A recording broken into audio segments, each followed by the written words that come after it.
I live in a small town in northeastern Pennsylvania. It's surrounded by farms and endless forests. As a kid, I spent most of my time fishing for trout or building stick forts. Now, I have bonfires and deer hunt. So, as you can imagine, I'm outside most of the time. At this point, I know almost every paw print or call of the local animals, and I can identify it almost immediately.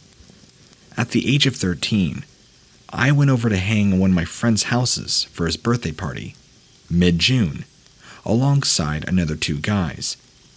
We used to hang out a lot, but after this incident happened, we broke apart and all went our own ways. Anyway, we were crazy, and imagining exploring abandoned places, finding paranormal spirits, as all the YouTubers did at the time. About 3 miles into the forest, there was this abandoned quarry.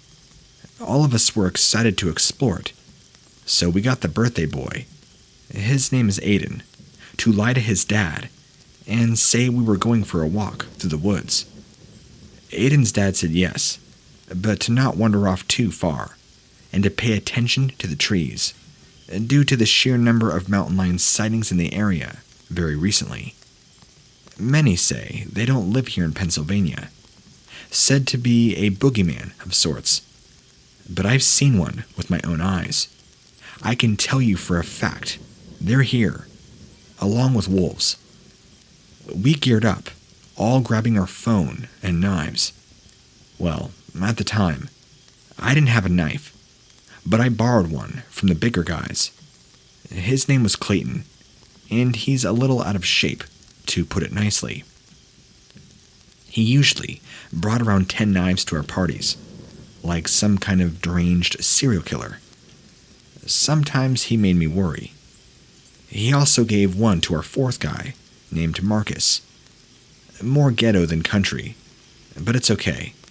We got along at the time. As we packed our bags and got ready, we poked fun at each other. Me insulting Aiden's choice of footwear, wearing a pair of black and white Vans, while the rest of us wore boots. Clayton poking fun at me for being the smallest guy in the group, and Marcus backing up Clayton's insults. As we headed out the door, excited for what we were going to find in the amazing abandoned quarry, imagining old mine shafts deep in the ground where coal was mined, or copper. The air seemed to change as is heavier, like when a kid in class threatens to kill everybody in the room. Yeah, that kind of heavy. Almost a primitive fear. As I eerily looked around, curious about what installed this primitive fear into my system, the others talked about what we were going to find. I think we're going to find some coal. Maybe we can sell it to a local farmer, said Clayton, in an almost wishful sort of way. It's a quarry, not a mine shaft, yelled Aiden, furious with such a ridiculous comment. Aiden had a tendency to get angry over silly mistakes. Even a misspoken word was enough to set him off. Same thing, mine shaft quarry. All things worth exploring. Shut up, before I knock you out, Aiden yelled in rage, almost about to throw a fist and knock his teeth. As Marcus calmed both of them down, I zoned out. As we were walking into the woods now, after going through along a field, the feeling of dread was getting stronger, and I almost wanted to run. I knew I was being watched. I always know. When someone stares at me in class, I usually look directly at them when I notice the feeling. I started to scan my surroundings. Maple trees, rocks, cliffs, bones, birds, beehives. Wait, bones? I backtracked to where I seen bones and looked a little closer. About 60 yards away, at the bottom of a cliff, was a dead deer.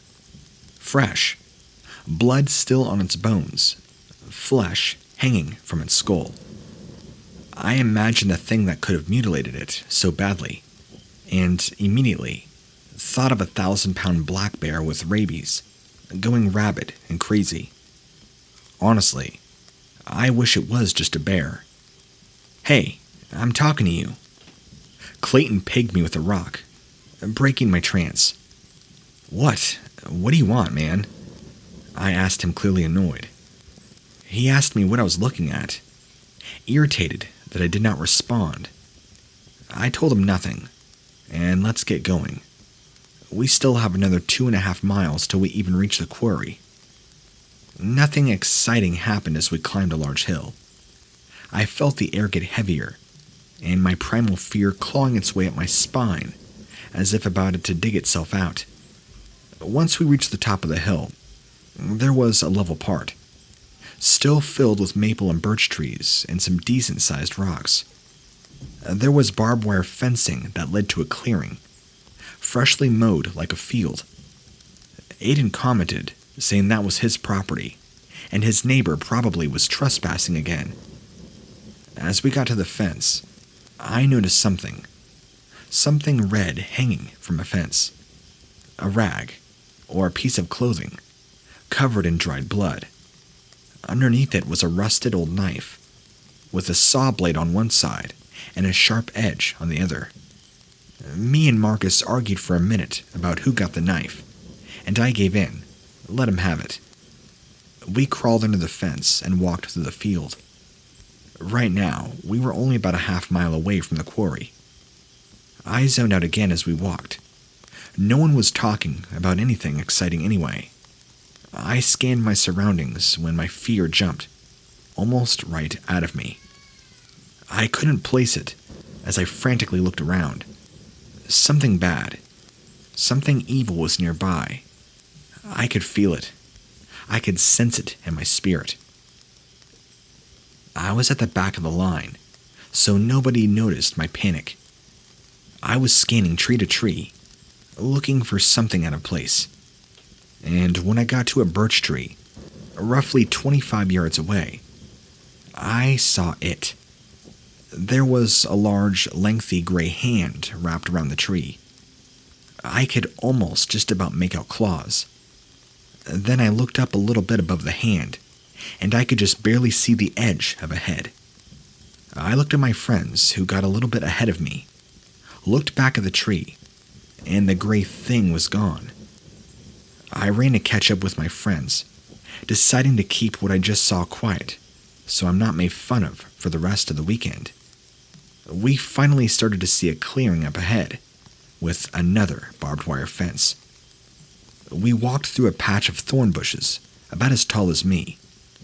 It shredded our bare torsos as we took off our shirts and hung them from our shoulders. We crouched under the fence and finally made it to the quarry. Now, almost 50 years later, it was just some old cow pasture.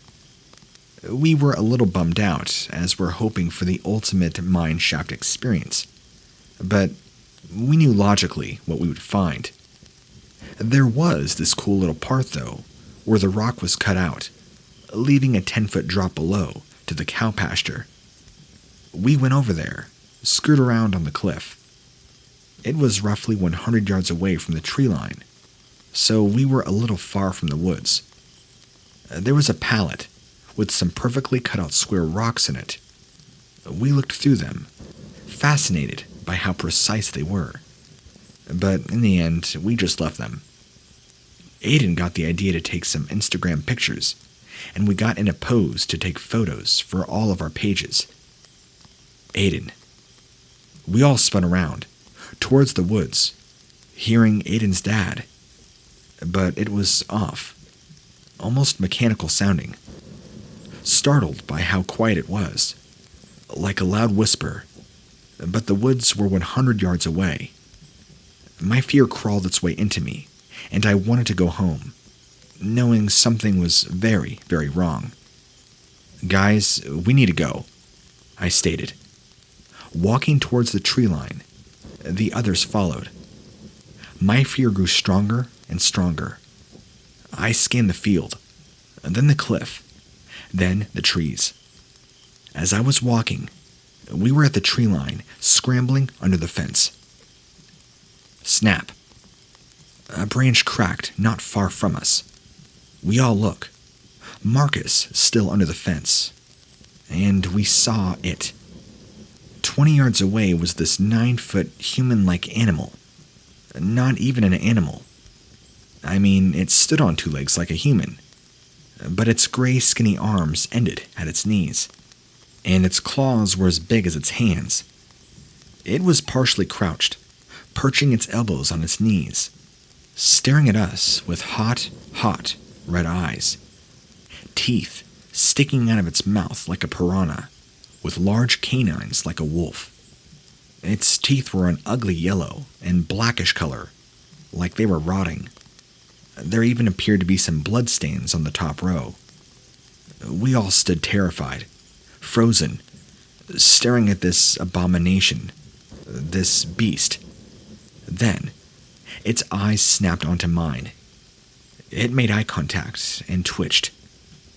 In fear, I let out a gasp, and its eyes immediately perked up as it heard this, as if in pleasure. Then, it slowly stood up, breaking my trance. I then jumped into flight mode. Run! I screamed, making a dash for home.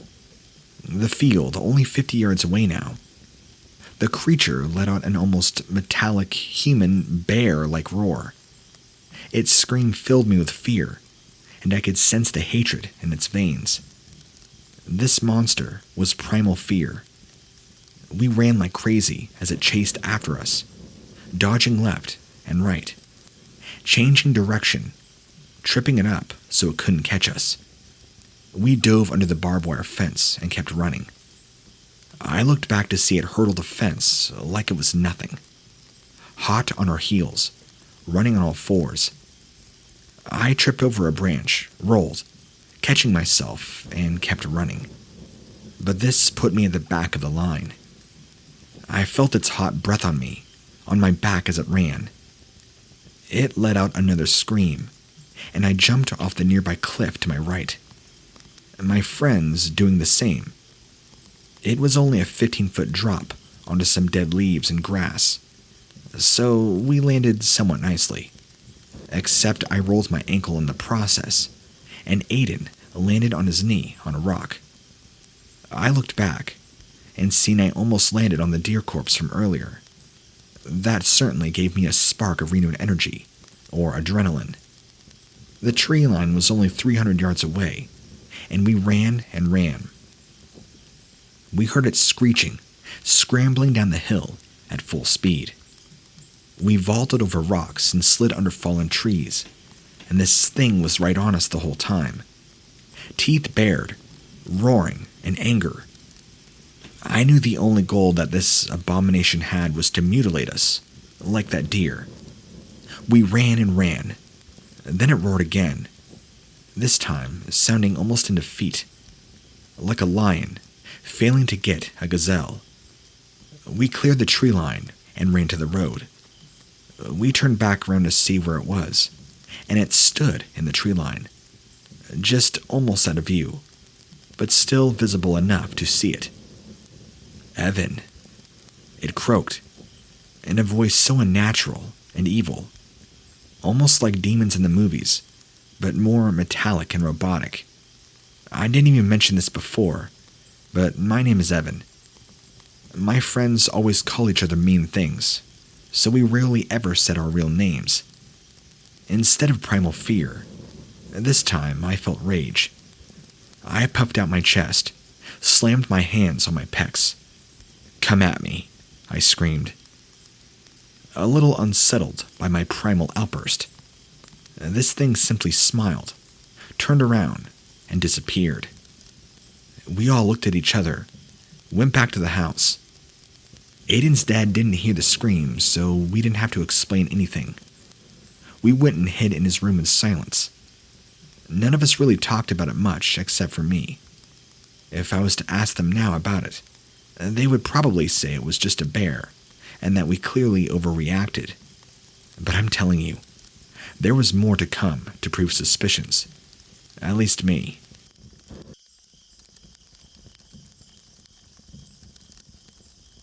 So, this all happened way back in the late 1990s, when I was a college sophomore. Me and the girl I was dating at the time had been going steady for about 8 months. And since she was my real first girlfriend, my mom was pretty keen to meet her. And what better time than the holidays to introduce her to the folks?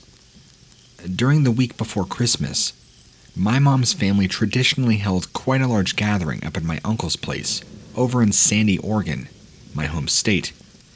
Pretty much all of my extended family headed out there year after year from all over the Portland area. And since they'd gotten word that I was bringing my girlfriend, the hype to meet her was huge.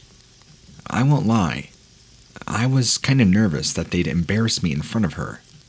But that anxiety was totally misplaced. She got on really well with all of them. And despite some playful humiliation when a cousin of mine told her the story of how I literally peed my pants at the Haunted Mansion ride back when I was a kid, they were a credit to me. When it came to driving her back home, she seemed to be more into me than ever. We'd agreed to drive back down to Eugene at like 7 p.m., so I wouldn't be too tired driving back.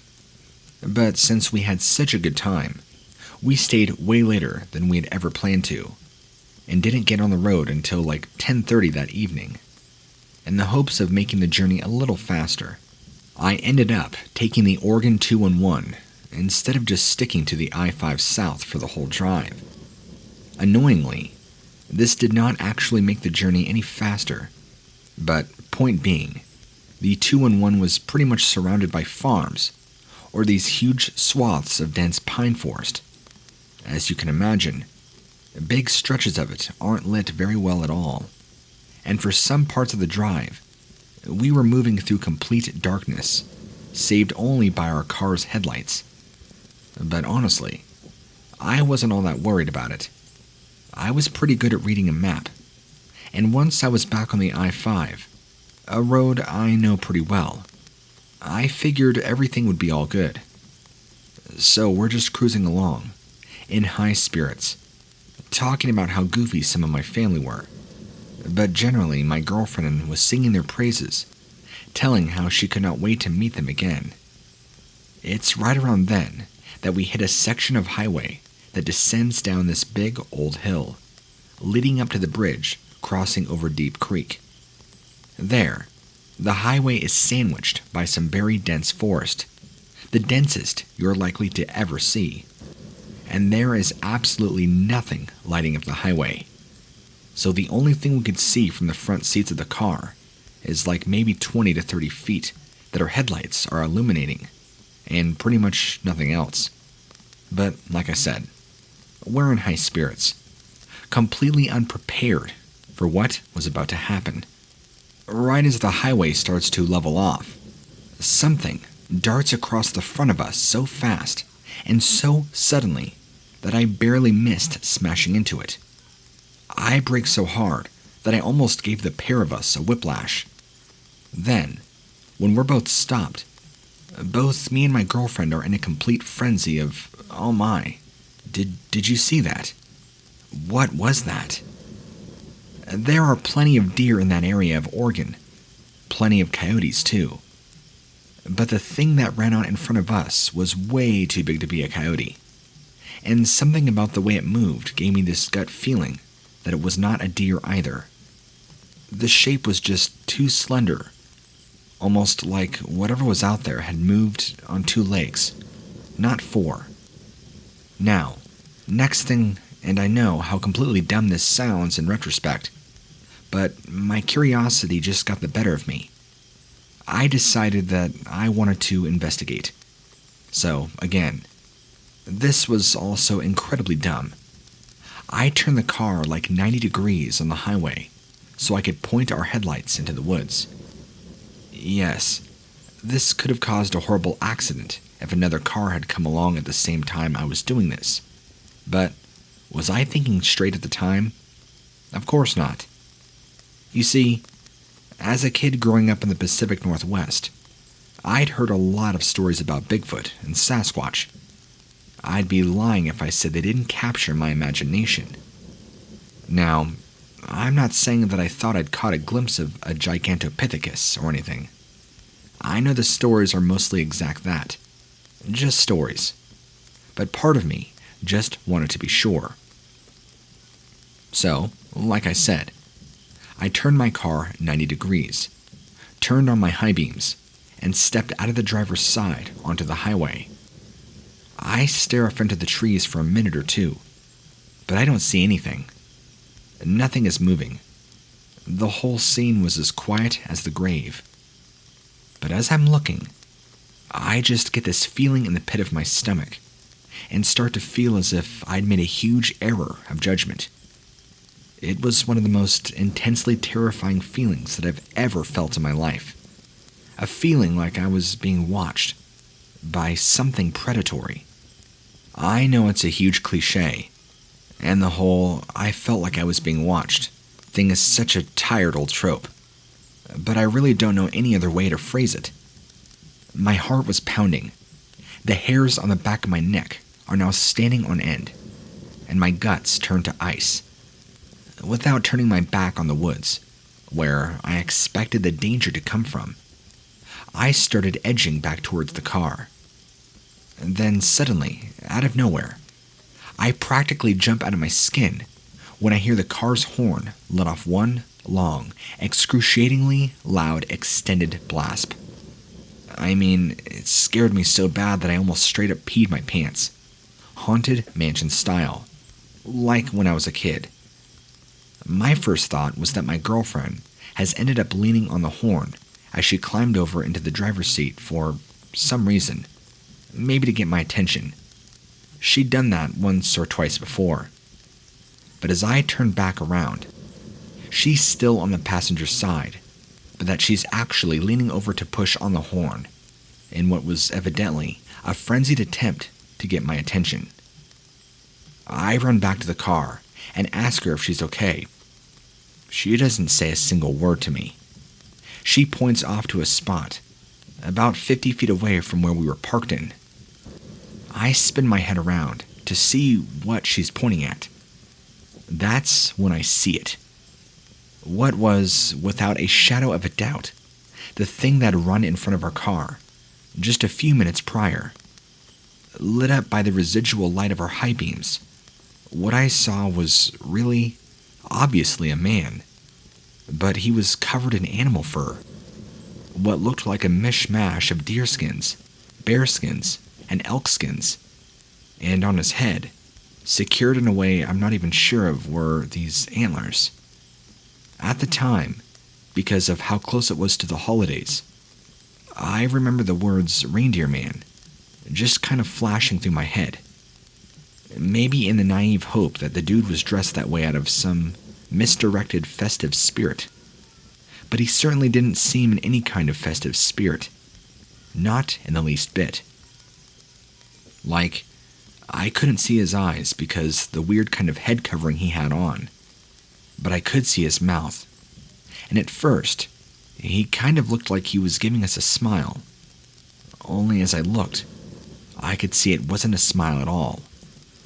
This guy was just baring his teeth at us, like the way chimps do, as some kind of warning.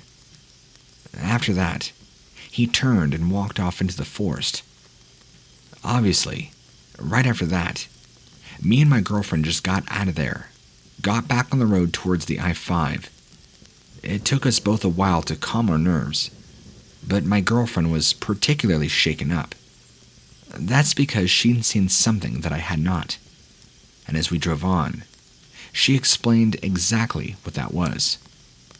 While I'd been staring off into the woods, looking for Sasquatch or whatever, she noticed him out of her peripheral vision, but was basically frozen in fear for a moment or two as she watched him slowly walk towards me.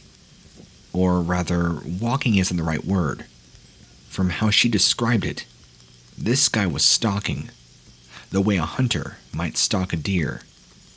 The way she put it, she had to summon pretty much all of her courage to be able to lean over and honk the horn the way she did. Then, when Reindeer Man had heard the honking, he'd backed off a little, and before I saw him, like I said, he just kind of froze in place before disappearing. I did a fair amount of online research when I got home to try and find out if anybody else had any run-ins with this guy, but there was absolutely nothing online about him. There are plenty of crazy survivalist types up here in the Pacific Northwest. I'm guessing he was one of those. But they tend to be pretty open about their existence. Sometimes even advertise themselves as militiamen or whatever. Whereas the Reindeer Man seemed like he was living completely off the grid. I don't live in Oregon anymore. Me and my girlfriend during the encounter broke up at the end of college. But when we were still together, I happened to be driving down towards Eugene. I always avoided the stretch of highway that I saw the Reindeer Man on. I've told this story a lot over the years, and some people honestly just think I'm making it up, like a campfire tale or something. But it's not a tale.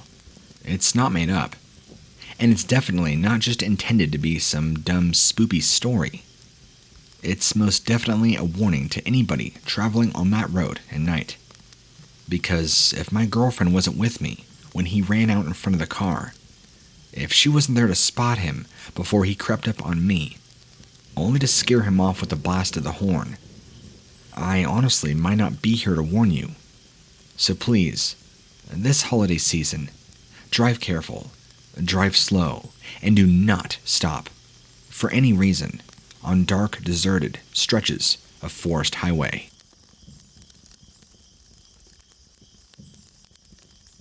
Back when I was 16, 17, and even up to 18, my father and I were very close. In fact, we would often, instead of getting hotels or anything like that, we would just camp out on the side of the road. Literally, my dad would pull over, and we would just walk, maybe 200 yards into the woods, pitch a tent, and there we go. We'd done this more times than I could possibly count, so this wasn't scary for any of us. We were pretty well versed in the outdoors, camping in many areas that were uncomfortable to many people, just kind of out there, many times along the highway because of the long road trips we used to make. We often didn't have time to find a hotel, or want to. My dad and I were much more adventurous, and found the thrill of hiking and sleeping in the woods much more exciting. However, we did have one bad experience. We were in Northern California, somewhere north of Sacramento to be exact, but not quite to the Oregon border yet. We had pulled over somewhere along the road, and we decided to camp out, probably about 100 feet or so from the road. I remember that very distinctly, because this time we had camped much closer to the truck. I think it was because my dad wanted to make sure he can get his supplies easier, for whatever reason this time, and the highway was much more audible. So, everything was normal. We fell asleep that night, and as we were getting up the next morning dismantling the tent, my father, who had walked off a bit in the woods to go explore and go relieve himself in the morning, was running back to me, saying we gotta double time it and load the truck up. Somebody is coming after us. I just listened to my dad, because he's never fearful in the woods. So we loaded up the truck. I kept trying to look back, but did not see anything. We loaded up in probably about 10 minutes, which is record time for both of us. We got out of there and back on the road. My dad seemed very unnerved, very panicked, very unlike him in nature. He's always extremely relaxed, very knowledgeable, very secure in this environment. For him to act like this, something was clearly off. I began poking and prodding for answers, and after a few minutes, he opened up. He said he saw about an 8 to 9 foot tall man, what he described as covered in animal skins, or maybe it was like an upright walking deer. He wasn't too sure, but it looked like a man with large antlers or a headpiece. I remember being so confused, but he said this man's face was all wrong, distorted, and glowing white eyes. What was weird with his description is he said that this 8 to 9 foot tall man was so covered in these animal skins, it was hard to tell if he was really that hairy or just so well disguised in animal skins, and said it looks like he had a crude axe in his right hand that he was dragging against the ground. When I tried to ask more about the purpose of this man being out there, that maybe somehow we had encroached on his territory, my father dismissed that, and said judging by the look in his eyes and his face, he looked partially human, but something else. I never knew what my father meant. Now that I'm much older, and that experience is so far in the past, I almost wonder if he's speaking about a Wendigo, since I know so much about them now. Unfortunately, my father passed away only 2 years after I turned 18. It was right before my 21st birthday party, actually, and so I'll always wonder what he truly saw in the woods that day. Could it have been a Wendigo? Could it have been a Sasquatch? Or something else entirely?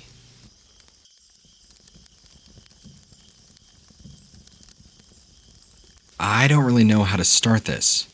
It's my first one. At the time of writing this, I'm living in western Pennsylvania, a little south of Pittsburgh. I was in Boy Scouts for most of my life, so I feel very comfortable in the woods, and I often go camping.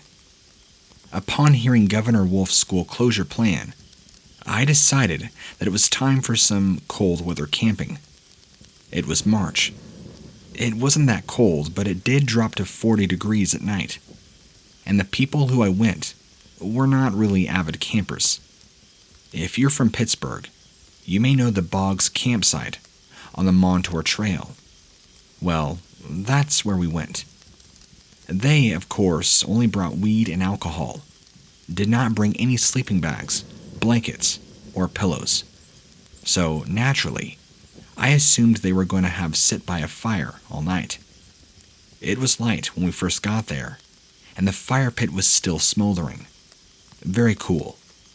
We used the coals from the previous camper's fire to light ours. Immediately, I knew that I would have to provide wood for the fire until I went to bed. They passed out beers at around 3 p.m. The times are going to be a bit dodgy. I was not near my phone. After having 2 to 3, I just honestly wanted dinner. Now, that they did for me. They made ramen noodles and cheese, which was amazing, and burgers over the fire. By this time, it would have been close to 5 p.m. It began to rain just a little bit, as was forecasted. So we took shelter in the lean-to shelter that was on site, and occasionally, one of them would throw some sticks on the fire. The sticks were all they seemed to be able to find, even though I brought 2 saws and an axe. I would cut up some logs. By the time the rain stopped, all 4 of us smoked and were sitting around the fire. I was light out, so we'll call it 7. After a while of just hanging around, they asked if I had any blankets. I always have blankets. Nothing special, but we've had some pretty bad snowstorms in the past, and a couple of scratchy car blankets are always useful. They each got a blanket, except for R, as we'll call him, who got my summer sleeping bag that I brought just in case. By now, it was dark, around 9 or 9:30 p.m., and the fire was getting low. I start off to find some more wood, because they wanted to smoke more. Now, it's important to know that I'm 6'5", and a semi-frequent user of weed, so my tolerance is pretty high. I return with the wood, and we spark up another one, a smaller one, just to kind of hang out, talk, listen to music. Good times. Eventually the fire again dies down a little bit, and again, it's my job to get more wood. Because we had been there for a while, there were people there before us. Most of the wood near the shelter was either really small or all used up, so I had to keep going farther and farther away from camp to find wood. About 12:30 a.m., close to 50 degrees, so we're all doing well I got a flashlight, a really nice one that I used for scuba diving. That is also kind of bright, so I use it on the low setting on land.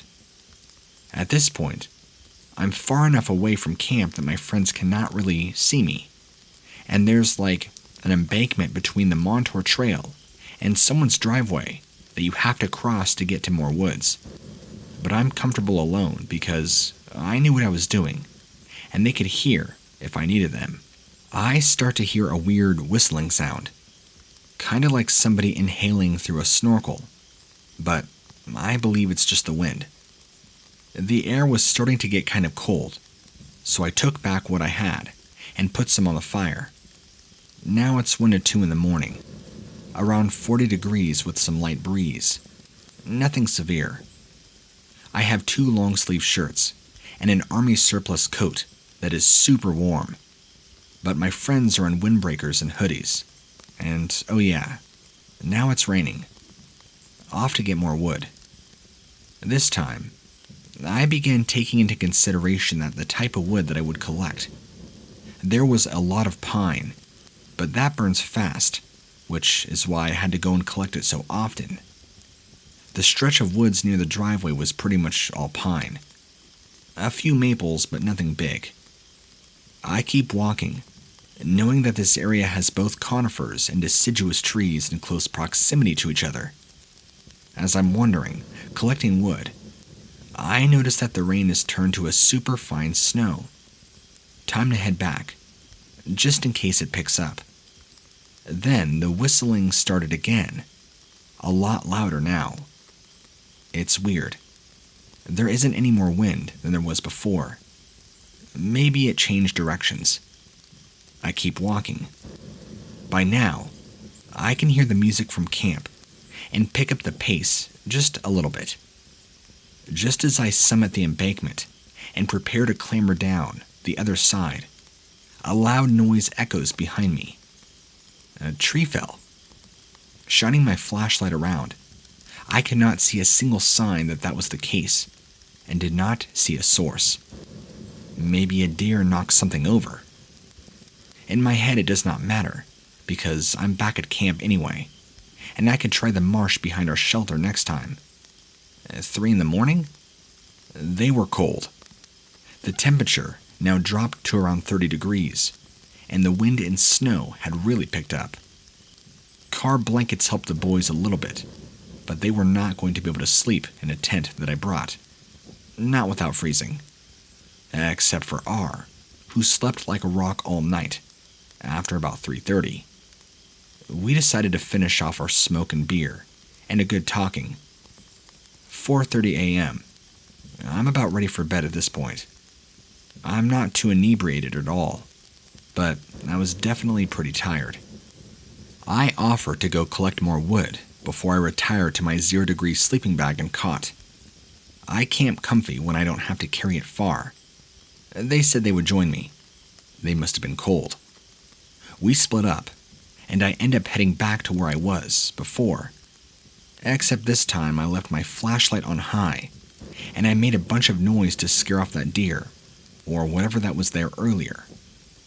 I ended up a little further away from camp than I had intended, because there were only pine branches on the ground.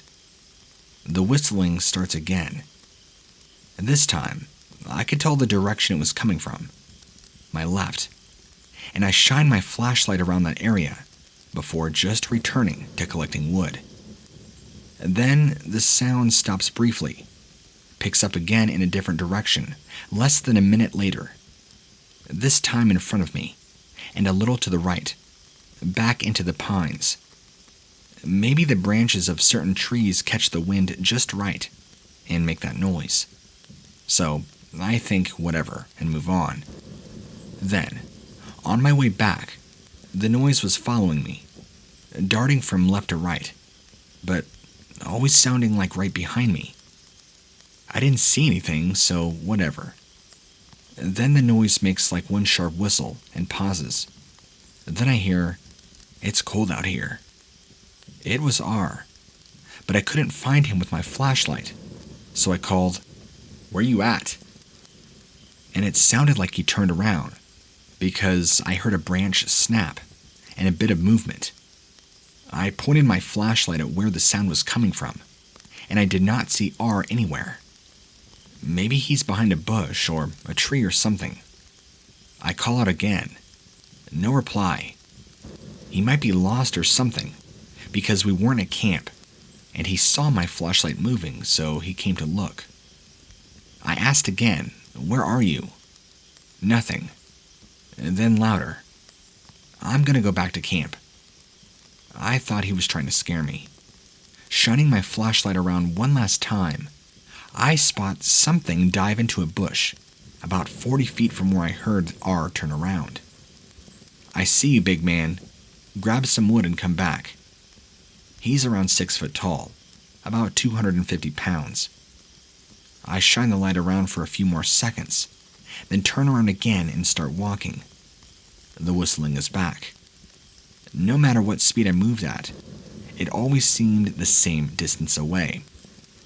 I decide that I just kind of sit under a tree and wait for R to pass by because he had to come back sometime. I saved battery of my flashlight, so I turned it off, closed one eye, so it would adjust faster. By now, the snow had picked up a really good bit, which is another good reason to stop, just in case R got lost. I couldn't really see far because there was a lot of cloud cover, despite being a full moon. The whistling never got closer, but it did start to move around a little bit, in a really odd circle. It would start in one spot, stop, then promptly start in another spot that was in a different direction. I realized that it had to be the wind or something, because it was moving way too fast, and moving at random. Cool. Now, where is R? I turn on my flashlight between whistles, and call out to his name again. It's important to note here that the whistling never picked up while I looked around. It normally only stopped for a second or two, and it was super quiet. The snow was laying on the ground, and we had 2 to 3 in on the ground by now, so maybe that muffled it. Anyway, upon not hearing R, I thought that maybe I missed him, or did not hear him at all, starting to head back to camp. As I stood up and brushed the dirt off my butt, I shined the flashlight around one more time, and I was thinking in my head, I definitely heard him. After I stood up with the wood in my arms and began to walk back towards camp, I saw something move out of the corner of my eye. My flashlight, being a diving light, has a wrist mount that I was wearing, so I could use it and carry things. I turned towards and scanned the area with my flashlight. Nothing. Not even 4 steps more, and I saw another movement. Now the whistling was back. It's annoying. It sounds like a fat guy who just ran up the stairs. Flashlight was on low, so I could only see maybe 40 feet around me. I didn't see anything, but I knew it was time to pick up the pace. The whistling was followed by flashes of movement, and I know it's not the wind. At this point, I'm speedwalking. Being tall, I can move if I have to, and I was definitely traveling at jogging speed. R, a lumbering beast when he runs, could not move this fast or quietly through the woods. Another thing that it's not. I decided then to turn off the flashlight, move into some brush that was close by. Not sure why, but I was getting a little weirded out. Had the shakes, even though I was warm. It was silent again. Well, whatever this is it hunting me? Is it a coyote? Not a coyote. There was a good period of silence, then more whistling.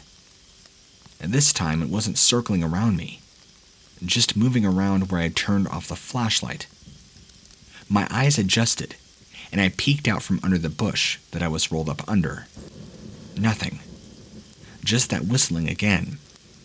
By this point, I was pretty much sober. Like if I got pulled over, I could nail the field sobriety test. I waited for a little while the thing just kind of looked around. Then I heard it speak, in a really gargled impression of me, It called out, "Big man." It took everything I had not to panic. It's not R. It's not a human. Not a deer. Not the wind. Then it spoke again, saying R's name, cutting off really strangely like you just lifted the needle off a record, but picking back up with "back to camp." Still in a mimic version of my voice. My voice. I normally don't like hearing recordings of myself anyway, but now I really don't like them.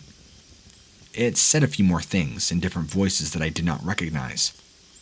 All the voices were either talking about how cold it was, or questions like, "What was that? Stop messing with me." But they all seemed like whoever was talking had some phlegm built up in their throat. Then it went quiet. I poked my head out of the bushes again, saw something sitting against a tree in the same position I had been in. Left leg straight out, right leg at an angle, hands behind my head. It could have fooled me as being R. We both kind of sit the same way, except his ADHD usually makes him fidget with his hands. Okay, so who's sitting in the woods with me? I lay there, silent. Just watch. It begins to whistle. So that's where it's coming from. It moves its hand around in a fist, out in front of it, the same way that I look around with my flashlight, then begins to stand up. And it's tall. I only weigh 166, skin and bone mostly. So when I say that this thing was skinny, don't take it lightly. I could see how thin its long, spindly arms were silhouetted against the snow that coated a bush behind it. When it stood up, it was hunched over. Not sure if I was slouching when I stood up, but I certainly do slouch. It walked a few paces away from the tree and stood up the entire way. I worked with backdrops for theater productions, and the walls we use for most are around 8 feet high, and this thing would have easily been able to see over one. I'm talking by at least by a foot. It slowly peers around, no hair on its head, and its side profile showed a super disfigured skull, the jaw hanging pretty far down, and there weren't really any lips that stuck out. But it was kind of hard to tell because of how dark it was. It let out one final R, big man, kind of like somebody with Tourette's would say, because they were just random and strung together. Then it let out this awful scream. My dad used to take me to air shows a lot as a kid, and this has been the same pitch and volume as an F-16. I couldn't move. It then peered down, around, head just seemingly sweeping the area. Then it crouches down again, leaps for a tree with the lowest branch, being around 15 feet, lands feet first on one of the branches, sits there, squatting, whistling, staring around, then disappears, faster than should be allowed in nature. I quickly counted 10 in my head. The forest sleeps. I slowly make my way out from under the bush, begin to creep back towards camp, this time avoiding using my flashlight or making any noise if possible. I climb the embankment and take one last look towards the woods, unsure if that just happened or if I was asleep. I tumble down the other side of the embankment and return to relative safety of the big fire with Y and J and the other two who went for wood. They had asked me where's my wood. Oh, it had bugs. It's fine, we got a lot anyway. They stacked up a solid pile of oak and pine. Not enough for the night, but enough for a little while. I asked where R was, and they pointed at the tent. He was passed out in there, snoring. I climbed into my sleeping bag, began to warm up a little bit. I was covered in snow, and then I heard that thing scream again, off in the distance. Please don't tell me it's coming here. The other two looked at me wide-eyed. Normally, if I recognize a sound, I say what it is out loud, so they know what's up. To this, I had no response. They asked if I had heard the first one. Good. They heard it too. I answered with a nod as I unlocked the car in case we needed to book it. They asked if I saw it. I nodded. What was it? No clue. I described it to them quietly so that I could listen for more noises, and told them about it imitating my voice. Y was now pretty freaked out, and Jay thought I was BSing him, said it was some kind of owl. I got out of my sleeping bag, threw my coat back on, and joined them at the fire. For the first time in a while, I looked at my phone. It was now almost 6 in the morning. We looked up native owl calls and came up empty-handed. The same happened with every other animal we tried. Jay did seem a little nervous. I suggested that maybe it's a truck on the highway. He agreed that that's probably what it was. They didn't sleep. I forced sleep upon myself so that we wouldn't die on the car ride home. The next morning we went for a walk. It did not snow much after I got back, so you can kind of follow my footprints.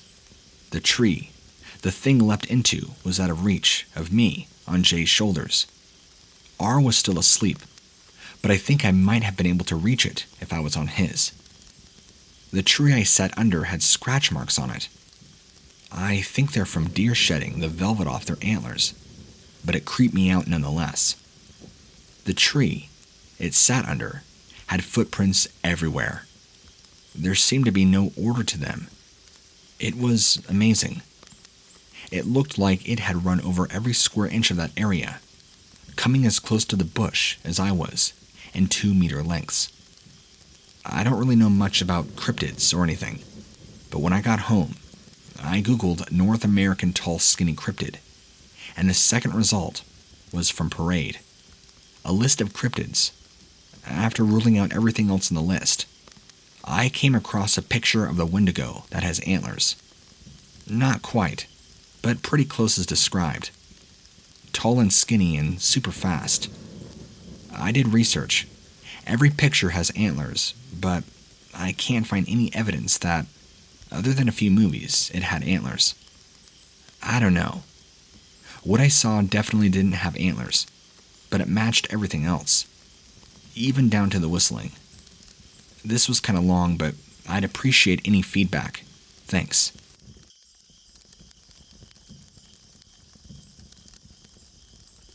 My encounters with this Wendigo creature lasted all throughout high school, and it all started when I was just a freshman in high school. It was near the end of the year, around April or May, and I had gone to a friend's house party. For whatever reason, my close friend at the time decided to have a seance because he believed his house was haunted by his great aunt who had just passed a year prior. I guess he had been having some paranormal things go on in his house and wanted to contact her and speak to her himself. I joined in on the seance, and nothing really exciting happened, at least that I can recall. But after that, it changed everything for me.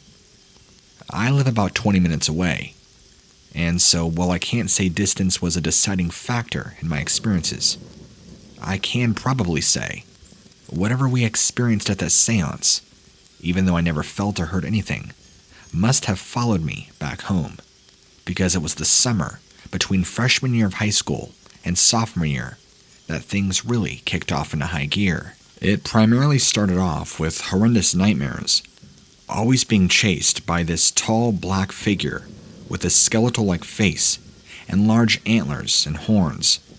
It was terrifying, and it was this reoccurring nightmare, the same thing, almost several nights a week, all throughout the summer. I would be walking in the woods on this trail, and this thing would come out of the woods and start barreling towards me, running on all fours, and then, as it would get closer, it would stand up on 2 legs and reach out to grab me, and every time, I would severely lose speed, turn around, and just as this thing would be about to be grabbing me, I would wake up. This happened constantly, the same nightmare over and over. Once fall kicked in, about September, because I had just begun my sophomore year, I started having sightings of this thing. At first, it would just start off as a typical paranormal thing. You know, seeing shapes and movement out of the corner of your eye in your house. But one night, it was before Halloween, I was staying up late, studying for a math exam, and I saw something outside my window in our yard, moving closer to the house. When I looked out, I thought it was a burglar, or somebody trying to break into our house. But as I sat there and watched, I noticed this figure did not look human as I once thought it was. And on its head, to my horror, were the same horns and antler shapes, just like it appeared in my dream. The figure was jet black, very lanky, kind of like they talk about with Slender Man, but this wasn't a Slender Man. I'm just using that as a reference to explain how long its limbs were, the legs and forearms especially, and its body was kind of slim and gaunt. It moved with much guile, and like it was some sort of secret agent trying not to be caught. I was terrified, but my parents weren't home this night. I can't remember where they were out at. So I rushed into the kitchen, grabbed the largest knife I could find, and hid back in my bedroom, making sure all the house doors were locked and nothing could get in. I looked back out my window, and I could not see it anywhere, but I could just feel this awful presence looming all around the outside of the house. It did not feel welcoming at all.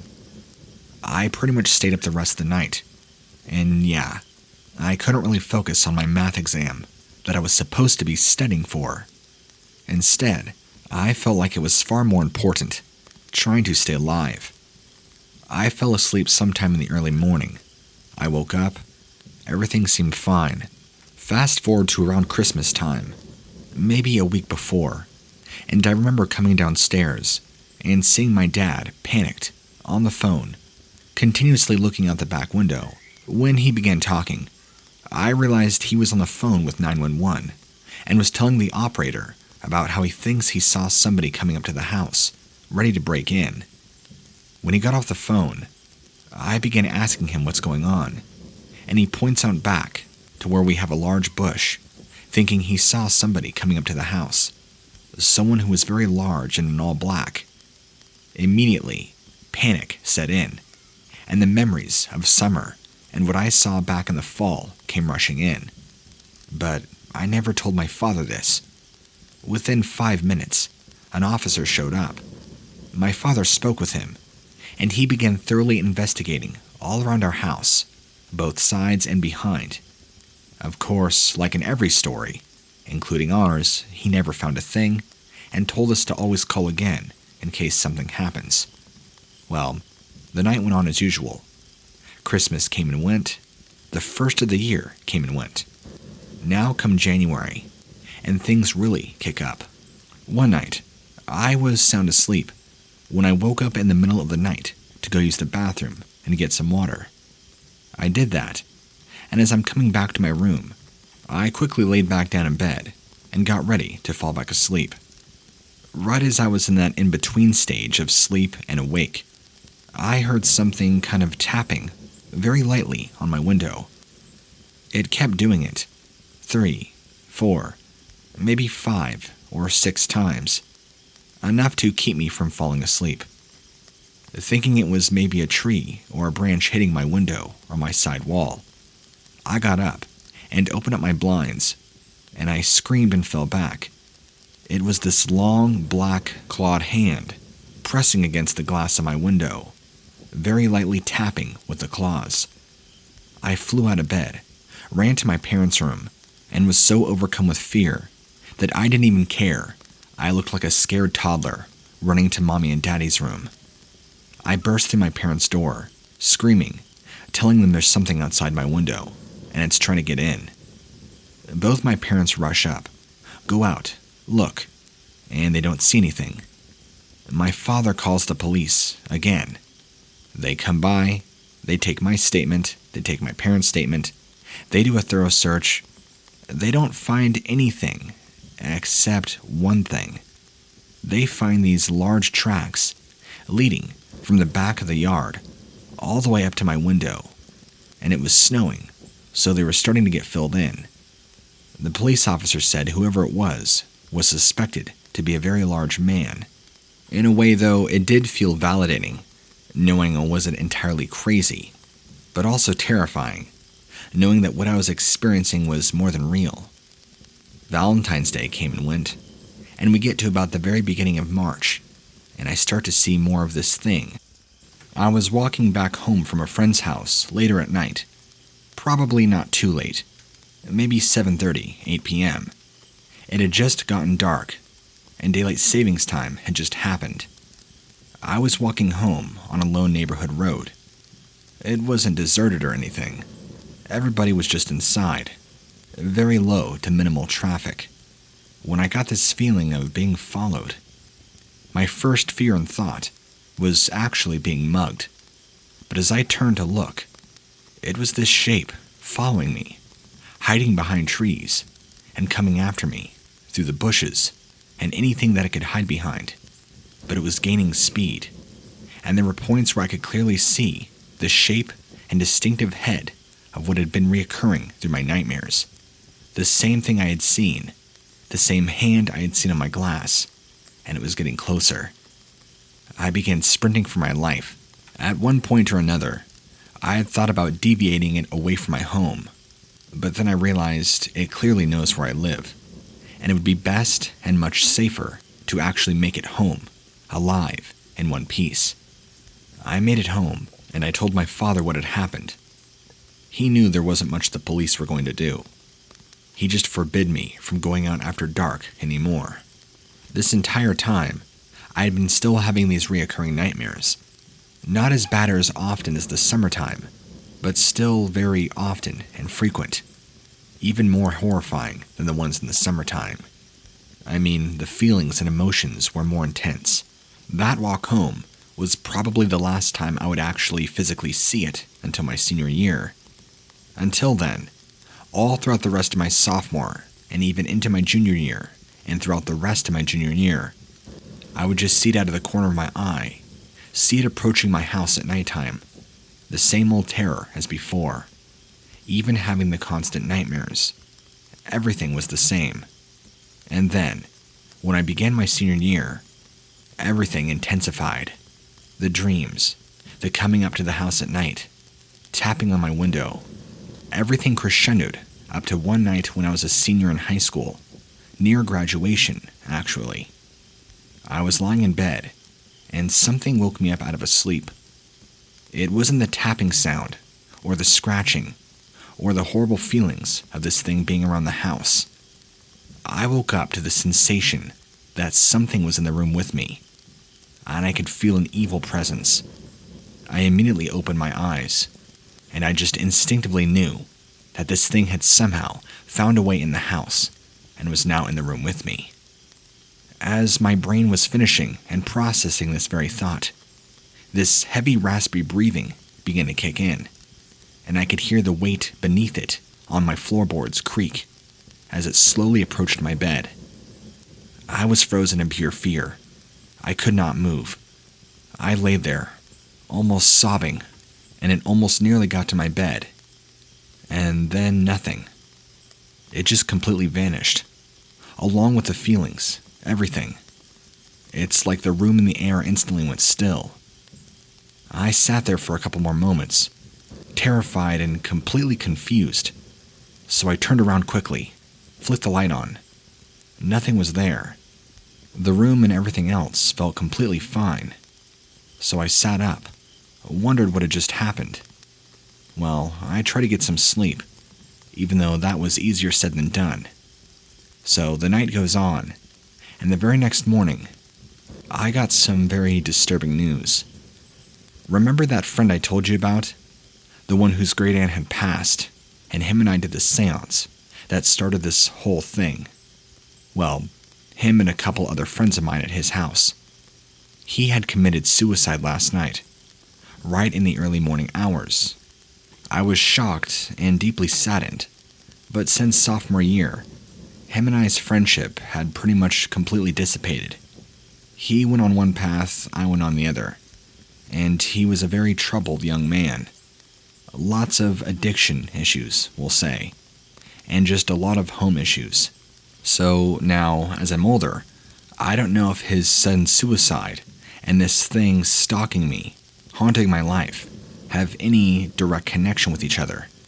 Because as soon as that happened, as soon as he committed suicide, that was the last I ever saw or felt of this thing. It's like it just suddenly vanished out of my life. I never felt the horrible feelings of it being outside my window, or heard the tapping, or saw it. It was nothing but peace. I don't really understand the reasoning for that. So the only thing I could possibly theorize is that this thing was somehow attached to him while he was alive, and for whatever reason, attached itself to me. But what I don't understand is why it suddenly vanished once he passed, assuming there is a connection between the two. But I don't know how else to explain my weird series of events. Anyhow, that's my own personal horror story, and my run-in with what I personally believe was a Wendigo demon spirit, or whatever you want to call it. I haven't seen or encountered anything paranormal, weird, uncomfortable, or strange since then, which I'm very thankful to report. Feel free to use this story in any way. Hopefully, you sharing this story will help somebody else out there.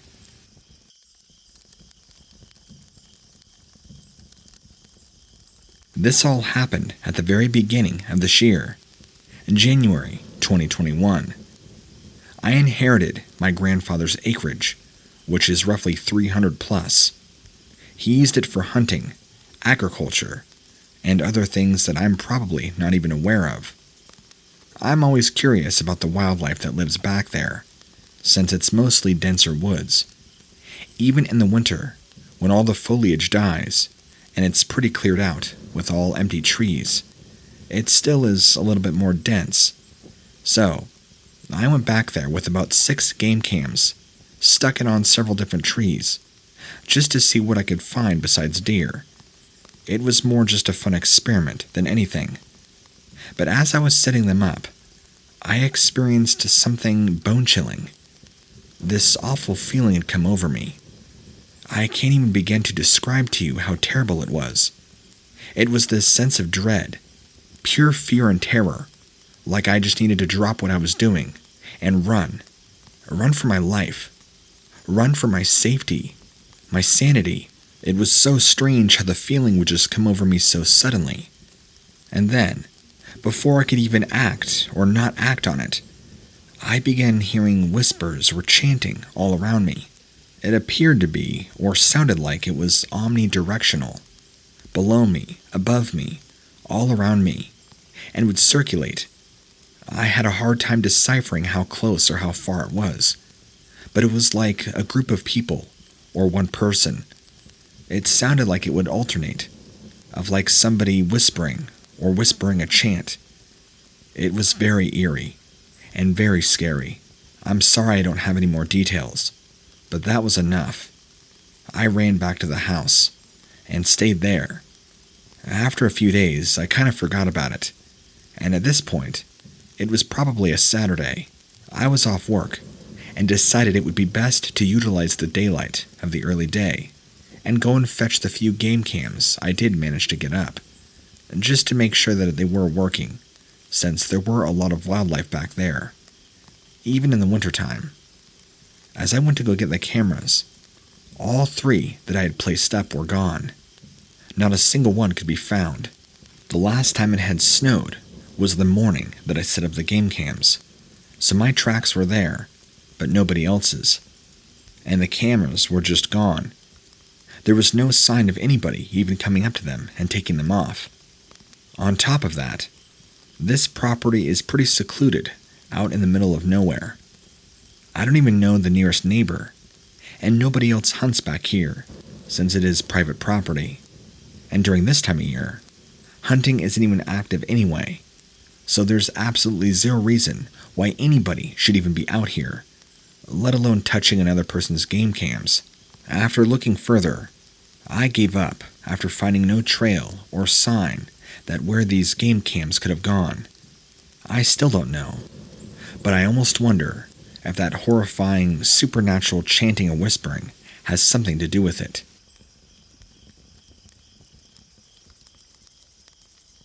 I live down in central Texas. It all began with a friend of mine, whom we'll call Luke, needing a ride back to a town from Houston. He's like family, so I went and brought him on back. He stays kind of near the Dripping Springs area. Before, he was in Houston. He and I always heard some strange sounds at night on his property, but we always shrugged it off. He's got livestock, so we often protect them from coyotes and other things. Plus, we normally shoot guns out there and don't really worry about what's lurking out there. The night I brought him back, we pulled into his long driveway to head to the house along the driveway. He has a fire pit, roughly 40 feet away from said road. I know these creatures are tall, but hear me out. Down by the pit from the car, we both noticed two blue-bordered, massive yellow eyes in my headlight beams, staring straight at us. So I said, "Luke, what is that? Do you see that?" As I reached for my flashlight and one of my firearms, I ended up grabbing my .22 with hollow points. I jumped out of my car to run straight to the gleaming eyes. They seemed to blink once and then vanished into the dark. I ran to where I saw it standing, looked all around, the whole FBI flashlight handgun stance, scanning. I hear footsteps approaching from behind. Startling at first, but these steps were from Luke, coming up behind me, yelling, "Watch out." I turn around to him, just a few feet away. He'd stopped. He looked confused, looks around, and then said, "It was just behind you, and it was waist high." I think to myself, what's waist high, and has night vision? Mountain lions. So that's what I thought for a moment, still standing in that spot. He says, "We need more gear." So we went to my car. We loaded up, killed the engine, then back into the trees. We approached the tree line, aiming the lights into the trees, about waist high. Then I beam my light upwards and see those same eyes dart in a straight line to our left, further into the trees, away from my car, away from his house. Now we're spooked. How is it 9 to 10 feet up in the air, or trees, without making a single noise? No wing flap, no twigs, footsteps, just dead silence. It's about 2:30 a.m. now. We'd been following and going the direction we saw the eyes trail towards, staying very quiet. Suddenly, I promise and swear my life to this day, out of the thicket, about 8 feet in front of me, I see the eyes open within the darkness of the woods, massive and glowing, and a few inches apart, which made me assume that this creature has size on its side. It stared into me. I stared back. I'm facing this unknown creature at this moment, and I shakily ask, "Luke, are you seeing this?" Not moving my flashlight, and not breaking eye contact. I want to know where this thing is, and I want to know if it moves. "I don't, dude. What do you see?" So I asked him again, if he's sure he's not seeing this. He says he doesn't again. I assume the only reason he did not see these eyes is because my flashlight and my angle with the beam. He was not standing directly in front of the creature, as he was about 6 feet to my right at that moment. So I understand why he couldn't see what I saw, due to angle and perspective. After that little back and forth, I see it approach me. It got closer. I raised my handgun. I said out loud, "I'm firing." Then I fired at this unknown being, directly between the eyes. The round I'd fired stirred up a lot. We heard a very short but low-pitched growl or grunt, followed by what sounded like something very heavy, easily heavier than myself, knocking into a couple of trees around it. Above, the birds in that tree dispersed. We heard no footsteps, no retreating, and stayed there a few moments longer, listening, scanning. We stayed out there, waiting to hear or see anything else for about an hour after that. But the night remained quiet and calm afterwards. We go inside, call it a weird day, and then go to bed. The next morning, we went to where we spotted and fired. Then we found a bunch of triangle-shaped footprints that led to the fence. We look up. There's a break in the top fencing wires. Right on the other side of the break, a few limbs and branches had been freshly broken off as they lay there on the ground. Some remained dangling and facing the forest floor, like where you would land if you were to jump from the wire break at the top.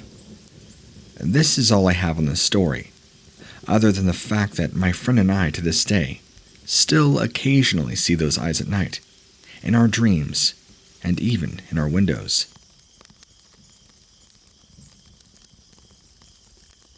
This was a few years ago, and I have not done much research on it, until very recently. My family and I had gone up to my grandparents' house. They had 10 acres of land, and only used about 1.5 acres for the house and yard. They had a large, dense pine forest all around their house, except for the road to it. There was forest for miles all around. They had cut down some trees to make four-wheeler paths that we could ride on when we would go up there. One day, my sister and I were riding out on the paths on some of my grandparents' four-wheelers. For whatever reason, I think it was to get a drink, but I don't entirely remember. My sister went inside. I thought nothing of it, kept riding the four-wheeler I was on. Well, 3 minutes later, I was driving past a really dense patch of forest. Over the four-wheeler engine, I heard a loud growl. I heard it clearly to my left in the patch of woods. Thinking it was just a coyote, I looked over towards where I heard the growl. I did not see any coyote. You know that feeling when you look into a forest at night, and you get scared that something will stare back at you? Well, this happened to me, but in the very middle of the day. What I was looking at still haunts me to this day. I was staring into 2 large yellow eyes. It appeared that they were sunken into the creature's face. The eyes were probably about 2 times the size of a normal human eye, and they were watching me. I could see by looking at the eyes alone that this was an intelligent, smart creature. I didn't get to see what it was, because it was standing in a bush. This bush was also very large, like probably about 10 feet tall. About 8 feet up this bush is where I saw these eyes. I couldn't see any part of this creature, but I did not stick around to find out what it was. I put the four-wheeler into drive, sped up to about 60 miles an hour. I ran inside and did not go back out on the path for the rest of the trip. Nobody else in my family saw anything, but I was terrified of whatever it was. Fast forward 6 years, and it is this year. I was talking with my friend about spooky things that we had seen. I told him about this story, and began to wonder what I could have possibly seen. I did a lot of research on what large predatory animals live up there in Idaho. It is northern Idaho, if you don't believe me and want to go check. After doing a little bit of digging, I found that, well, no animals were 8 feet tall. I didn't believe it. I was skeptical of anything that was paranormal. I checked again and again, because I didn't want to believe it, that there was something that nobody had ever captured or been able to prove existed. The largest wolf ever found would have only been 6 feet when standing on its hind legs. The largest bear might have been big enough, but it could not have fit into that bush. So I began to research any possible creature that it could have been. Eventually, I did find one. a Wendigo.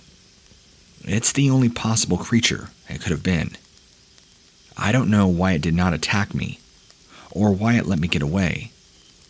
Based off the features I saw, the large, yellow, sunken-in eyes, it could have only been a Wendigo.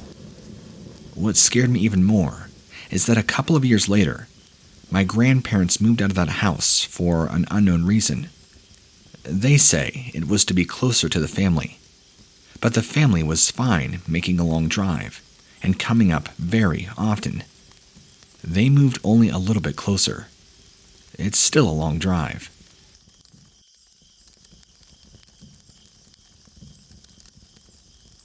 So, to give context, I didn't believe in Wendigos or anything supernatural like that growing up, due to my upbringing as a Jehovah's Witness.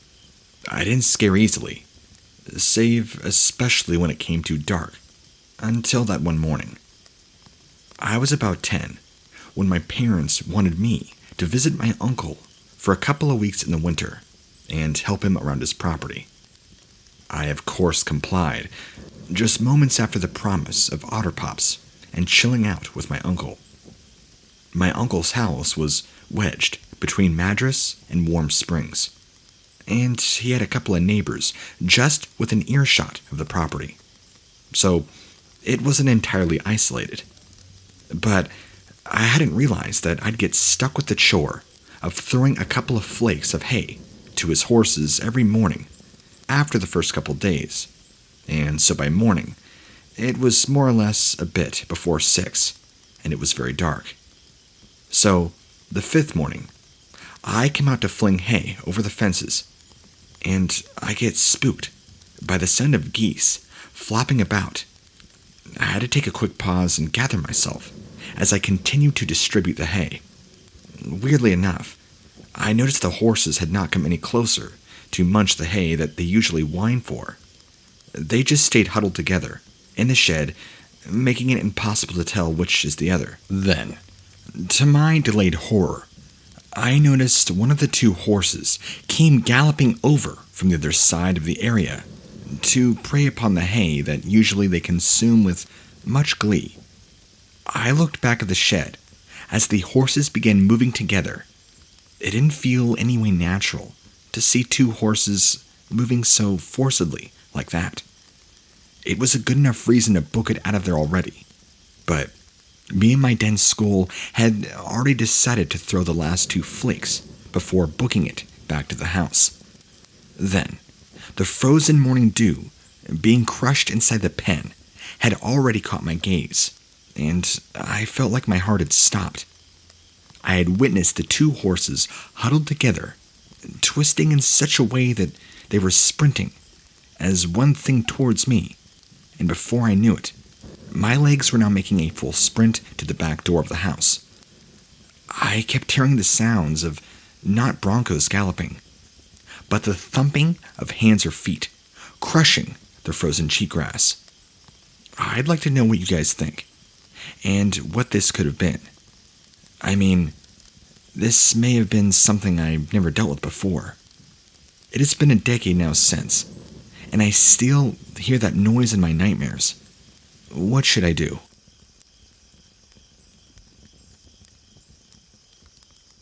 I was 7 years old, which is not too long ago. I had a habit of talking to myself while walking around outside.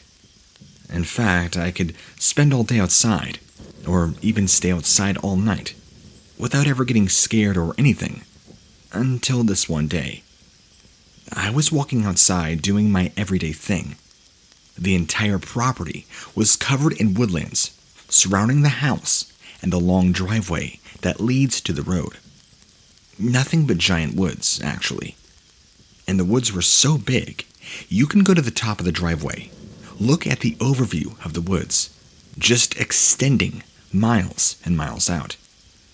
When I was going to the side of the house to the door that leads underneath the house, I heard walking and crying. So naturally, I walked over to where it was, shining my flashlight at the noises, and I wish I would have immediately ran, hearing those noises, then looking at the thing. What I saw was easily the most terrifying thing I've ever seen in my life. The thing was a bluish pale with a greenish white glowing eyes. It was as tall as a doorway, the skin stretching so tight over the thing that I could see the veins and bones. The hands were the size of a dinner plate, and the fingers very bony and long. Its face was behind a bush, so I couldn't see it well, but I could make out a little. It began moving its head around, trying to look at me. The way it moved around unsettled me so bad, so I just stood still in fear, trying to process what was looking at me. It stopped moving, and it crouched down like a frog, getting ready to hop. The face of this thing is what unsettled me the most. Its face had an angry, really angry expression, and the teeth were sharp. It had more teeth than I can honestly count. Long, sharp teeth, big, bulging, glowing eyes, angry expression, and no nose. Just two small holes. It was the perfect combination of a face of a creature you should never mess with. I screamed so loud it was kind of scared by me, but still seemed interested in what I thought was it wanting to disembowel me. I ran to the back porch, which was pretty far away, but I was determined. I ran faster than normal, and I was already out of breath. But having a very sore cramp is way more better than being torn apart. I ran onto the back porch, busting through the door, slamming it shut. The first thing I did was lock it, run to my room, cry, and cower under my bed, staying up all night, and never going outside again at night after that. Look, I've never seen the thing ever again, but I can't go outside alone in the day. But at night, no one unless the entire military guarding the perimeter would make me do that. My parents did not buy my story. But my brother? Well, he's crazy when a subject comes to Wendigos, and he believes me. Honestly, I don't know if it's a crawler or a Wendigo or what. Please, help me. Help me understand what I saw.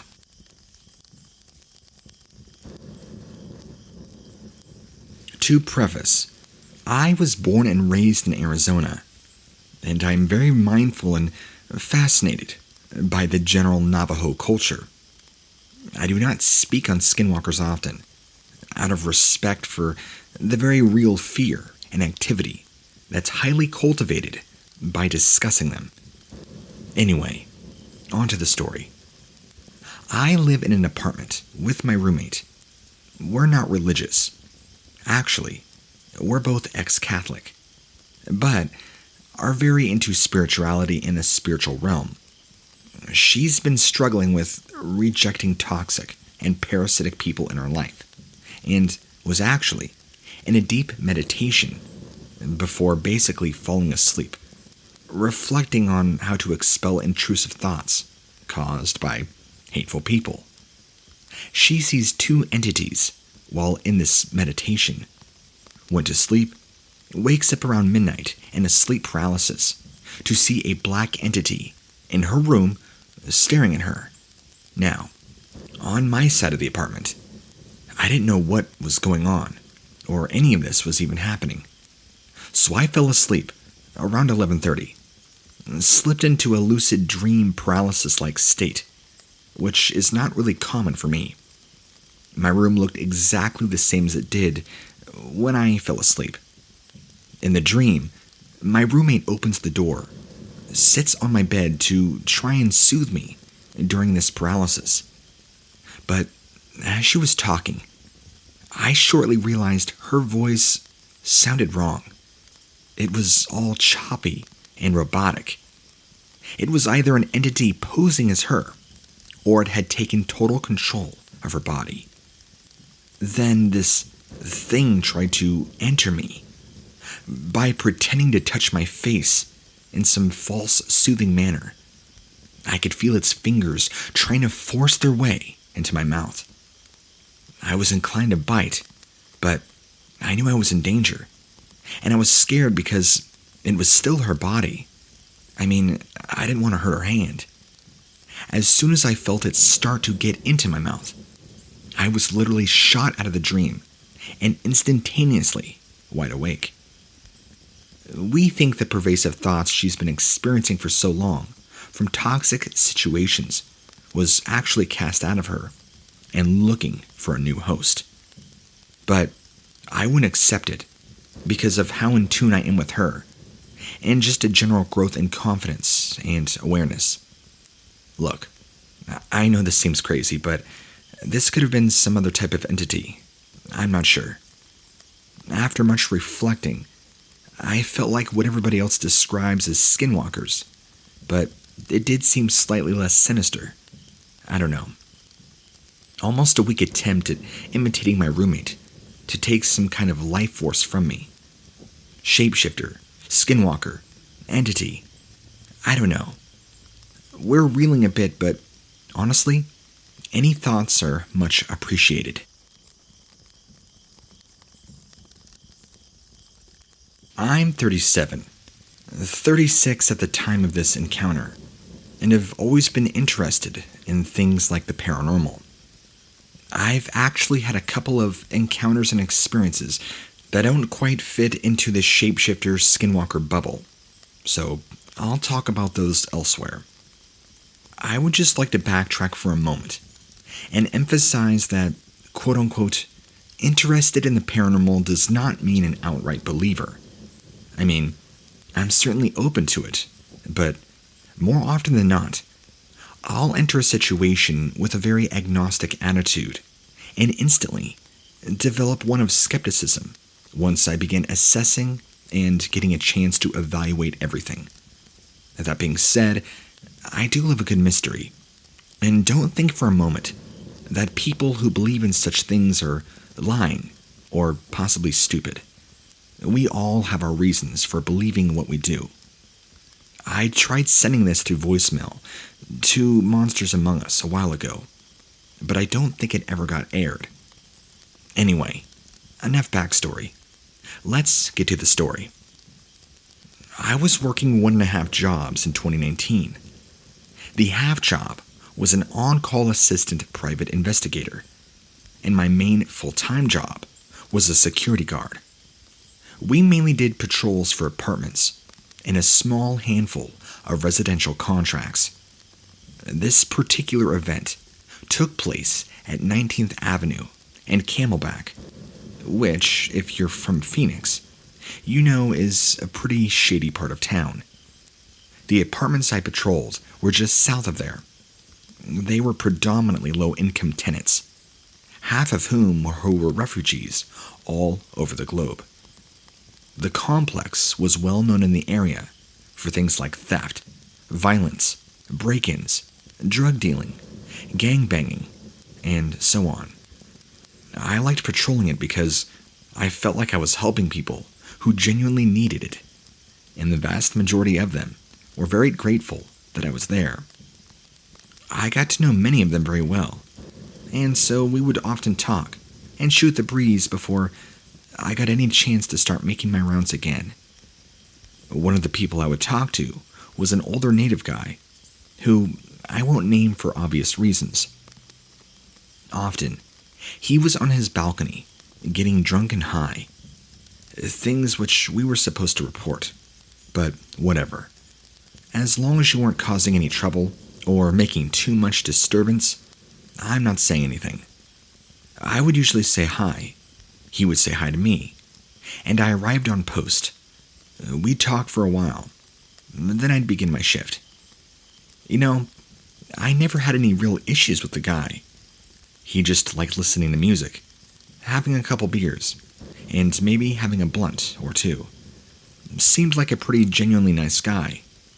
He even had a tattoo on his chest of some Kachina doll, though I have no idea if they play into this encounter or not. Anyway, in the summer of 2019, I was doing my rounds, And right around 8:30 p.m., I hear him chanting loudly in his native language. I went to see if he was okay, as he never did this before. When I get there, he was inside, so I kept doing my patrol until I heard it again not long after. I went back inside, or back to the side of the complex where he was, and saw him, his pregnant fiancée, and his son, whom I had never met before, all coming down the stairs. He looked at me and said, "Hey, follow me." When I was walking behind them, I saw what appeared to be a giant-looking knife in the son's hand. But when we get to the parking lot, I could see it was just a very large feather, and his father had two smaller ones, maybe from a juvenile eagle. When we entered the parking lot, I saw a native woman standing there who I had kicked out earlier for being too loud and yelling at a guy who was the roommate of the native tenant. I'd seen him before and knew he lived there, but didn't know he was his roommate. You know, I don't remember what they were arguing about, at least this time. But she had her two sons with her, a 10-year-old boy and a 6-month-old baby in a stroller. They were going back and forth with each other, and the father and son began taking the feathers, rubbing them on the children's faces, while whispering in their language. The mother begins flipping out. "Don't you put that on my babies, you sicko! Get away!" And so on. I was about to step in and tell them that they need to stop, when they both stood up and said in a very guilty voice, "We aren't doing anything to hurt the baby. That's why I even brought the security guard, just to make sure everything is okay." And she replied, "He doesn't even know what's going on." Truer words could have never been spoken. So she then says this: "If you guys aren't doing anything wrong, then do it on your pregnant fiance's belly." The dad just says, "Okay," turns to his son to whisper something in his ear. Now the kid's turn to flip out, and he yells, "You're still evil. I'm half Christian, and I'm not doing this evil stuff," etc., etc., and takes off running. The dad and his fiancée yelled at him to come back. Then he takes off after him. I'm stuck there, trying to get the lady with the kids to leave, now for their own safety. Then I ran off looking for the dad and son. I didn't find them, so just assumed they had left the property, and therefore weren't my problem any longer. Not long after, I see a fresh blood trail and vomit on the sidewalk, and a knife nearby it. Walked back to the native guy's balcony, where I can now see him getting bandaged up by his fiancée, due to having a huge gash on his forehead. I called the cops. I hated doing that now, but this had turned serious. They came, I explained everything that had happened, and they knocked on his door, and of course, there was no answer. They explained to me there was nothing they could do, since this appeared to be a family issue, and the dad was attacked, didn't want to talk to them, which, it makes sense, I suppose from their point of view. So no charges were ever filed. The next day, I speak with the manager about the incident. He tells me, "Oh, you mean Mike?" Obviously not his real name. "Man, I've been keeping an eye on him. He moved here after he got let out of prison for manslaughter." If any of you are familiar with the process of becoming a skinwalker, you would know that one of the big steps to take in order to become one involves the murder of a family member. I only saw the guy a few times afterwards, and we never done of the incident again. But it was always in the back of my mind whenever I saw him. For the record, I don't personally think people can turn into coyotes or wield magical powers, and no disrespect intended to anyone. However, I do think that some people think they are capable of such things. Anyway, if someone who is more knowledgeable about these things has any ideas, I would love to hear them. Particularly about the feathers and the tattoos. I knew a native guy years ago who had a specific tattoo put on him by a family member in case he ever got into prison, so he could not be recruited by the Warrior Society, which is a native prison gang. Think their version of the Aryan Brotherhood, and always wondered if they had any hand in the whole Skinwalker thing in the Southwest.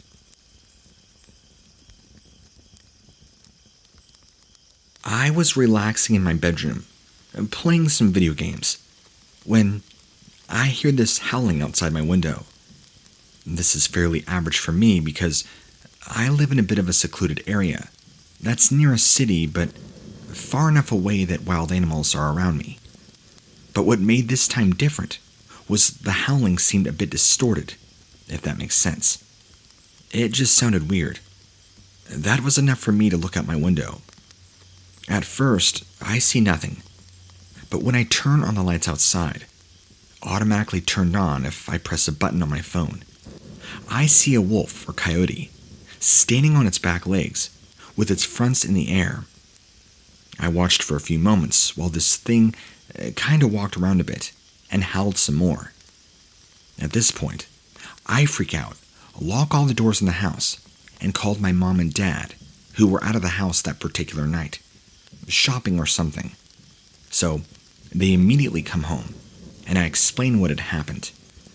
They call the police and report a potential burglar or stalker.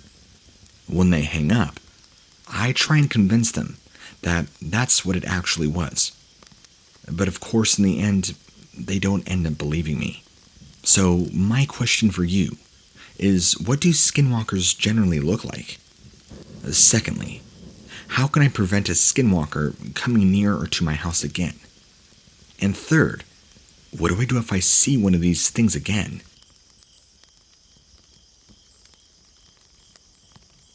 This took place a few years ago. I was in my late teens, driving home at around 10 p.m. This was a typical shift for me, and I was not too tired. I know what I saw. I lived somewhat out in the country, far enough to be on septic, close enough to be on the county's water system. I mean, it wasn't irregular to see wildlife at night, like elk, barn cats, deer, even occasionally dogs. I'd been living here for a few years at this point, and during this time, one particular neighbor had this really bad habit of his dog running free on the side of the road. So, I love animals. I would always pull over, call the number on his collar, and get him back to his rightful owner. So, anyway, I'm driving home, nearly 1 block and 3 turns from my house. I see this figure out of the corner of my eye. It looks like a medium-sized dog. I roll down my window, turn my music down, and start calling out to it, as I would a dog. "Hey, come here, sweetie. Come here, baby." It seemed very shy, as it refused to look at me, and its body language was very timid. I kept trying to speak sweetly to it, let it know that I was in no way a threat. It looked a little skinny, seemed to have short gray hair. I really wanted to see if I could help it, maybe find its owner, or get it somewhere safe and fed. It finally responds to my sweet talking, turns to face me, and my stomach drops. This is gonna sound crazy, but it had a human face. The best way I could describe it is like a teletubby. You know, I really wish there was another way to describe it, for the sake of my credibility. But it had no distinctive features, and its head was still shaped like a dog. It did not make any faces, any noises, and it did not speak either. I was so surprised that I screamed and I sped off. I was so scared too because my house had a gate that I had to open, and I didn't know if it was following me or anything. I didn't look back, and it didn't appear to chase after me as I was speeding off. I feel bad about it to this day, and I wish I didn't react the way I did, but I didn't know if I was in danger. Seeing something like that. Something that you just can't explain. I don't know. I really can't stress enough how it did not make any facial expressions, noises, or speech, anything. I was the one going out of my way to bug it, and I was bluntly rude to it. I haven't seen it since. I wish I could change how I reacted, and I really do wonder about that all the time. So I did some internet scavenging afterwards. I haven't been able to find any experiences like it, which now makes me feel even more nuts. Maybe it was something slightly different than a skinwalker, but this is the closest lore of it that I know of. If you've had any similar experiences, I have a ton of questions.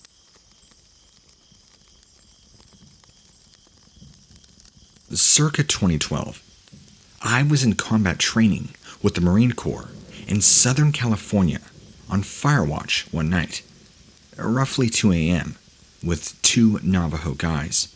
We were on the subject of skinwalkers, telling stories that our grandparents or others had told us. We were all generally feeling a little creeped out, just from the atmosphere and the stories, when we hear the most distorted coyote howl any of us have ever heard. And what we could guess was about 50 yards away. It was like someone was slowing down a vinyl recording of a coyote howl with their finger.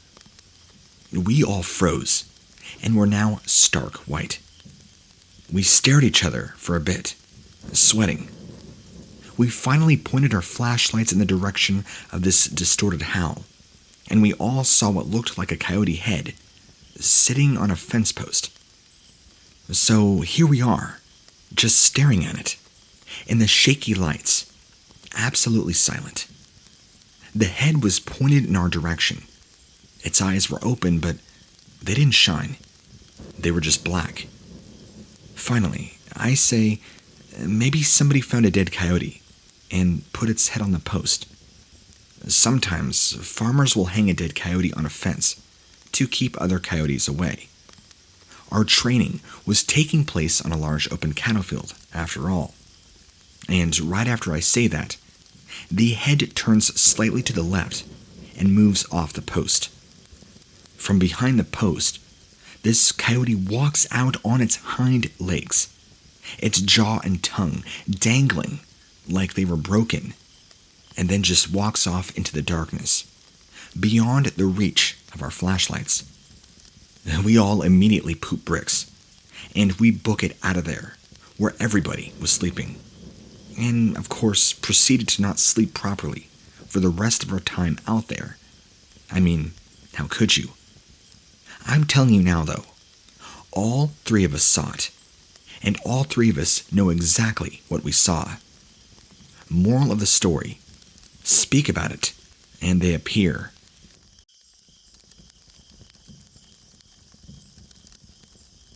This was years ago, back when me and a group of close friends were all about 17 to 19.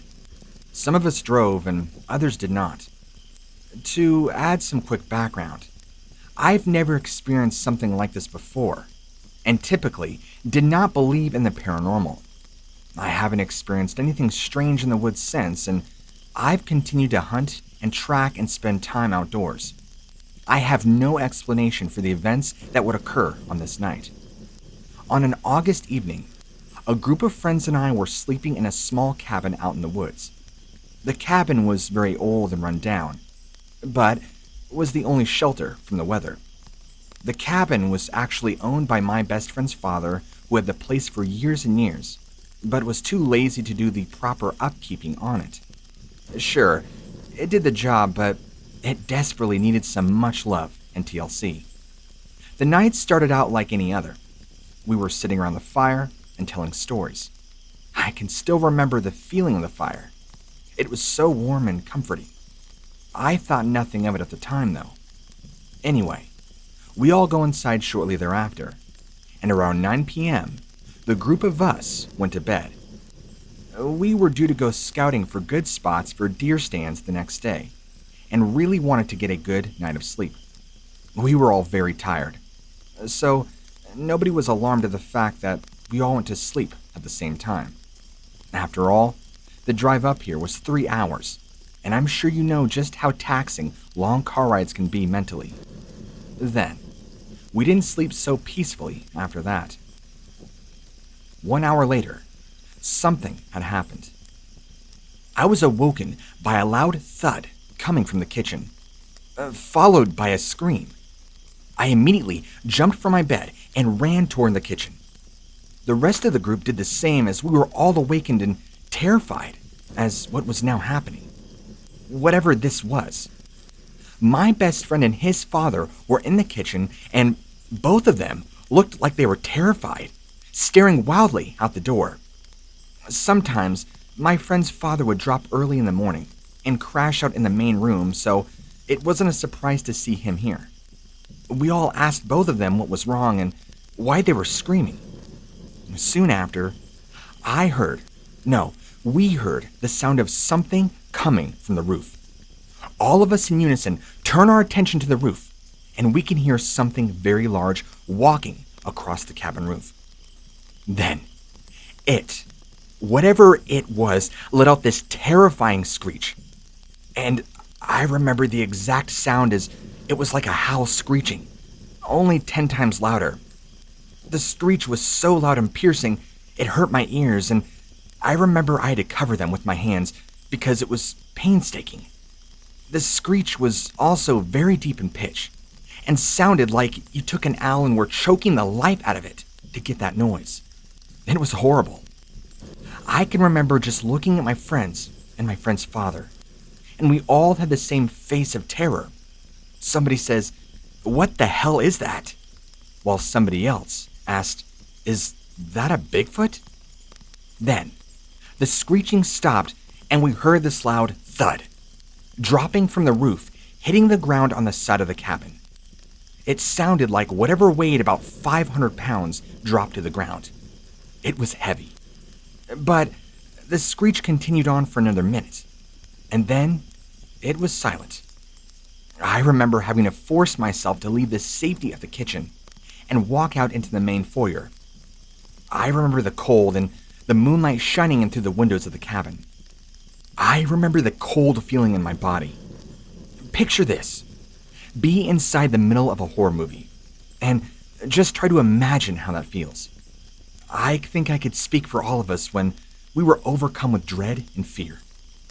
After it went completely silent, my friend's dad opens the front door and shines his light out to look, and you could hear the night outside was so quiet.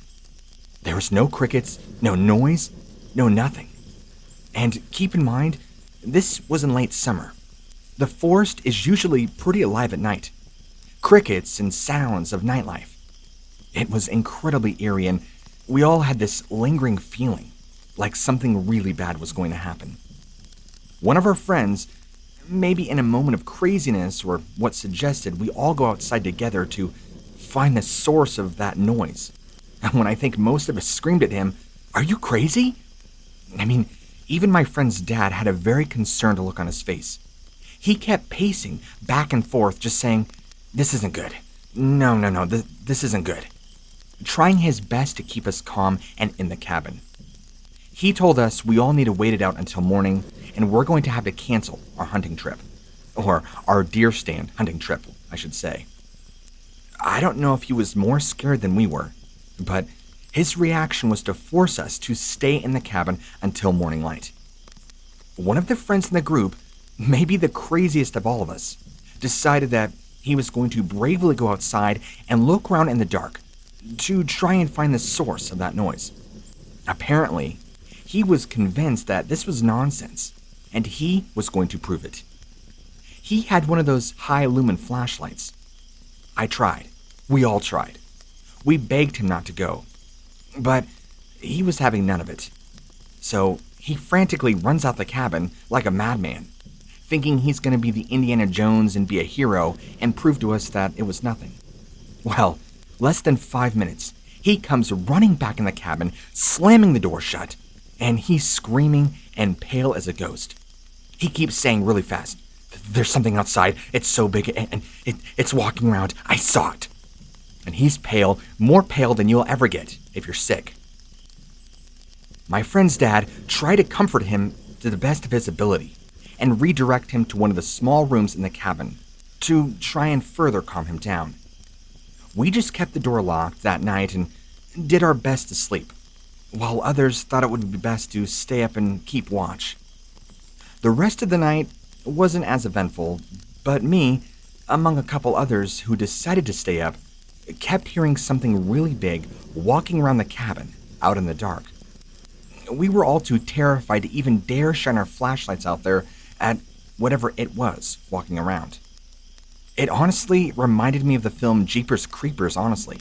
It crept me out.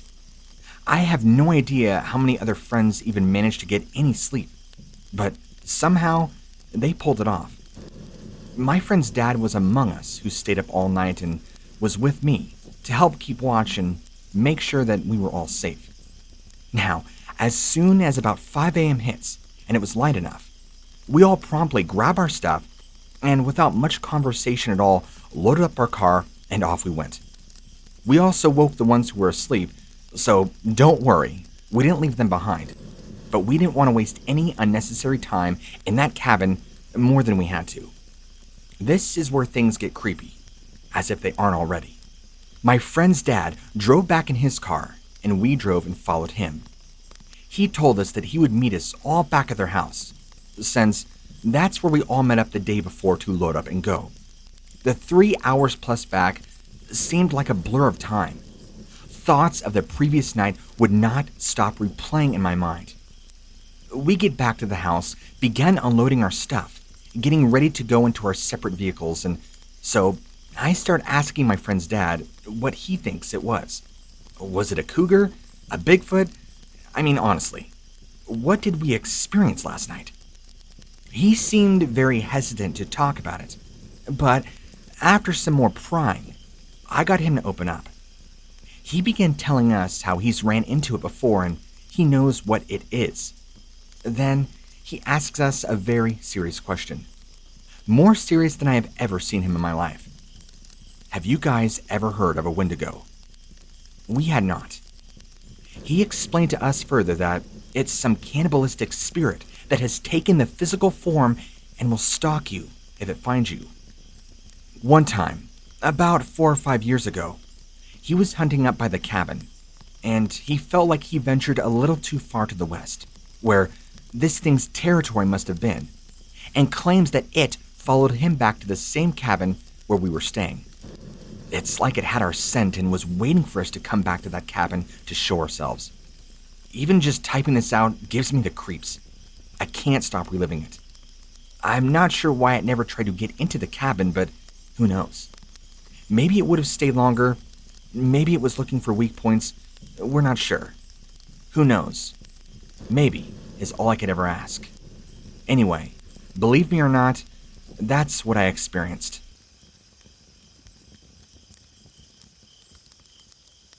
It happened in May of 2008.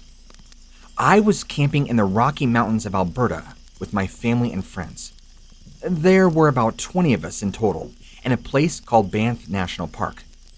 We were driven out of our campsite by some sort of animal. We suspect a bear, and we ended up in a place called Johnston Canyon.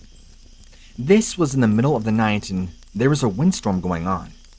The wind was howling and it was raining, although lightly. There was some thunder and lightning on in the background, but not too much.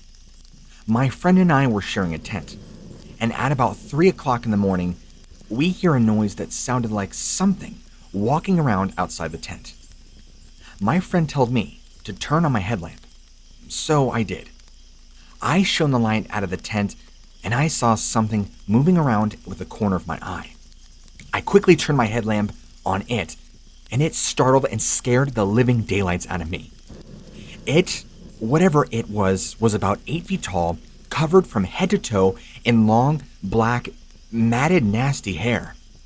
It had these hollow, empty eyes that kind of glowed a dull yellow, and they illuminated from the light of the headlamp. It was staring at me. I tried to scream, but This thing was so ugly. It had a face that stuck out like a deer or maybe a dog, and even kind of had small little horns protruding on top of its head. Not like full-blown antlers, like a 8 or 9 or 10 rack deer would have, but this was more like little horns that you'd see a male buck having, like a little one. The face resembles more of a rotting skull with bits of tissue falling off it. I wouldn't notice though until afterwards, but this horrible odor of rotting meat lingered around our campsite for hours after the event. Once I shined my light into its face, it quickly lifted up its arm as if to shield its face from any kind of light, and kind of faded off into the obscurity of the darkness of the night. Either that or I turned away out of sheer terror and began screaming. My friend and I both saw it, and my behavior woke up pretty much everybody else. And so they're screaming at me through their tents, "What's going on? What did you see? What's wrong?" I told them right then and there, "Guys, there's something walking around our campsite that isn't an animal, and it's not human." I don't know what it was, but it scared me badly. After this, the rain came down pretty heavily, and so now we all just stayed put in our tents. Many of us went back to sleep, but my friend decided that we should try and stay up. Maybe keep an eye out in case this thing comes back. I did not have a weapon on me. I know, stupid, right? But my friend kept a Colt 45 with him at all times. He was always, and still is, a firm believer that if you're going to be hiking or out in the wilderness, you need to carry a powerful weapon in case you run into a dangerous situation and desperately need it. It seemed like after that thing left, the rain and storm intensified, as if its mere presence angered the storm. At some point in the morning, I passed out from sheer exhaustion and woke up sometime in the early AM. I think I was the first one up, and so I woke everybody, explaining we need to move now and not stick around, in case whatever that thing was decides to come back. I'm glad my friends stuck up for me and convinced my family and friends that I saw something, and that it's also verifiable and was not just a mistaken identity. They were convinced I saw something, although not sure what. We loaded up, packed out of there as quickly as we could. Now, moving forward in time, a little bit, I kind of forgot about the whole event, until months later. This same family friend and I are sitting down over a beer, and he brings up that time we saw that thing camping. I immediately remembered and had flashbacks to it. It scared me to even think about. He explained to me, "Yeah, I tried to do some research on what I think we saw. I'm pretty sure it's no Bigfoot. Did not look or act like one. It had to have been a Wendigo." To further tie things in, I recently found your channel and was reminded of this event again by the same friend telling me I should reach out to you for verification. Is this a Wendigo we saw, or something else?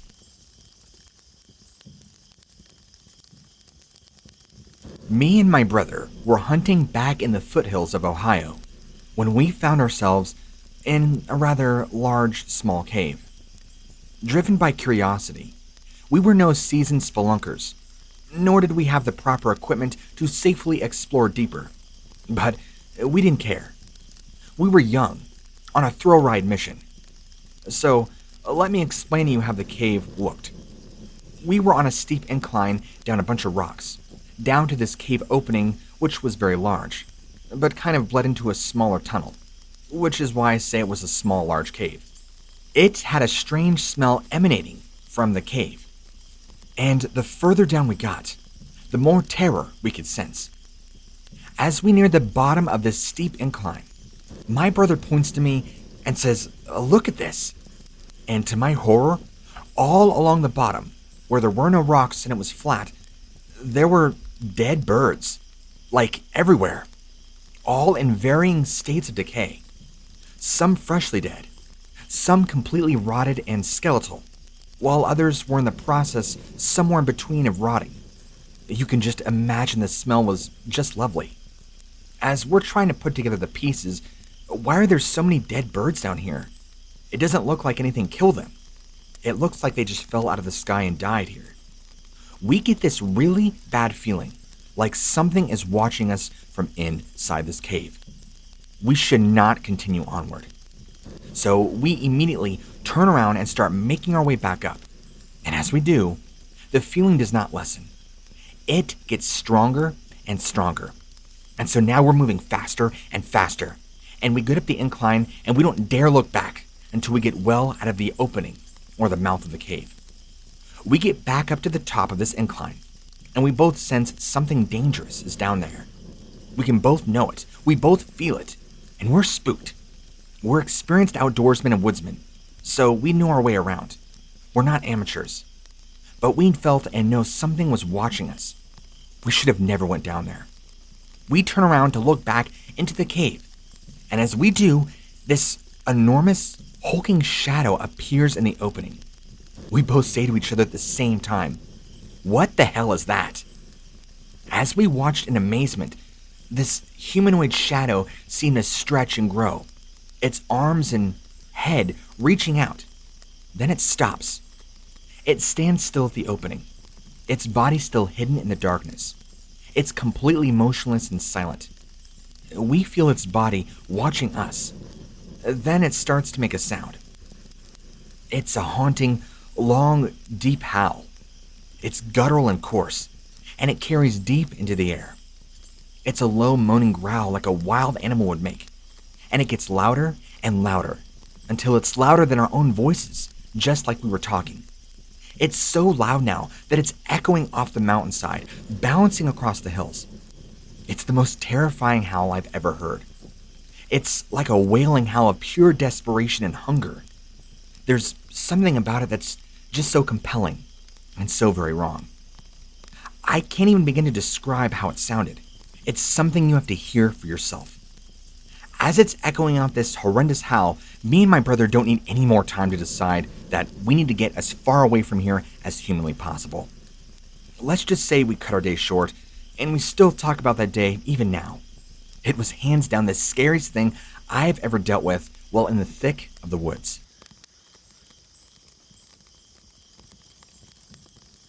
This was just last summer, in 2020. One summer night, my friend and I are sitting around a bonfire with other friends and noticed a strange, pale, and gaunt figure staring at us through the trees beyond. We didn't think much of it, as it looked somewhat human. We assumed it was some kid or young adult who perhaps had been drinking and stumbled into our campground. We ignored the figure for a while, but it kept staring at us. It was not particularly tall, but was very thin. It was wearing what appeared to be a torn, dark brown robe, and it had pale white skin with very long, dirty, stringy black hair hanging from its face. It had no facial features that we could see at the distance. At least, that may not stand out as alarming, as I'm probably making it sound. But that was at first. After a while, the figure disappeared from the trees, and my friend and I, since we were the closest to the woodline, could hear something moving quickly in the woods coming in our direction. This made us both incredibly uneasy, as it would anybody. Quick note. This is where I have to insert a disclaimer that I'm not suggesting that what I saw was a Wendigo in fact. Also, I'm not trying to make a mockery of the idea of the Wendigo either. I merely want to share my own experience. I realize there's a lot of controversy surrounding the idea of Wendigos. If you don't believe in them, that's perfectly fine. I'm not trying to change anyone's mind, just share my story and be done with it. I have to tell you, this is the point in the story where I begin to question my own sanity. The next thing we knew, we can hear it behind us, and we both turn, and all of us around the bonfire now see this thing in full. The figure had appeared, and it was now very tall, at least 8 feet. Its hair was longer than we thought, very long, and it had very sunken-in features, emaciated and sickly looking. It clearly was not human, at least any that I'd ever seen, and it just stood there at the tree line, observing, watching. Several of us began screaming, running back towards the camp, while the others of us were downright frozen where we were standing. I do not know what my friend and I were doing. We were stuck in a state of perpetual shock. I remember turning and running, being so afraid that I was going to fall and this thing was going to grab me. I did not see or feel anyone behind me, but I only made it as far as the fire pit, and I stopped and turned to see what it was doing. It, to my horror, had begun running towards me and was now very much taller and larger than I ever thought. It had singled me out and was charging me. I remember looking up at it when it was no more than a few feet away, and in that exact moment, it looked at me with these lifeless eyes. And somehow, I don't know, like some sort of paranormal phenomenon, its face had contorted and changed. It had no face. It was just a black void with eyes. I can't even begin to explain. I screamed and fell to the ground. I think my friend was screaming too, but it's a blur, to be honest. I don't remember. The next thing I do remember, I was sitting on the ground looking at my own hands covered in dirt and blood. When I look up, I was surprised to see my friend next to me, and he's looking around like crazy, trying to get me to go now before this thing comes back. I think I must have blacked out for a moment or two because it's like my brain just lapsed that moment of time completely out of my memory. Just like a voided check. We were all 15 or 16 at the time, so we make it back to camp. Everybody's freaking out, crying, telling our parents what we had seen. They listened and tried their best calming everybody down, trying to prove there's nothing spooky out in the woods. We have no reason to fear, and probably just saw a deer. But I tried convincing them, or at least I tried, that there was something there. We all saw it, and there's no denying that. They weren't really buying it, so I just gave up after a while and kept it to myself. I know it might sound very strange, and I want you to bear with me through these feelings, but I strongly feel that whatever I saw that night somehow attached itself to me, or marked me in some way. I don't know how to explain or describe my feelings. It's like it marked me. I feel different. Not just about my sighting, but I physically feel different. Like this thing is a part of me now. I haven't felt right ever since this happened, and I don't know who I can talk to about it, to be honest. My parents and family don't want to hear about it, and my friends listen to me, but there's not much they can do. Understandably so.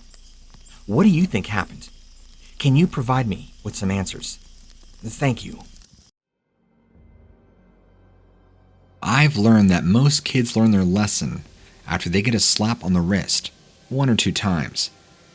If you were a kid like me, you didn't really learn your lesson until like the 14th or 15th time.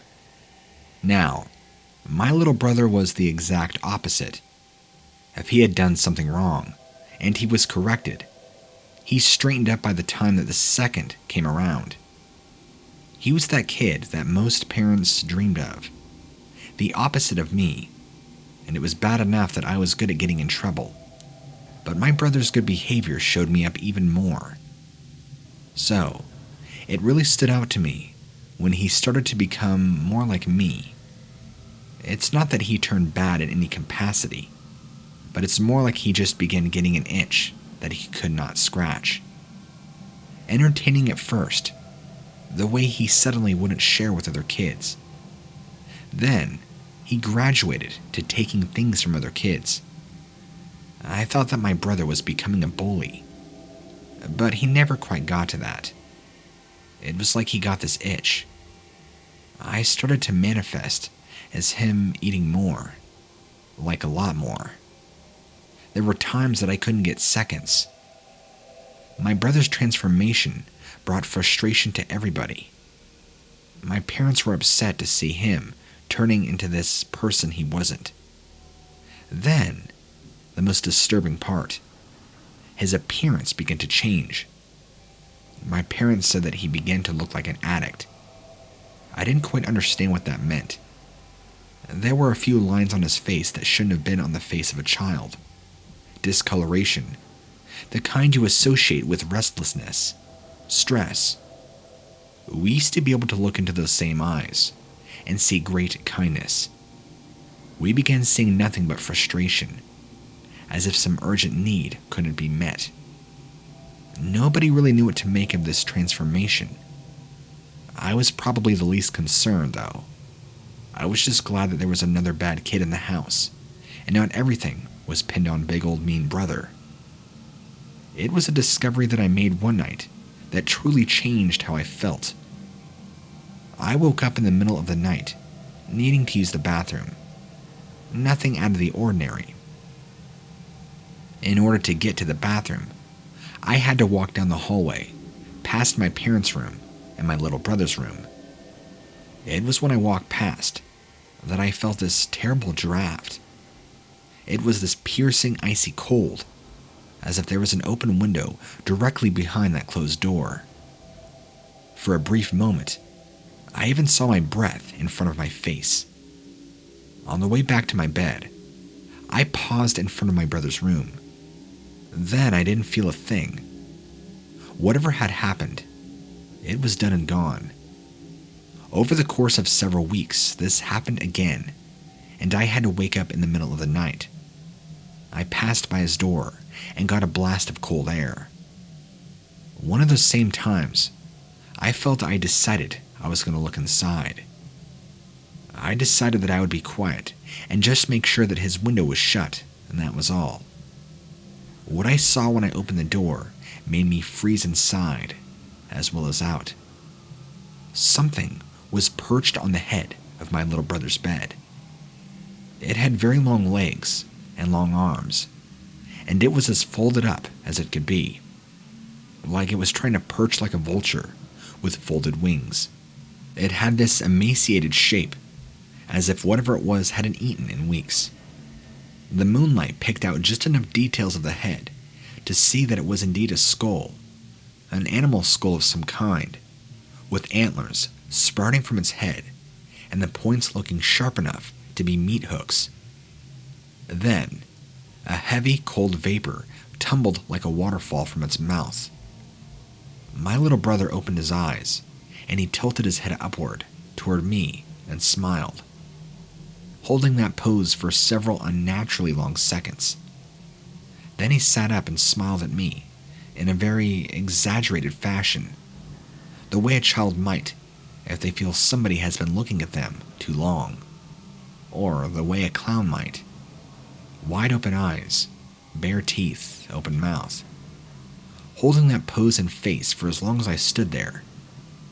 The heavy cold vapor from the mouth of this thing behind him billowing around his lap, all across the surface of his bed. After that, when I had to get up to use the bathroom, I didn't dare get up unless I was absolutely about to explode.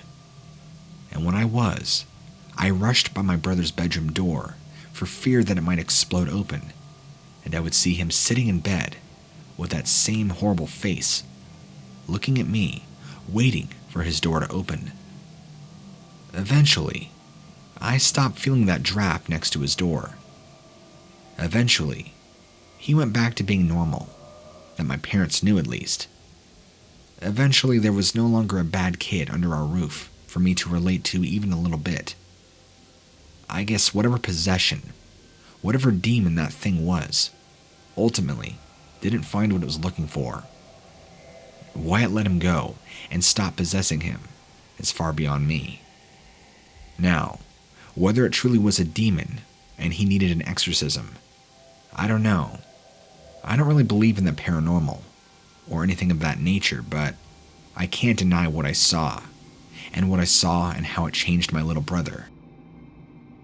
I'm not legally allowed to disclose my last name, but let's just say there's probably a chance you've heard of me or my family. We're synonymous with money and power and fame. Like any other brood of rich people, we had reproduced prolifically, which meant that there was more than enough drama and tension to go around. Not the least of which was who was going to inherit so-and-so's money when so-and-so finally bit the dust. You think it might just be the stuff of movies, but I'm sad to say it does happen in real life. That's, after all, why it is in the movies. It's so ridiculous, it automatically makes an amazing script. All you have to do is pretend you are making a documentary, and it becomes a comedy, or whatever the hell else is popular these days. Suffice to say that the oldsters with all the real gold tucked away decided that people like me and the family were far too soft and had no idea what hard work was. They don't know what hard work was either, but I couldn't afford to tell them that. They developed a little rite of passage to inheriting their riches when they would be gone. They decided that the whole lot of us should spend 90 days in a remote location. The only difference between that and one of the reality shows is there wouldn't be a camera, there wouldn't be a script, and no safety net. If we starved or froze to death, it was on us. Nobody cared. Nobody was going to come and rescue us. So, there were 5 of us total, and I think 3 of them were surprised that we weren't going to set up a new reality show. These grown men suddenly looking like children that had heard they weren't going to have video games or ice cream for a very long time. The cabin in which we stayed in wasn't too remote. The only way we'd been in trouble is if we had an exceptionally bad snowstorm. The television being very small, as was most everything else about the cabin. It was comfortable, of course. I had a feeling they were going to have a harder time winning their inheritance. Then it happened. The worst snowstorm to hit in the entire area in 30 years cut through and dumped on us completely. We weren't just snowed in because of the neighboring roads. We were snowed in because our cabin was literally buried. Keep in mind, this location, while private, is very remote and vast in the wilderness. There ain't anybody around here. I mean, we're miles and miles out. I was the last one that woke up, and opening the front door to discover a solid wall of white, barricading us all in. Communications were down, and we could not make any kind of calls. Every last cell phone tower not giving us the service we need. It must have been out of commission. The food that we were supposed to receive to replenish our supplies for the last leg of our trial by fire wasn't going to make it, and there was no way our food supplies were going to last long enough. We tried to make what we had last. Too many of us, though, were undisciplined, completely foreign to the notion of suffering or deprivation, and after a few days of doing without, they would give in and eat as much as they could before somebody slapped them down. The things about people that are born with a silver spoon in their mouths that we normally think are funny can take a very dark turn when survival is the key. These men that had been by my side as children, spending Christmas together, Thanksgiving dinner, outings, climbing the ladder to fame together, they were suddenly looking like wolves, wild beasts that would take everything for themselves and leave you to starve without a twinge of conscience. It only reinforced the brutality behind the words of our elders before this entire thing began. Nobody was going to get us out. People became what they centered their lives around. And here, I was trapped in a cabin with people raised in a family that centered their lives around cold, hard cash. And that was just the beginning. Our firewood was also part that had been buried in the snow outside. Digging our way out to it was one ordeal. Getting it to burn was another. We were colder and hungrier than we had ever been. That's when I woke up one morning to one of them dead. He lay in bed with his face with a sickly color of blue. One by one, the others came to the room and then immediately had to leave as they realized what had happened. All except for one. He lingered just a little too long, staring just a little too hard, and a strange thought had entered my mind when I saw his behavior, but I could not think there would be anything to it. I would find out that night that my glimmer of a hunch was correct. I woke up in the middle of the night, feeling more than just a biting cold. I also felt like something was extremely fearfully wrong. The air had a charge to it, and even after I got on my bed, it felt like I had a weighted blanket thrown over me. The cold wasn't just pressing in on my skin. It was somehow reaching down deep into my bones, and I shivered violently, almost to the point that I could not walk. It was as still as a tomb in that cabin, and I could hear strange sounds coming down the hallway of the room where my dead relative lay. The room where there shouldn't have been any sounds at all. I somehow knew what I was going to find, but it was too horrendous for my conscious mind to entertain. I went in there to investigate, and there was the youngest among us, with blood staining his face as he ate away at the dead body. His whole manner was that of a ravenous wolf, rather than a reluctant survivalist. I screamed at him to stop and what he was doing. Clearly he had turned insane from food and cold deprivation. He had turned his face toward me, and his eyes were completely whited out. He gave me a hiss that no human should be able to create. There was even a slight rattle to it. His teeth looked different, his nails longer. He was just the right angle, and I could see the reflection in one of the small windows. I'm telling you now, I'm not entirely sure what I saw, but I saw something with antlers and much less meat on its bones. We tried to restrain him, and he mauled all of us to a greater or a lesser degree. Finally, in a display of superhuman speed and strength, he plowed through the snow that was barricading the front door, minus the small tunnel we had carved out to get wood. That was the last we ever saw or heard of him. Our elders pretended to be appalled to find out what happened. We were starved shipwrecks of human beings by the time anybody was able to get out to us. I can tell, though, that they were laughing, and perhaps on some deep down level, they would never admit they were happy that there was one less person fighting to get the money. I know that what I saw was not some hunger-induced hallucination. That's when my research began, and when I discovered the term Wendigo for the first time. Since all this, I've been undergoing severe psychiatric treatment ever since, and I've rambled to my therapist about everything that I read about Wendigos, especially the part that their turning doesn't always happen when they first taste human flesh.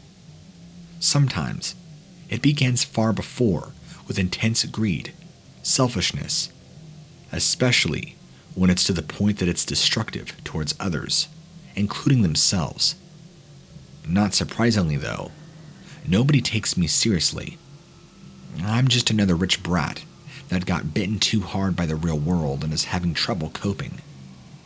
Again, I apologize for not disclosing my name, but if you dig long enough, you'll find a well-known celebrity family who is mysteriously down one person. This is the closest I'll be able to tell the world exactly what kind of people are in power, the kind of people that have all the money. Because if everything I've read is true, then everybody in my family is a Wendigo waiting to happen. A couple of years ago, I went on a camping trip I will never forget.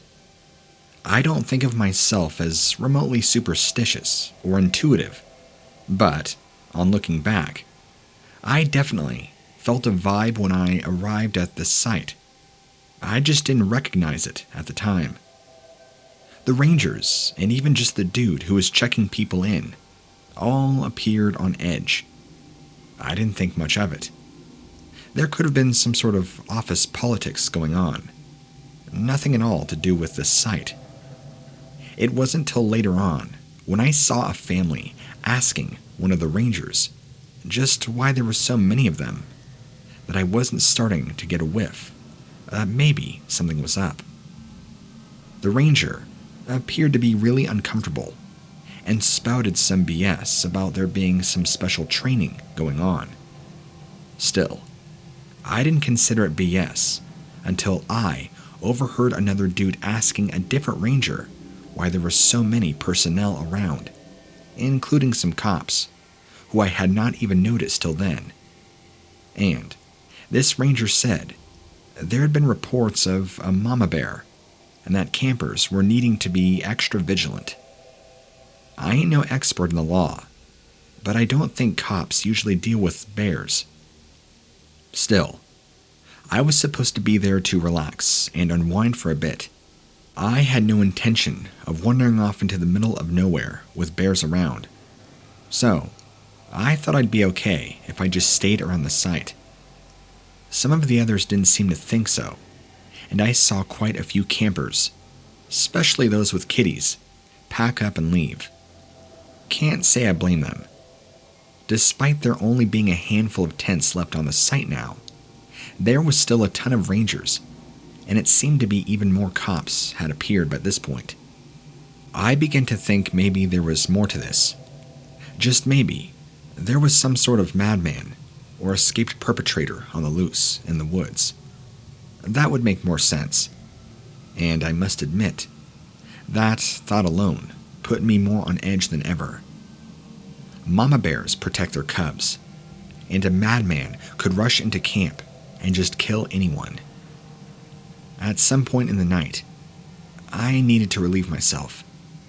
Since there was hardly anybody left in the camp, I headed into the trees, which were right behind my pitch. I had just finished when I heard a whisper from behind me. It was clear as day and scared the life out of me. Now, I would swear to you that I heard my own mother's voice calling my name, her exact tone and pitch. It was her. Only thing is, not only was I in the woods, miles from home, in the middle of the night, but my mother had been dead for 5 years now. There was also a really bad smell, right then, like raw sewage. I hadn't noticed it right until that moment, and I wondered, what could produce such a stink that vile? I could hear, feel, sense that someone, no, something was there with me. I was too scared to turn around and see what it was.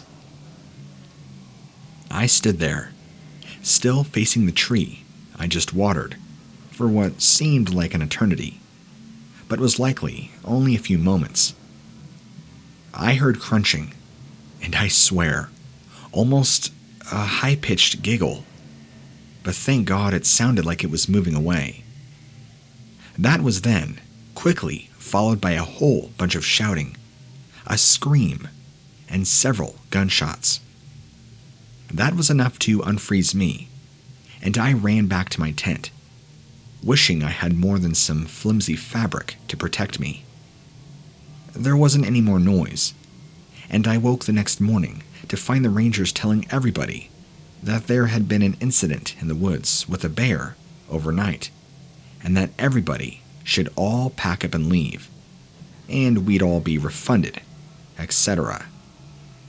I noticed there was a different ranger over by the cars, and overheard a bit of the conversation on his radio whilst I was loading up my truck.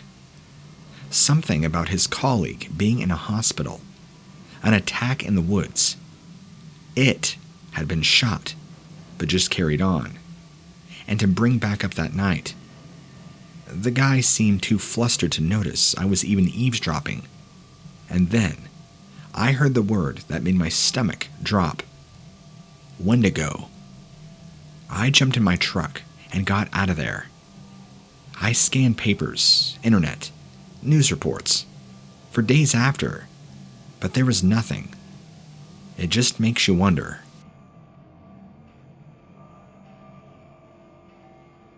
A few years ago, around Halloween time, a buddy and I decided it would be fun to go and hang out in one of the cemeteries just for a bit. There's this one right at the town limits, which has an area around it which is still considered sacred ground.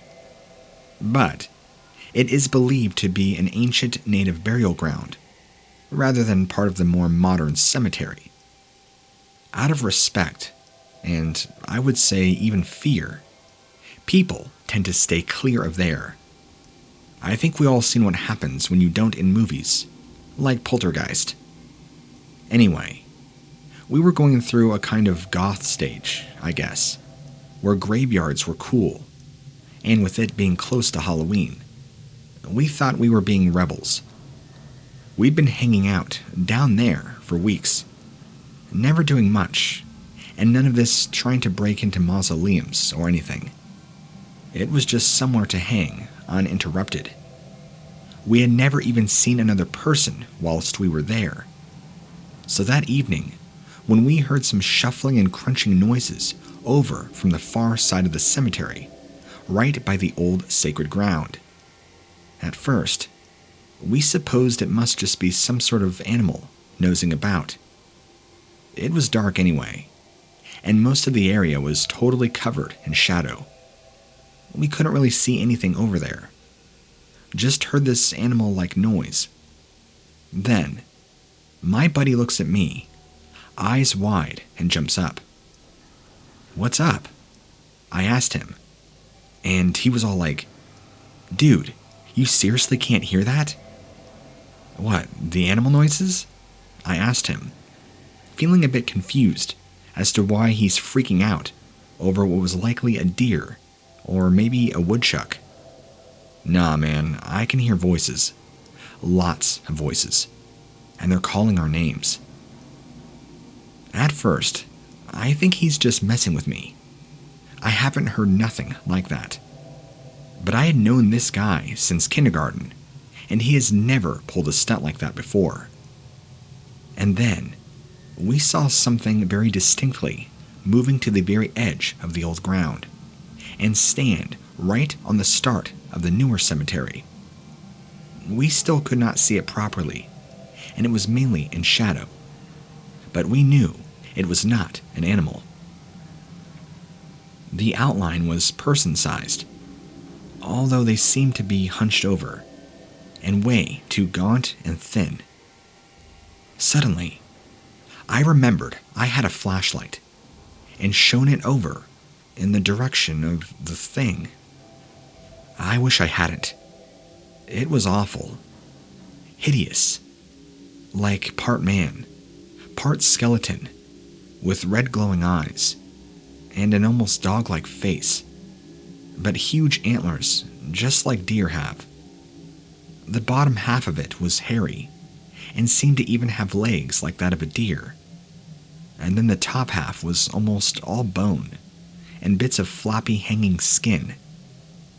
Whilst the sight alone sickened me, my buddy was still shaking his head, nearly whimpering. He insists that to this day, he could hear it calling his name, over and over, but in loads of different voices. All voices that he recognized, like his mom, father, grandmother, etc. But I never heard a thing. It seemed to not be able to come over onto the newer ground, but we did not stick about to test that theory, and we did not go back there in the dark ever again after that. I think we might have ran into a Wendigo, or something of the undead.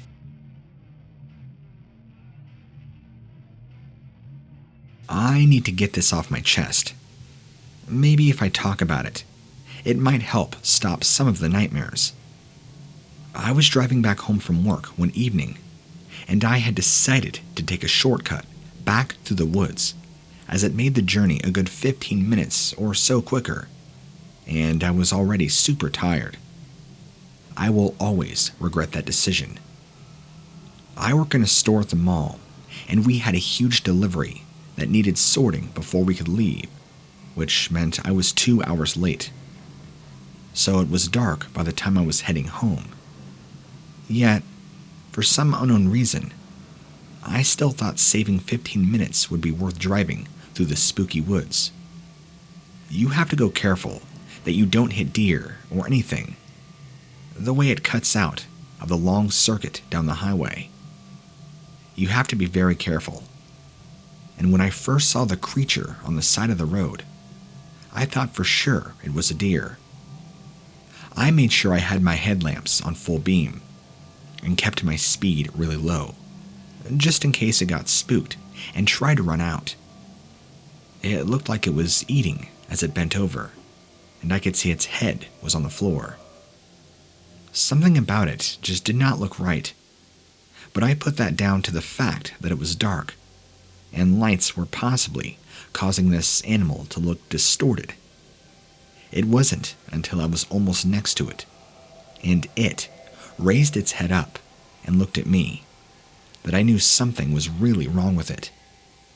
Its mouth was covered in blood, and I could see another deer on the floor now. It was still twitching, showing it was barely alive. This creature that I thought was a deer was eating another deer while it was alive. The other thing that hit me straight away was the smell. Even with the windows down, it seemed to seep through the entire vents, and it was the worst stink ever. Worse than when trash gets left outside and the summer cooks it. That's when this thing stood up, and I can now clearly see. This wasn't some messed up deer who had taken to cannibalism. This was a living monster. It stood real tall, and I could actually see now just how unlike an actual deer it really was. The body was thin.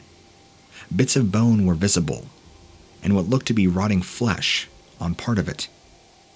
It did seem to have animal feet, but at the end of the arms were definitely human-like hands, with each held bits of deer it had been eating. Finally, the face.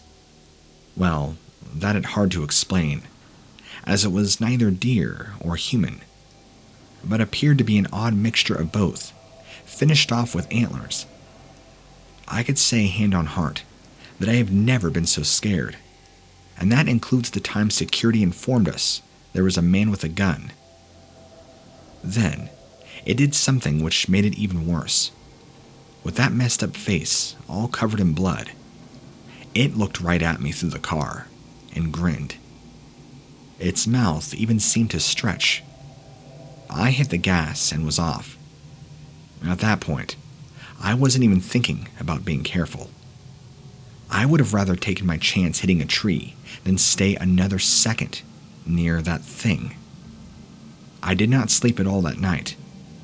I think I cried, puked, and prayed in that order, over and over. I've never been more terrified, and that feeling just won't go away.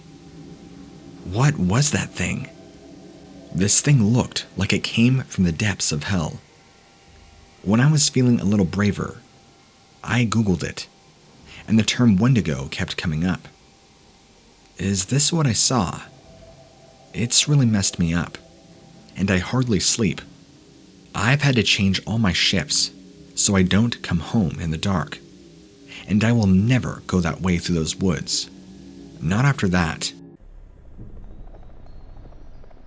For this story, I'm going to keep my identity anonymous. I run a rather successful welding and metal construction company down here in Nevada, and I would prefer it if my name not be attached to any such thing. If you can respect that, you have every right to use my story for your podcast. I was driving to my workplace around 5 in the morning. I can't remember the time of the year, because this was years back, but the sun was just coming up. It was kind of in that twilight hour of the morning, where it's not quite dark, but it's not quite bright. I was almost at work, and coming across a sharp bend in the road, when as I made the turn, my headlights illuminated a figure, what I believed to be a man, standing just beyond the reaches of the road. He must have come up from the ditches below the road, but as my headlights hit him, I realized there was something wrong. While I couldn't exactly tell his skin color, or if there was anything wrong with him, he was covered in animal skins, and had these large skulls wrapped all over him. I thought it was the strangest thing I'd ever seen, and I only caught a glimpse of him for maybe a second, but it was enough to send a chill down to my stomach. As soon as I turned, I kinda had to realize for a second what I saw. Maybe a second had passed, maybe 2 since I saw him. Looking back in my rearview mirror, he was gone. There was nothing. Nobody there. There's no way that that could have happened.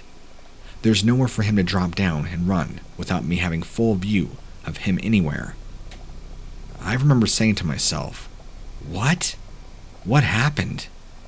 And I nearly turned my car around, just trying to figure out exactly what I saw, thinking that I was just far too tired that morning and in desperate need of more coffee. I rushed quicker to work, hoping to get another cup, and hopefully not having to deal with that again. Well, another few weeks goes by, and I'm going again in the morning. And just so you know, since I run that business, I like to show up at my work around 5 in the morning to get everything going. I want to refrain from holding out any important details about where my whereabouts are for work. And at this point, since it's been a few weeks, I had almost entirely forgotten about my little visual that happened a few weeks prior. But as soon as I get near this very same bend in the road, I see him again. Except this time, instead of standing off to the side of the road like he was the first time, he was actually walking towards my vehicle in the very middle of the road. My headlights were full on him, and I could see much better now.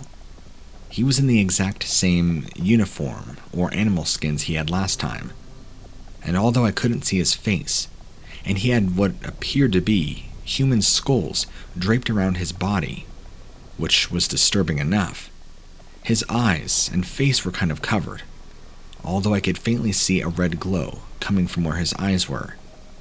Not saying he had red eyes. I don't know what it was, but I do recall there being a faint glow, that's for sure. And as I got closer, I began to press on my brakes because, well, he was right in the middle of the road, walking, casually, towards the direction of my vehicle.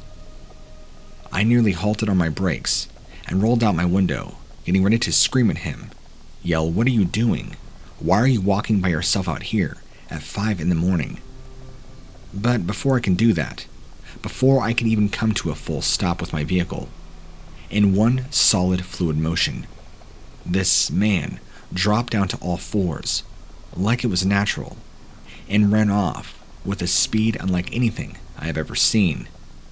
He took off and veered off the road to the right, down into the sagebrush, and was gone. I just sat there with my car idling in the middle of the road, with my foot on the brake, and my mouth and jaw down into my lap. And I have no idea what I saw. That entire rest of the drive to work, and I can remember that entire day at work, was hard to focus, hard to work. Even taking clients' phone calls was difficult. I do remember leaving early, and later on that afternoon, came down with a terrible flu, or what I thought was a flu. The symptoms were flu-like, and I was as sick as a dog for about 4 days afterwards, where I appeared to recover, and was just fine. Since then, I've taken that same road many times because it's really the only road that gets to my workplace. I haven't seen this mysterious man since this all happened, and I hope I don't again. I've heard legends in this area about the natives talk about skinwalkers and shapeshifters. While I always just thought it was a bunch of stories, I guess there is some truth to their tales after all. Maybe I did indeed encounter a real-life shapeshifter, somebody who actually practices real magic and can take on the form of any animal they please.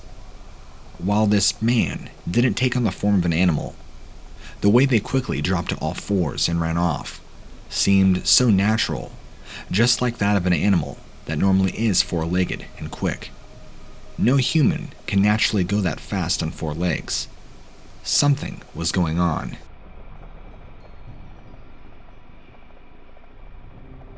After telling some of my very close friends about the story that I'm about to tell you, they tell me that I dealt with a Wendigo, but I'm not entirely too sure.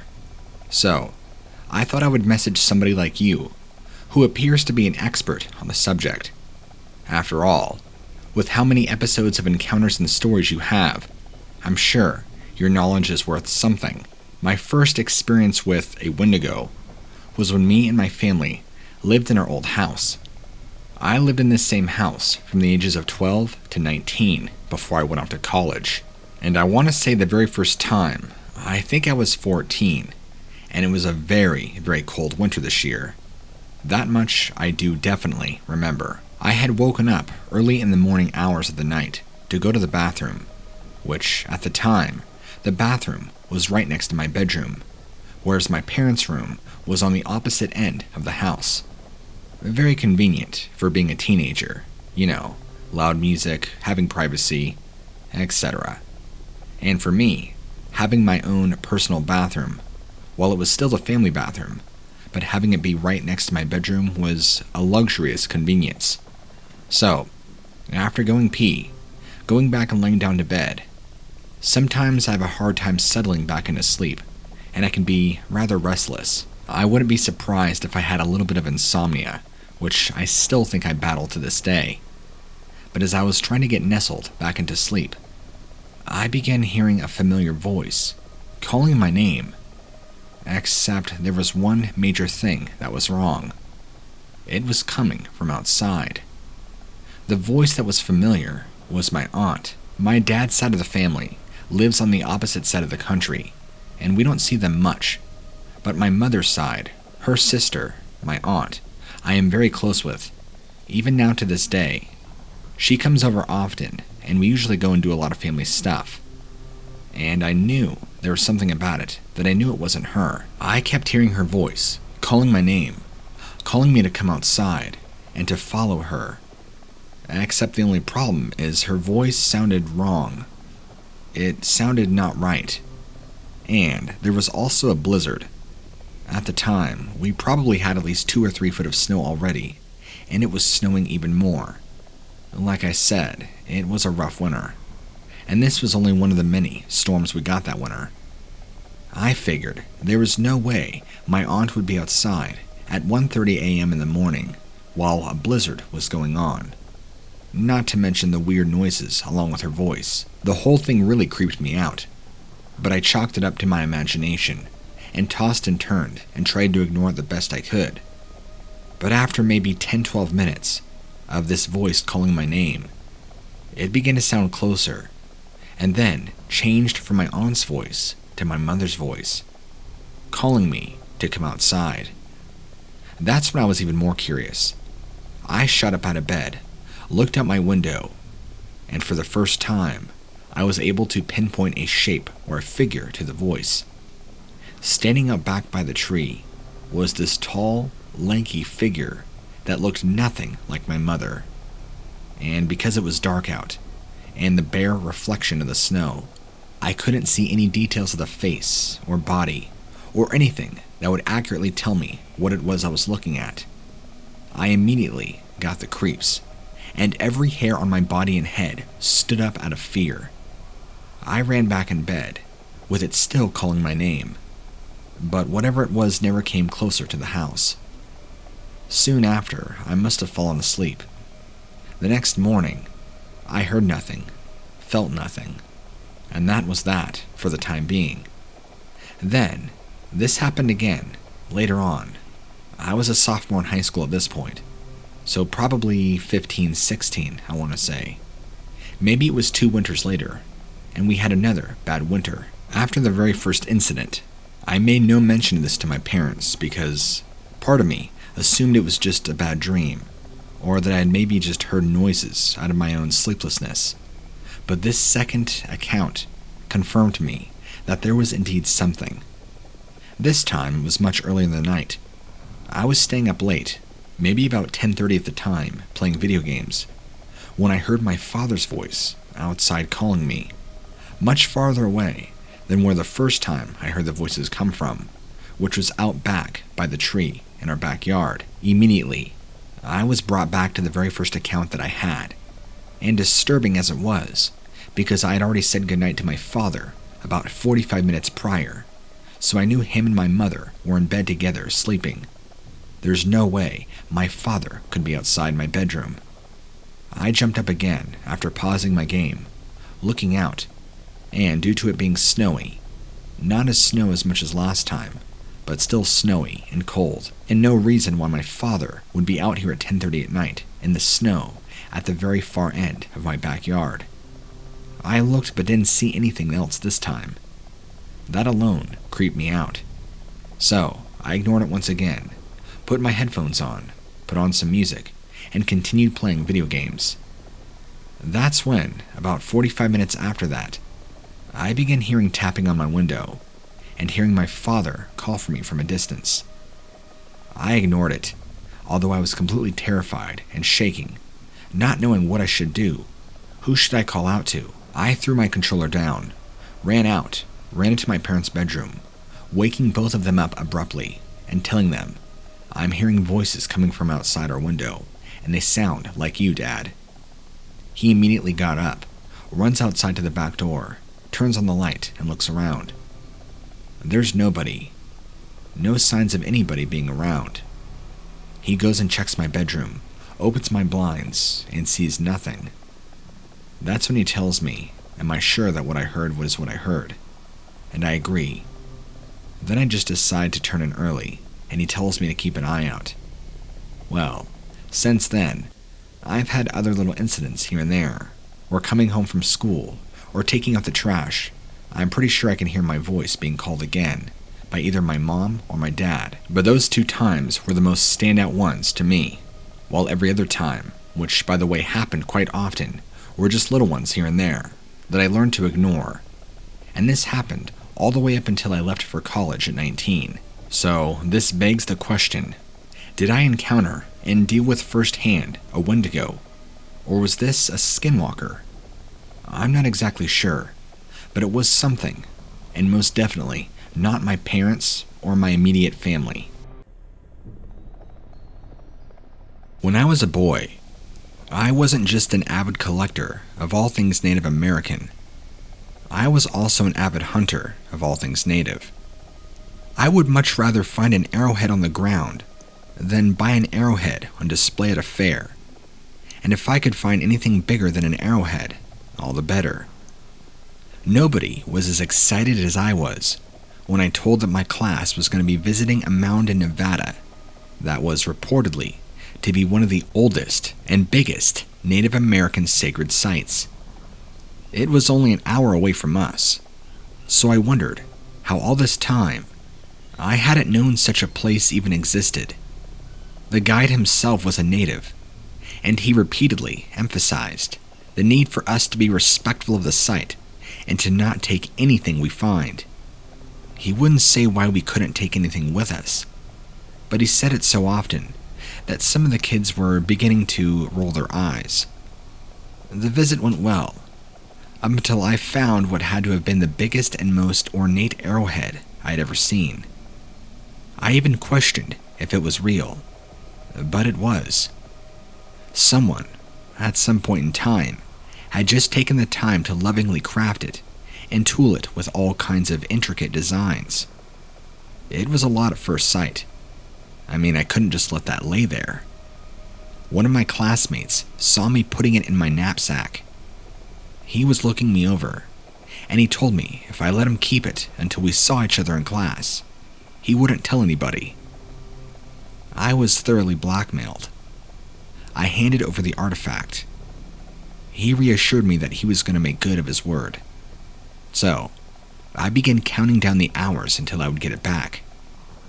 I don't know what that kid is in my class, but I saw him every single day. He could only avoid me for so long, and I was prepared to hound him until it went back to me getting the arrowhead. The very next time I had a chance to talk to him, he was hanging around the far edge of the playground. I figured he was doing it so that I would make him harder for me to find him.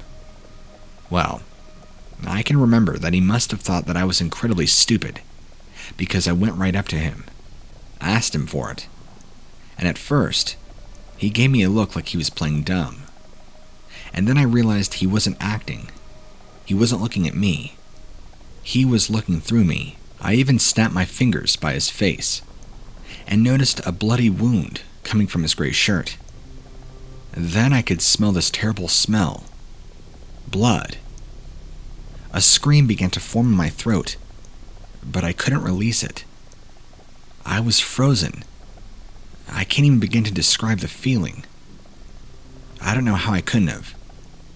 Then, it's like this illusion appeared in front of me. A large, skeletal deer. Something about it was terribly wrong. As far as it went, it was extremely scrawny, a nose too long, and I don't remember ever seeing a deer with teeth that were that long and pointed, poking it from underneath their lips. This thing even had bizarrely glazed eyes. And finally, there was blood that slicked over its entire face. It was horrifying. Like my classmate, it didn't look at me. It looked through me. But it made a face, wrinkling its nose back, pulling its teeth so I could see. My classmate made the exact same grimace.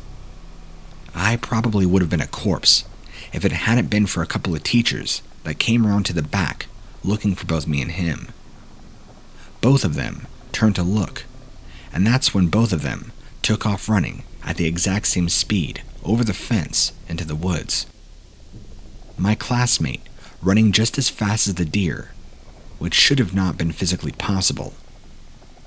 I would be for many years before I knew what a Wendigo was. Knowing what they are and what they do didn't help my feelings of guilt. From the moment that my classmate left, I understood that what happened to me was meant to happen to him.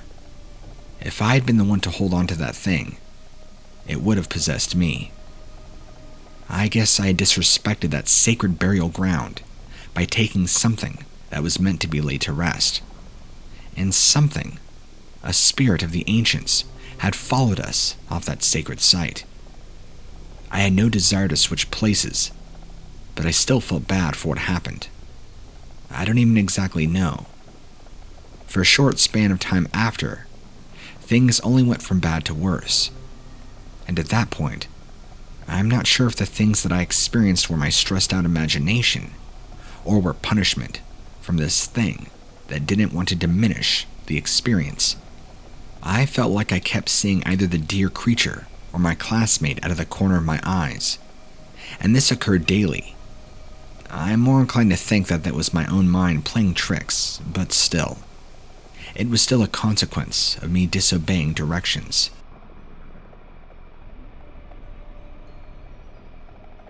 I grew up in the city, so when I met a country-living guy in college, visiting his family was always a unique experience. And by that, I mean 99.9% of the time, it was tons of fun. And I even adored the simpler lifestyle that they really seemed to adopt. It also seemed to cause a lot of amusement to each of them, each time I saw something that I had never before, even when it came to things like deer. Living in a busy city my entire life, I had been to the zoo and seen plenty of animals on TV, but it wasn't like you'd walk through the high-rises and see a goat or cow or deer. And the first time we were driving down one of the country roads, and a deer jumped across the road, I nearly peed my pants. But after a while, I got used to it. It was during Christmas break when I drove back down to visit him on my own. Usually, we traveled to each other's families together, but since we had both gone to our own homes for the actual holiday season, I was now heading to celebrate a country-style New Year. It was a pretty long drive, and I was getting pretty tired by the time I was headed to the exact area in which he lived in. It was also pretty late. Add in the fact that it was December 29th, and you can guess it was already dark by 4:30. I had my headlights on, waiting for anything to jump out across the road. And of course, a deer decides to jump out on the side of the road and just stand there and stare at me as I steadily approach closer. To start with, I wasn't quite as spooked as I would have been had this happened many times when I was driving with Alex, my boyfriend. However, this particular deer did not seem to want to move out of the way. It just stood there, staring at the car. I honked the horn, hoping that would spook it. Nothing.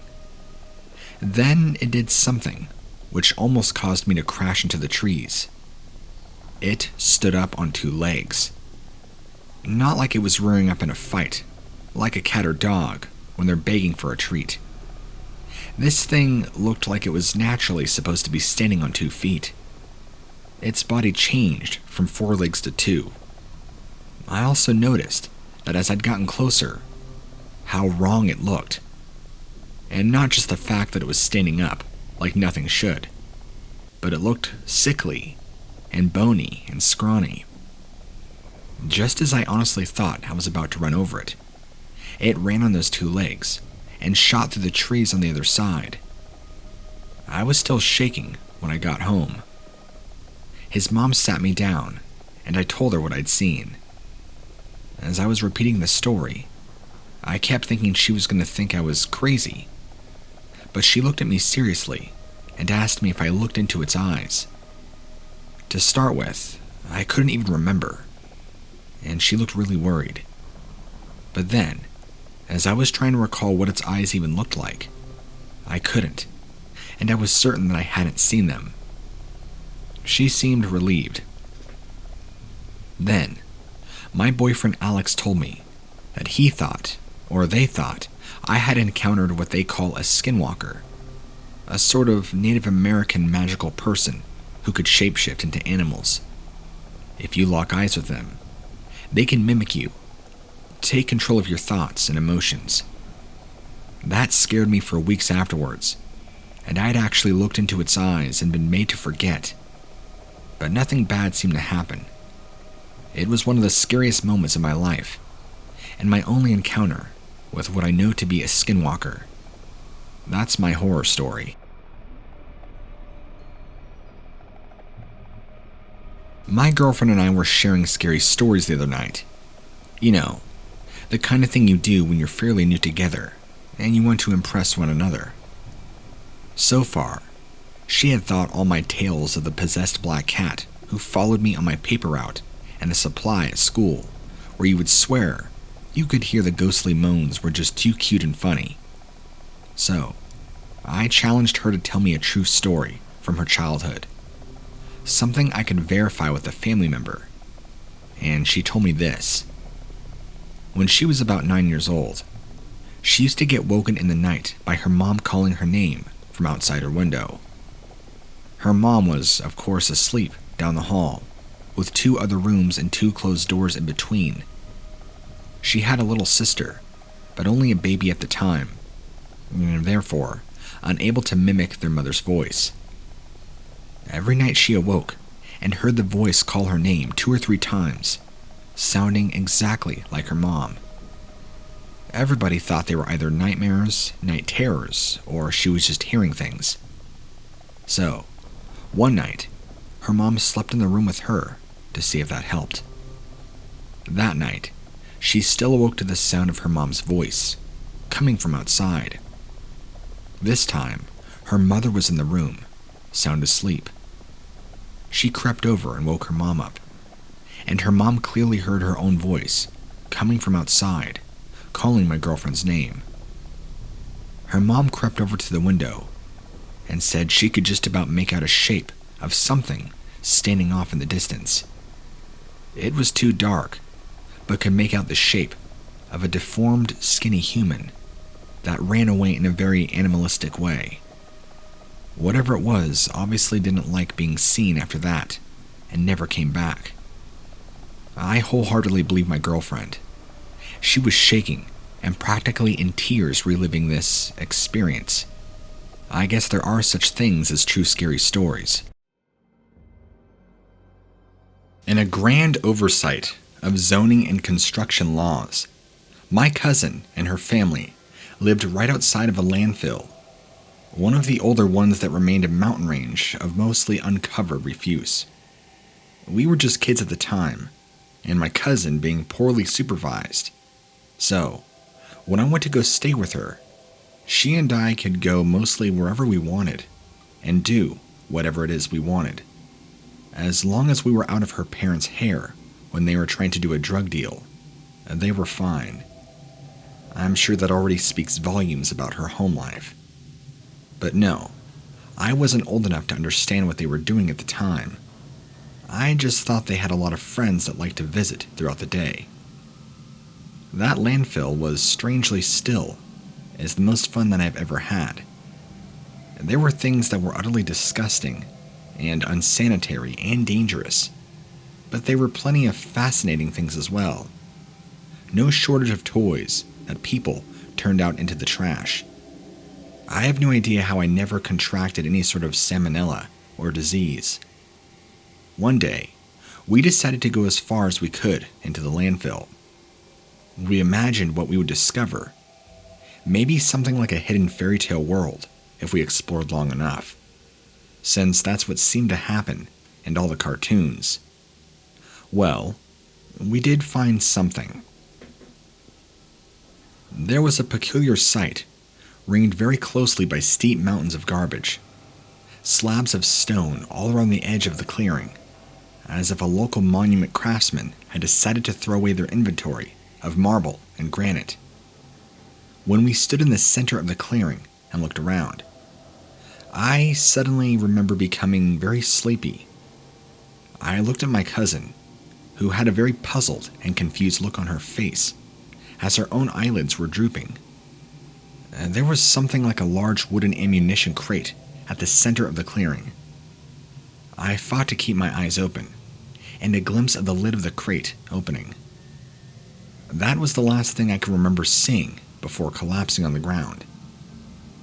I feel it's important to make note that I really don't know how much time has passed, but when I woke up, my cousin, who was with me before I fell unconscious, was now gone. This, at the time, was by far the worst feeling I have ever felt. The panic of realizing she was gone, and I couldn't find her at all. I searched tirelessly until I ached and hurt. Just when I thought I was going to pass out, I spotted her. She was standing on top of one of the mountains of garbage, but completely nude. I called to her, but she either ignored me or couldn't hear.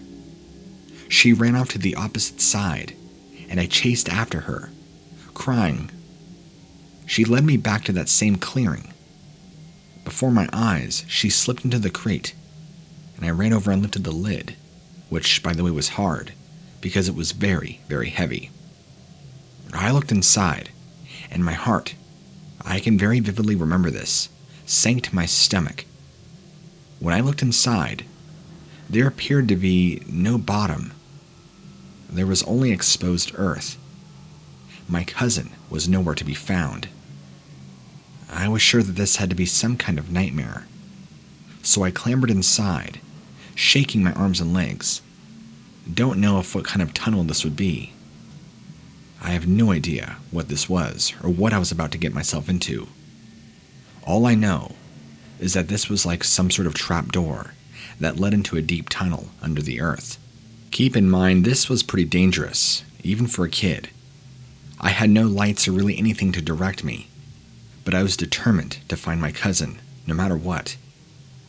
Before even really getting into the tunnel, I guess you would call it, 2 arms that were pure white shot out of the dark and grabbed me and tried to pull me down. Luckily, I still had somewhat of a leverage on the crate, since I hadn't fully submerged into the tunnel yet. I was able to resist just in the nick of time and pull myself out. I ran and I fled, coming back from the direction where we came from. I was moved to pause for half a second when I saw this strange-looking creature on mounds of garbage looking down at me. It honestly looked like some sort of rotting corpse, except to be part human, part deer. I'll never forget that it was swaying side to side, and I don't want to see what it was going to do. It let out this long wailing howl and made my blood go cold. It felt like frozen ice in my veins, and I just ran faster. Miraculously, I got away. I got back to my cousin's parents and told them that she had gone missing.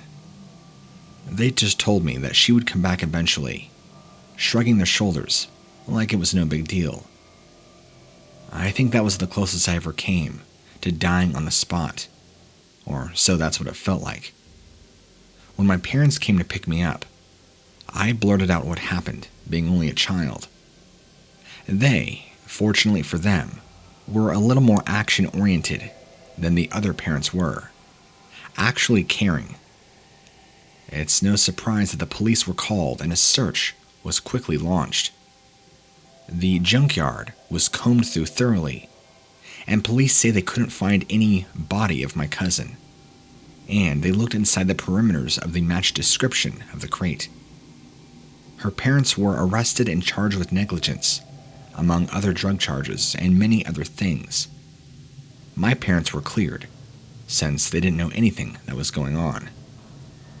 All the justice served at the end didn't help my missing cousin. She was never found, but that did not mean that she was never seen.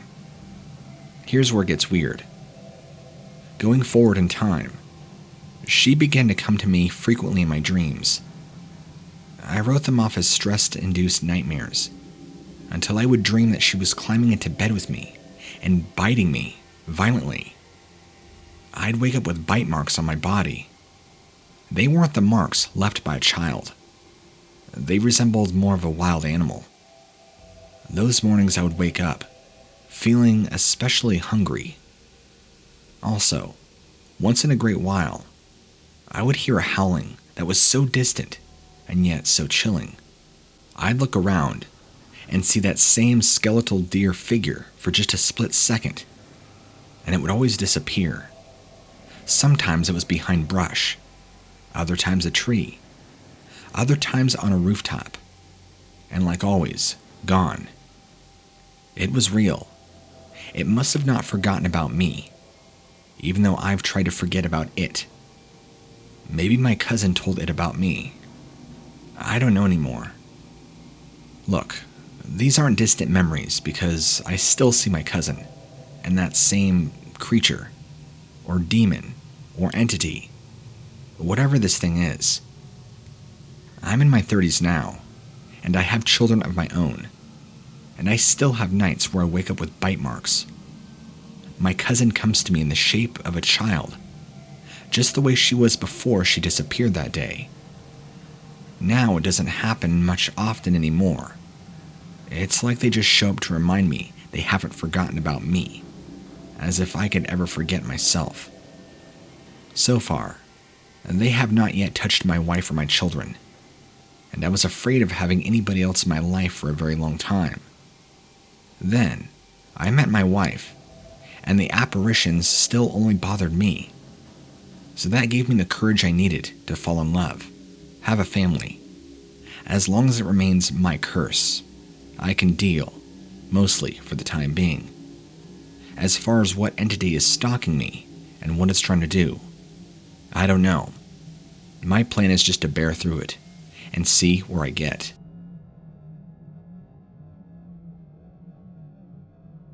My car decided to break down along a desert highway just outside of the state of California, somewhat close to civilization, but too far to walk comfortably. The sun bearing down, and it did not leave me much of a choice. I took my time getting ready for the trek, since Murphy's Law would see to it that a ride would happen by about an hour after I walk.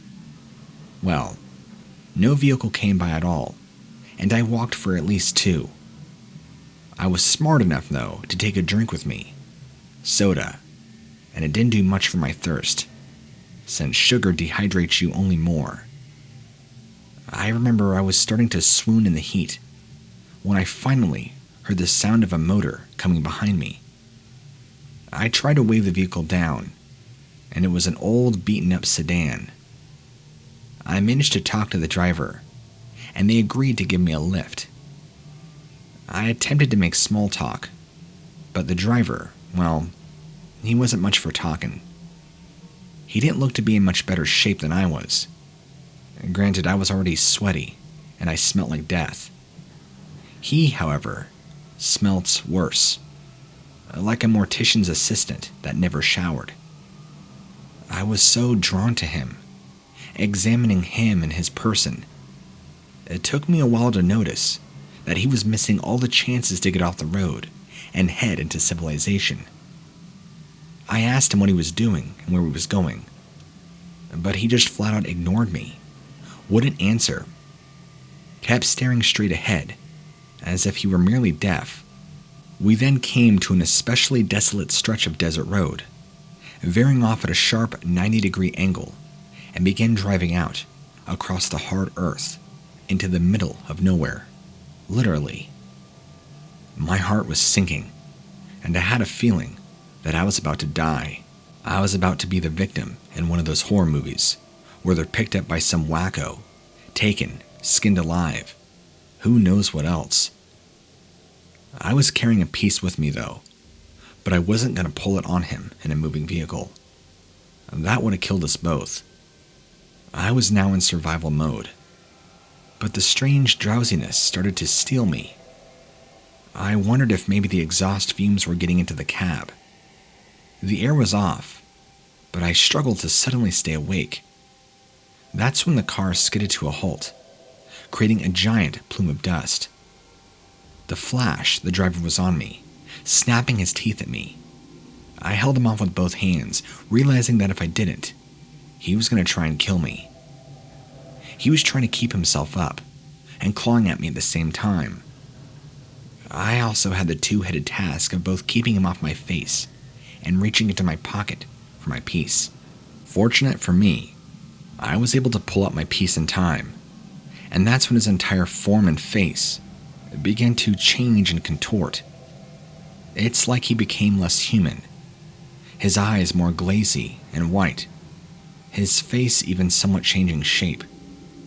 It's hard to say exactly what he or it was. It was disturbing, to say the least. I ended up jabbing my piece right into his skull, right at his temple, to stop him from clawing at me and attacking me. Had I not, he would have killed me. I quickly jumped up out of the car as he squirmed, not exactly sure if I had killed him or not. Luckily, I had found a cell phone on him, which I used to phone 911 and call the police. I know this story already sounds crazy, but I was going through a complete and utter adrenaline, fight or flight, survival. I've blacked out, honestly. I don't even remember stabbing him. After the police showed up and the medics, I explained my story, and they investigated.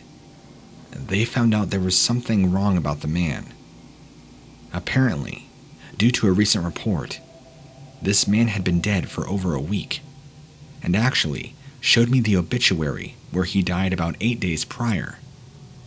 There was virtually no evidence for them to make a case against me, as if I would have jacked the car and murdered him and driven for some distance, then deciding to turn myself in. They chalked it up to a possible imposter, and noticed that I had deep claw wounds all over my body from him attacking me, which were treated. I explained that he tried to kill me and attempted to kidnap me. Anyway, that's all behind me. I have a hard time with just living now, and I don't drive around as freely as I used to. I dread the possibility of breaking down in the middle of the road anywhere, and that some thing or person attempting to be something would give me a lift and then try to kill me. I'm currently going to therapy to deal with all this trauma I've had from such an event. I still live with it, and I feel that writing this out is somewhat therapeutic for me. Our grade school playground was very nice and isolated. The school itself was surrounded by around 7 or 8 acres of forest. It meant that the supervisors had to be extra vigilant to make sure no kids wandered off when they weren't supposed to. Me and my 2 other friends were known for giving the supervisors fits because we loved to go right to the edge, right up against the tree line. I can remember they were always yelling at us. We never did actually go into the woods though. But I guess the average adult, whose job depended on keeping us out, it looked like they were going into the woods as soon as somebody turned their heads. Maybe it was the 3 of us that were the sole reason the school decided a chain link fence 40 feet in front of the tree line, all around the edges of the playground. It was a good thing they did, because soon after construction, a number of supervisors seemed to retire. The fence was actually the only thing corralling us. There were still 1 or 2 supervisors, but they couldn't possibly keep tabs on us all at once. Quick note, it might sound weird me referring to teachers and aides as supervisors, but it's what I call them. It made us feel more relaxed about playing at the edge of the forest, because now, there's a fence to make sure we could not go further. We hoped that meant the adults would leave us alone, which it did.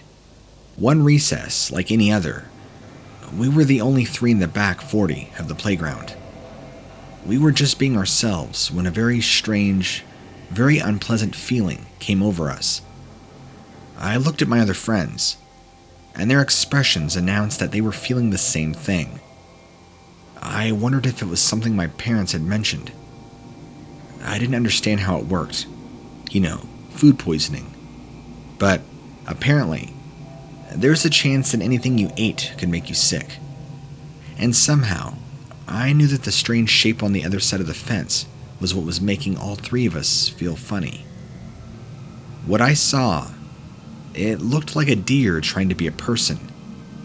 It had shaggy skin that still had fur attached to it. It looked like it had been taken from a roadkill. This thing was standing on its hind legs and gently tapping the hooves of its forelegs together. A soft but hypnotic-like beat. I can vividly remember my instincts telling me to run, and I shouted to my other friends to do the same, only realizing seconds later that my shout was just a mere whisper. I looked behind me to see that one of my other friends must have heard me and taken advice. The other was still standing there, staring at this thing.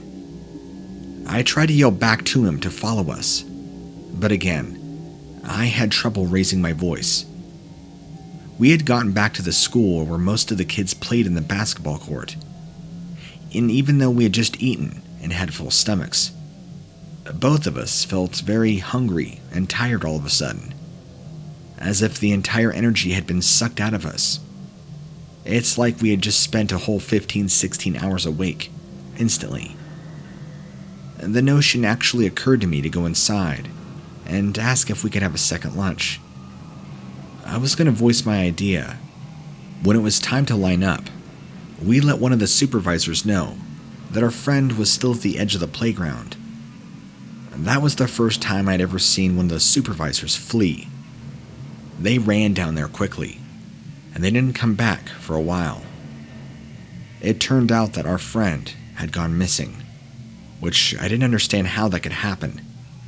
There were no holes or openings in the fence, but it certainly made a huge issue with all the teachers. But he was gone, and no matter how the school searched, nothing was happening. He would never turn up after that. We have no idea what happened to him. It was pretty traumatic for all of us. Much of us were close to him, and we have nothing that we could even tell anybody, because nobody would believe us. We did talk to the cops since we were his closest friends, but they merely took our statements as a joke and told us to stop fooling around. I believe they even did a full search of the forest around. They found nothing. We went on. Well, life moved on. Junior high, high school, college, we just learned to live with a tragedy like that. Looking back at things and how the Earth is, and how supposed reptilians exist, and other cryptids, I wouldn't be surprised if he was taken.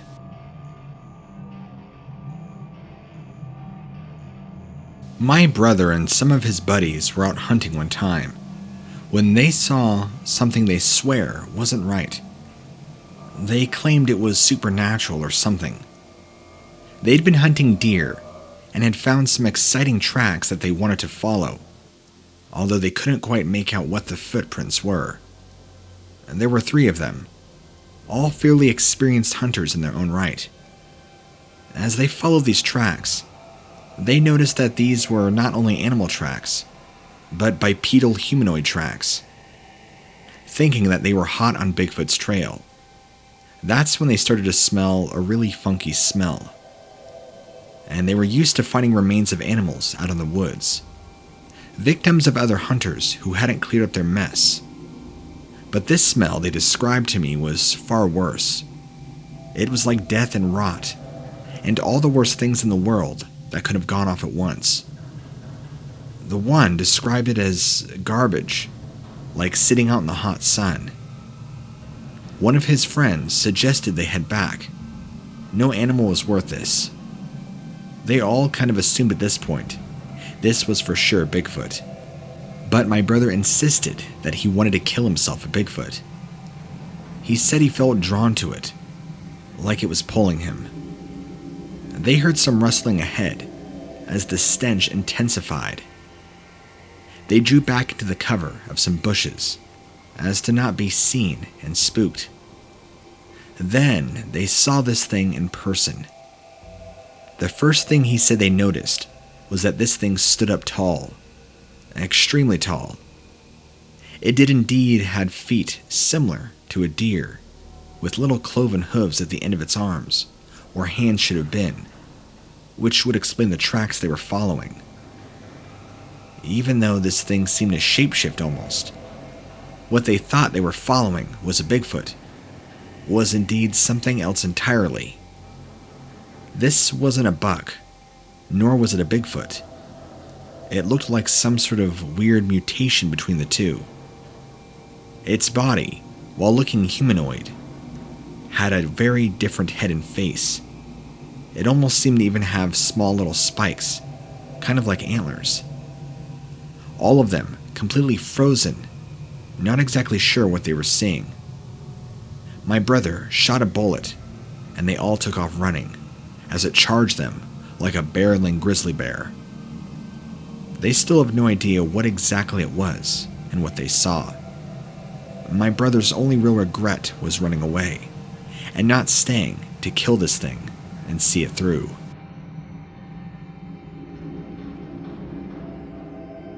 One day, I was staying over with some friends who lived near a huge lake, surrounded by timber. We spent most of the time in the lodge, because it was super cold, and there had even been some snow. Of course, everybody was fine, but guess who had brought the dog with them? So, even in the snow, I had to take the dog out as he needed the exercise. I didn't want him leaving any presents for my buddies. He's a big dog, and can run, and didn't seem to mind the snow at all. One of the mornings it was pretty frosty, and I was desperately hoping that he'd do what he needed to. Chase his tail for a bit, and we could finally head back for coffee. But no, he chased off and ran off into the trees. I had to run after him. It was odd though. He usually never took off like this, and was not disobedient. So of course I had to run off after him, even into the woods.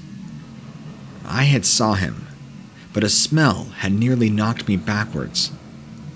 I'm telling you, the smell was the worst thing that I've ever smelt. It was awful. It kind of smelt like a rotting carcass. But this was somehow worse. It was like that stank, but much more pungent. I literally had to cover my nose and mouth with my hand. It was like I was walking through a field of rotting deer or animals, but I couldn't see anything around me, as far as cadavers go. I kept calling for my dog. I heard him, whimpering and whining. I've only ever heard him make that noise before, when he was staying at my folks, and a coyote got into the yard. What the hell was in there, but smelled like death, and warmed up, and was scaring the hell out of my dog. At first, when I saw the thing in there, I thought I must be hallucinating. Something to potentially do with the cold and me maybe being hungry. This creature stood looming over my dog, who by this point was cowering. I was looking at some unknown animal. Some sort of sick monster.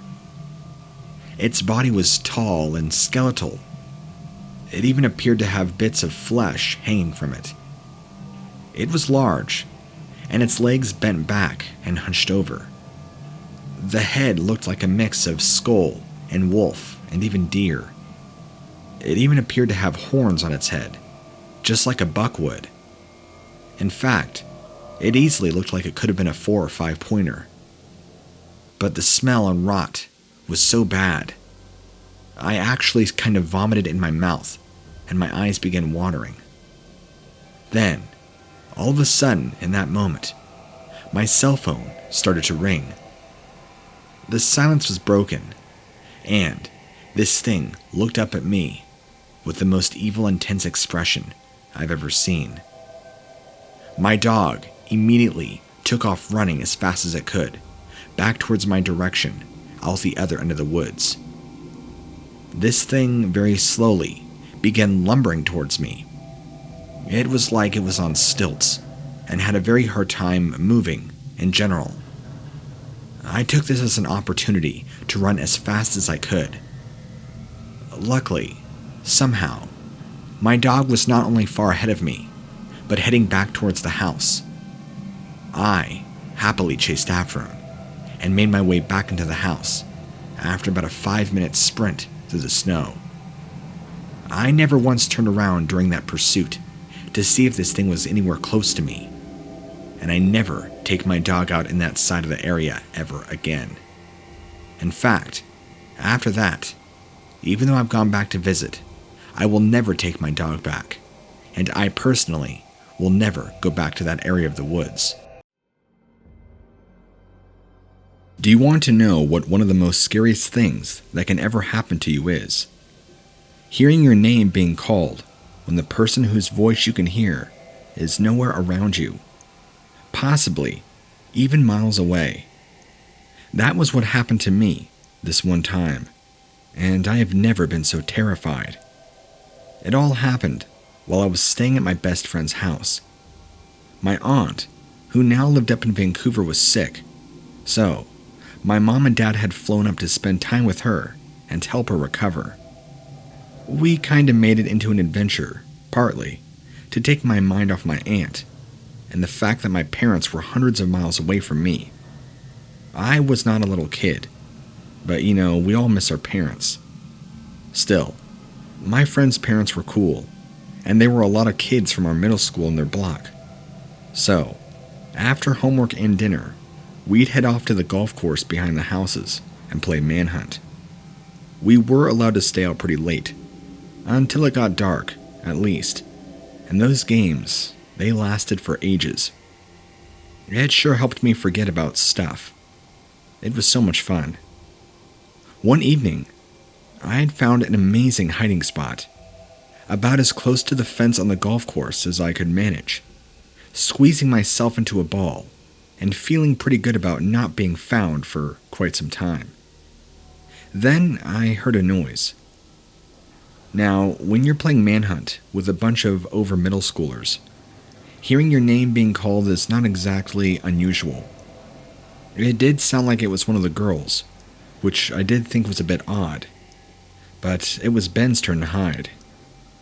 I had heard my name a second time. It was definitely a girl's voice, and one that was very familiar. I must have thought it was Amy. She must have swapped. Then I could hear various screams and yells, as people were being caught off in the distance. But it definitely sounded like Ben. He was one of the first of the gang for his voice to start to break, and I could hear the distinct cracking, especially as he called out. There was the voice a third time. I had to know who was calling me. All of a sudden, there was this really awful smell. Something revolting and rotting. I began to feel almost faint. My stomach was churning, and my head pounding. I could still hear my name being called over and over, and then I realized whose voice that was. My mother's. I could really clearly hear my mother's voice calling to me deeper in the woods. miles and miles away from where I knew she was, as I'd only spoken to her just a couple hours ago. And that smell, it was burning my nostrils.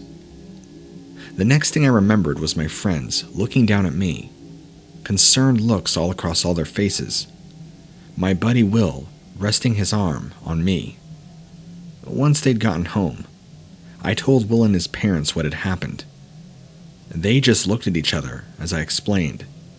The sound of my mom calling my name, the smell, the feeling of wanting to faint. They asked me if I actually saw anything. That got me thinking. I was imagining that they were going to just look at me pitifully, thinking the poor kid just misses his mom. Now they're asking if I had seen anything. I told them no, but I did smell something and hear something, even feel something. They looked at me in what looked like relief, which I found surprising after what I had just told them. Will's mom then explained to me that it was highly likely that I had heard and indeed smelt a Wendigo, that they were able to mimic voices and preyed on people that were feeling emotionally vulnerable. And of course the kicker was that the ground of the golf course had been built on was of course bought from Native Americans, not stolen or anything, but it had belonged to them. So it looks like I had a close call, but I will never ever forget hearing it call my name in my mother's voice. So creepy.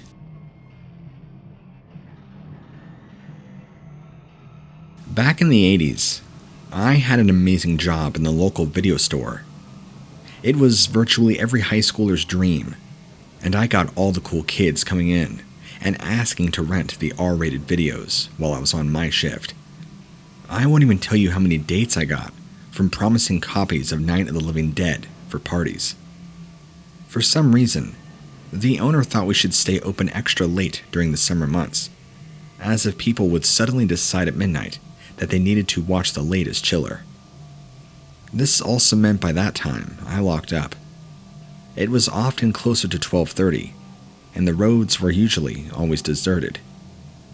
I've had to watch out for various wildlife running across the road as I drove the 15 minutes back home, usually gulping a Slurpee to try and keep myself awake. So, when I saw the thing on the side of the road to start with, I thought that I was either imagining things, or I'd finally lost it. It looked like something straight out of one of those movies. It was disgusting. Spiny, curved, skinny. In fact, it wasn't even skinny. It was more skeletal, like a walking skeleton. It was horrendous. A large head, and what appeared to have antlers even, and also faintly glowing eyes. It appeared startled by my headlights, which I had on my full beams, so I got a pretty good look at this thing. I couldn't tear my eyes away, despite it being the most monstrous looking thing I'd ever seen. Suddenly, it moved, and although it did not seem possible, this made it even more disturbing, as despite being stood on two legs, it scurried across the road in front of me on all four, like some form of messed up four-legged crab. You know that classic scene in The Exorcist, where Regan walks down the stairs all bent over backwards. It moved in front of me just like that, and then it was gone. It still stands out as one of the most messed up memories I've ever had. Honestly, I didn't have that job too much longer after that, and I always took a different way home. I know I might be an old-timer now, but that's a story that always sticks back in my mind as an encounter with something strange. Other than that, I've had no experiences or anything with ghosts, demons, or anything that goes bump in the night.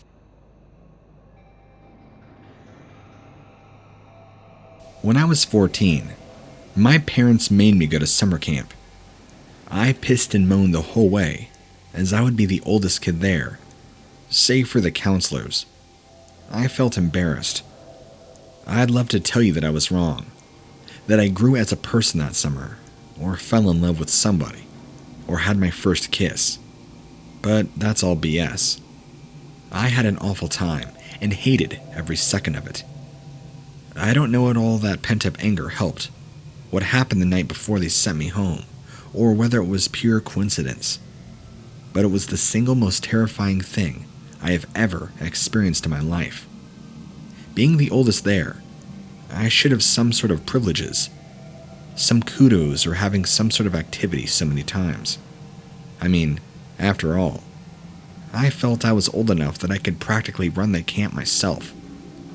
But that year, just as I had feared, the majority of the campers were made up of spoiled rich kids, and they couldn't have cared less if I was 14 or 4. My life was made to be a living hell. The counselors were all do-gooders and brown-nosers, only interested in growing recommendations from the rich kids' parents for their college applications. So, I spent as much time as possible in the woods behind the lake, just alone. I'd either sneak off and deal with the inevitable reprimandation later, or head down there whenever there was a designated free time. It was during one of those times when I should have been attending some lame luau thing that I snuck away from. Anyway, when I got down to the lakeside, hiding in the trees and praying it would be some time before I was found, I'd also snuck some cigarettes down there and was enjoying a nice smoke when I heard a noise. Your typical crunching, and I thought I was caught. Perhaps a counselor had followed me. So I quickly put out my cigarette and popped a fresh mint in my mouth. I tried to sit as quiet as possible, hoping they did not see me and force me back. They didn't come any closer to start with, and then I was hit with a horrendous smell. It was awful, like a mixture between rotting food and somebody who let their dog go to the bathroom in their yard and didn't bother to clean it up. A couple of the smaller kids aren't too fond of cold showers, but I honestly couldn't think of anybody in the camp who would give off this kind of stench. I sat there thinking at last, whoever this was wouldn't be able to smell the cigarette smoke when I saw it. It stood near the lake, the light from the moon illuminating whatever form it had. It was tall and thin, and it almost seemed to appear to be like a walking skeleton. It actually looked like they were bits of skin hanging from several bones.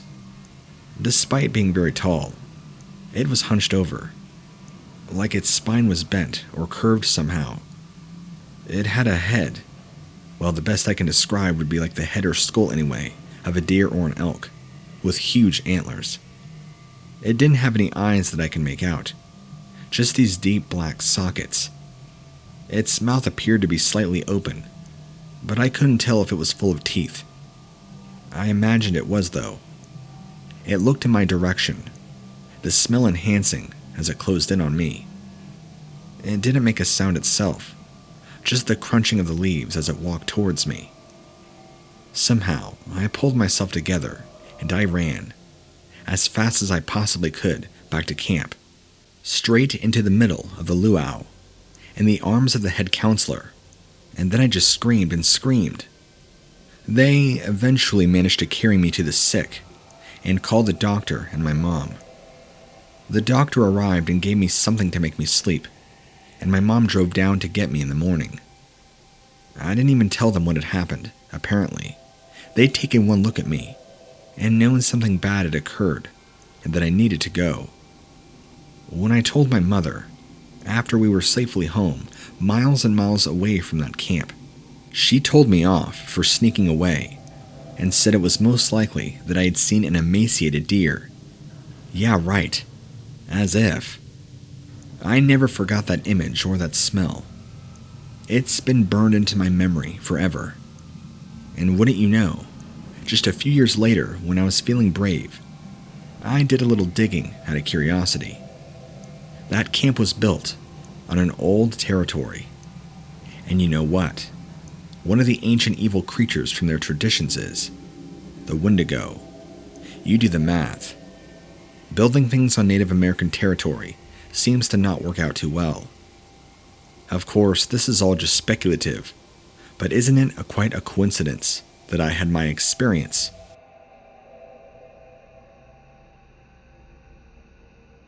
When I was a kid, I had an experience with a buddy of mine that is way scarier than any Stephen King book I have ever read.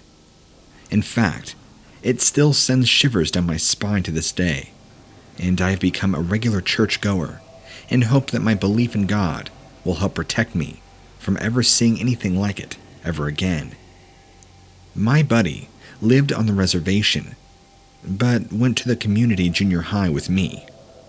We got on great, and our parents were friendly too, staying over at each other's houses, and me spending my afternoons on the res with him was just a part of our routine.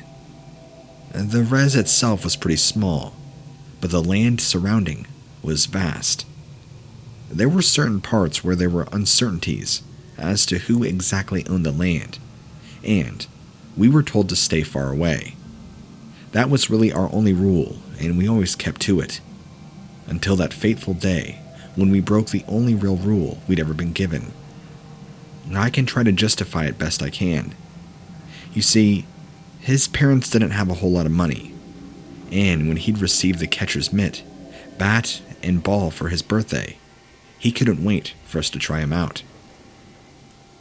So, we headed off to the flattest ground we knew of, which of course bordered the no-go area, where the woodland was out of bounds. And well, you could probably guess where this is headed. It was my fault. He pitched a perfect ball, and I smacked it so hard. It would have been out of the diamond for sure. Home run, and thank you. Of course, it only goes right into the woods, doesn't it? I could see by the look on his face how distraught he was, and how torn between running off to get his brand new present and doing the one thing his parents had strictly forbidden. So, as a best friend should always try to do, I took the decision away from him and ran into the woods myself, therefore negating any guilt on his behalf, as he had done nothing wrong and had been unable to stop me. He shouted at me to come back, that he would face the disappointment from his parents. He'd save his allowance up for a new ball, but I stayed where I was, frantically searching for the damn ball and all the foliage. I was certain I had seen it, as I was headed over to the spot where I'd caught a flash of a brilliant white, when I was suddenly assaulted by an utterly revolting stench. Never had I smelt anything like it, but it immediately made me think of death and decay, of rot and flies. I covered my mouth and nose with my forearm and kept heading towards the ball, just a bit further. I had almost reached it when I heard a snap from behind me, followed by what sounded like heavy breathing and an almost sort of quiet roar, if that makes any sense. Now, I was afraid right then, but because I thought it might be some sort of animal.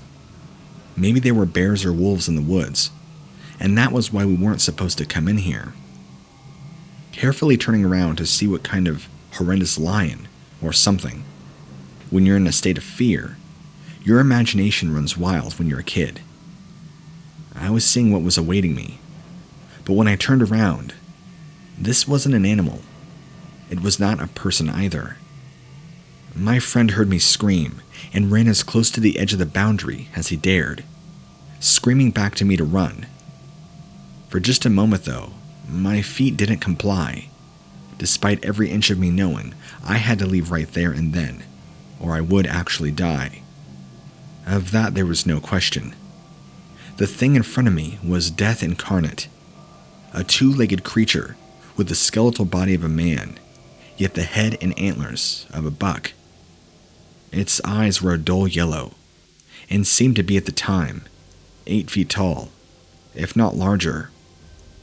It seemed to snort, and it raised an arm, and thankfully, my legs decided to play ball, and I ran back to my buddy, and we sped off as fast as we could, all the way back to his house, crying and running.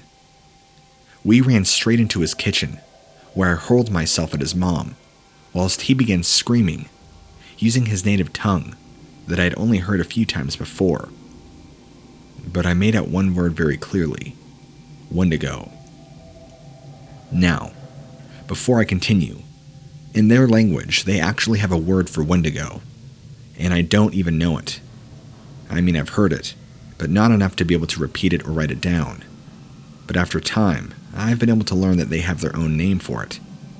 But I was able to make out that he did, indeed, say Wendigo, because afterwards, someone came to the house and did some sort of ritual. What I assumed to be was a medicine man. I was told he was very special and was here to help us. It did calm me down, but it unfortunately did not abate the nightmare that fueled me for years later. Thankfully, this didn't disrupt our friendship. His parents were amazing, and mine chose to respect them and allow me to partake in this special cleansing rite. You bet your bottom dollar that we never ever went anywhere near those woods again. I'll ask him about it sometimes still, and he still tells me the same thing. He's convinced it was a Wendigo, and refuses to teach me their native word for Wendigo, in fear that I'll somehow accidentally use it, and call this thing to him or us.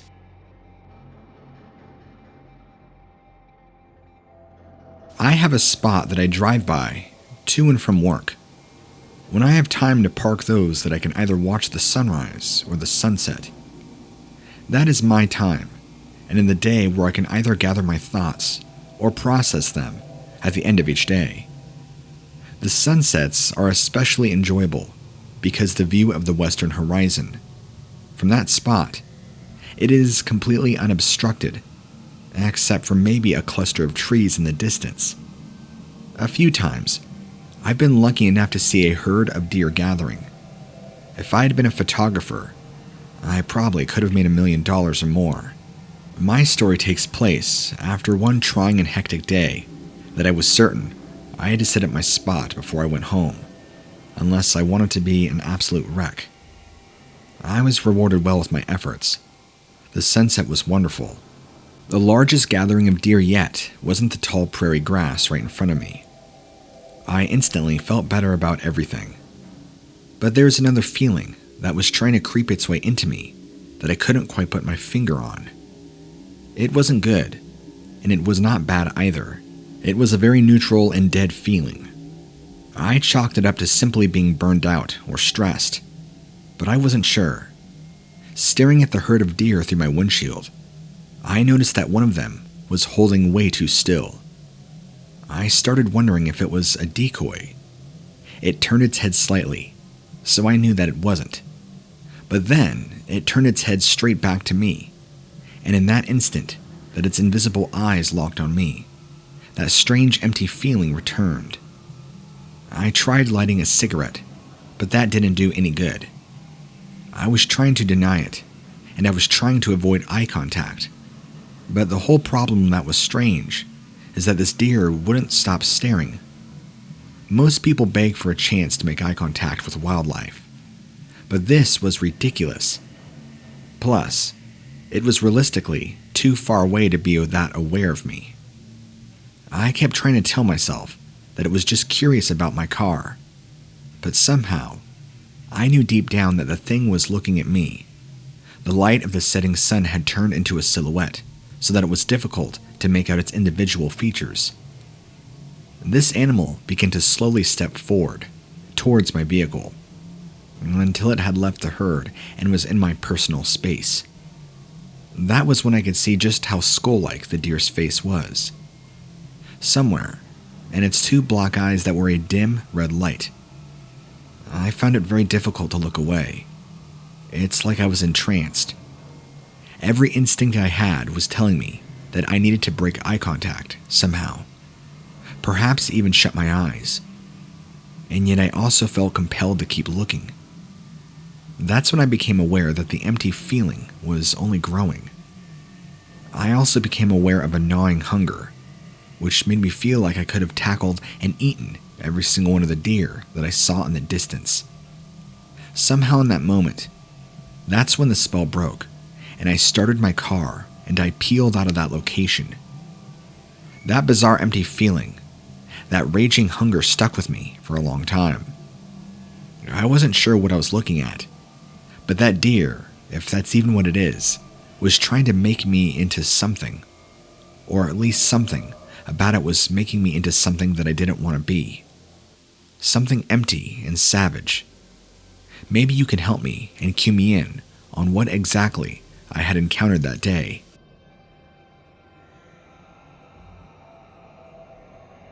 Our area was hit by an unusually savage thunderstorm, the kind that makes you wonder if the tree in your front yard is still going to be standing when everything is over with. Looking out the window was pointless, because it was a blinding wall of driving rain, and the lightning was nothing but solid flashes. The strangest part of the whole thing was the wind. It was especially loud. It didn't let up for a moment, and so it created this perpetual howl that could chill the blood if you were superstitious. I wasn't, but even I could tell that there was something creepy about it. The polarity of the whole thing changed when I was pretty sure that I heard the howling as some kind of screaming. Now, it did not make sense that there would be a murder taking place, so it had to be another trick of the wind. But I couldn't deny that there was something intelligent and authentic about that scream. It flew in the face of everything that my rational mind stood for. I hadn't noticed it at first, but the more concentrated on the scream, the more empty and insubstantial my thoughts felt. It was like I was being pulled into a void, even though I had not left my house. Something happened so that I lost a lot of memory. But all I know is the next thing that I remember is that I was outside in my backyard, in the torrential rain, looking for whatever was making that horrible screaming noise. And I did find an unexpected source. It seemed to be standing very high over me, as if this thing was 12 feet tall. It seemed to be covered in tattered hair. It could have been animal skin, or a person, or something. The most vivid part of the whole thing was its head, which appeared to be the skull of a deer, or a shape of some other kind of grazing animal, apparently. It had too many sets of antlers to count, and they looked more like wicked thorns than antlers. Did that thing scream? But as long as I looked into its eyes, which I really couldn't see, everything felt okay. Another flash due to the lapse of memory, and I found myself back in my living room. The heat was on, but I could not get warm to save myself. I felt myself over. I wasn't injured. I was safe as far as I can tell. But something was definitely different, and there was something about not knowing what was wrong that made it that much more frightening. Or it should have been frightening, but I couldn't muster the feeling. Actually, I couldn't muster any feeling. So I'm sending this story off to people like you in hopes that somebody believes me and can tell me exactly what happened.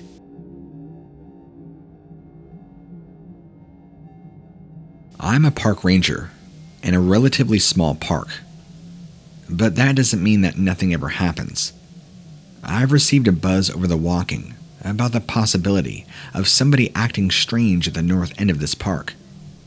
The description of the potential subject was a young girl who was walking strangely and making even more strange noises. So I rolled up to the road to find out what the matter would be. Like I said, it's a quiet park for the most part, so I wasn't in a big hurry. I found out later that the time made all the difference, and I should have taken it more seriously in hindsight. The first thing that I saw was one person leaning over the body of another. My first impression was that somebody was in need of assistance and about to perform CPR. Turned out rather that the person on the ground was a victim, and the girl leaning over the body was straight up trying to cannibalize this person.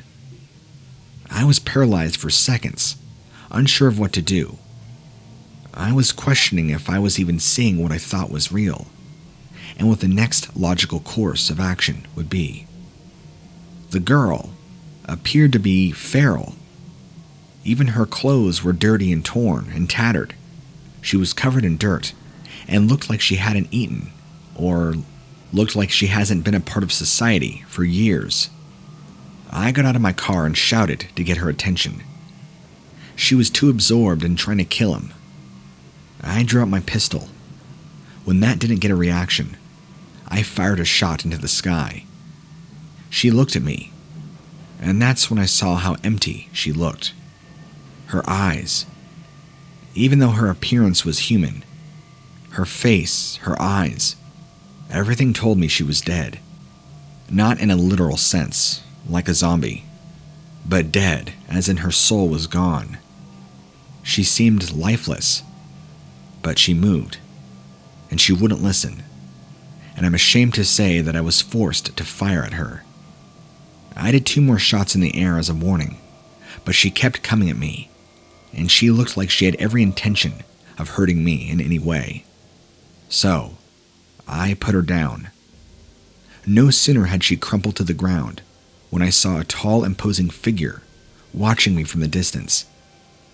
It was hard to say exactly how tall they were, but it looked to easily be over 8 feet. It also seemed to be adorned in a headdress of some kind, dark, tattered clothing. A very strange sensation came over me when I looked at it, and it looked back at me. So much so that I had to force myself to look away. When I quickly looked back, it was gone. I've had encounters with a few things that when I describe them to others, they told me that I had just come walking across something called a skinwalker. But this seemed to be different. I've never met a skinwalker that compelled others around me to eat human flesh. So, I'm submitting my story to you in hopes you can help me by getting my story out there and maybe getting some light shed on what sort of creature or demonic anomaly I experienced.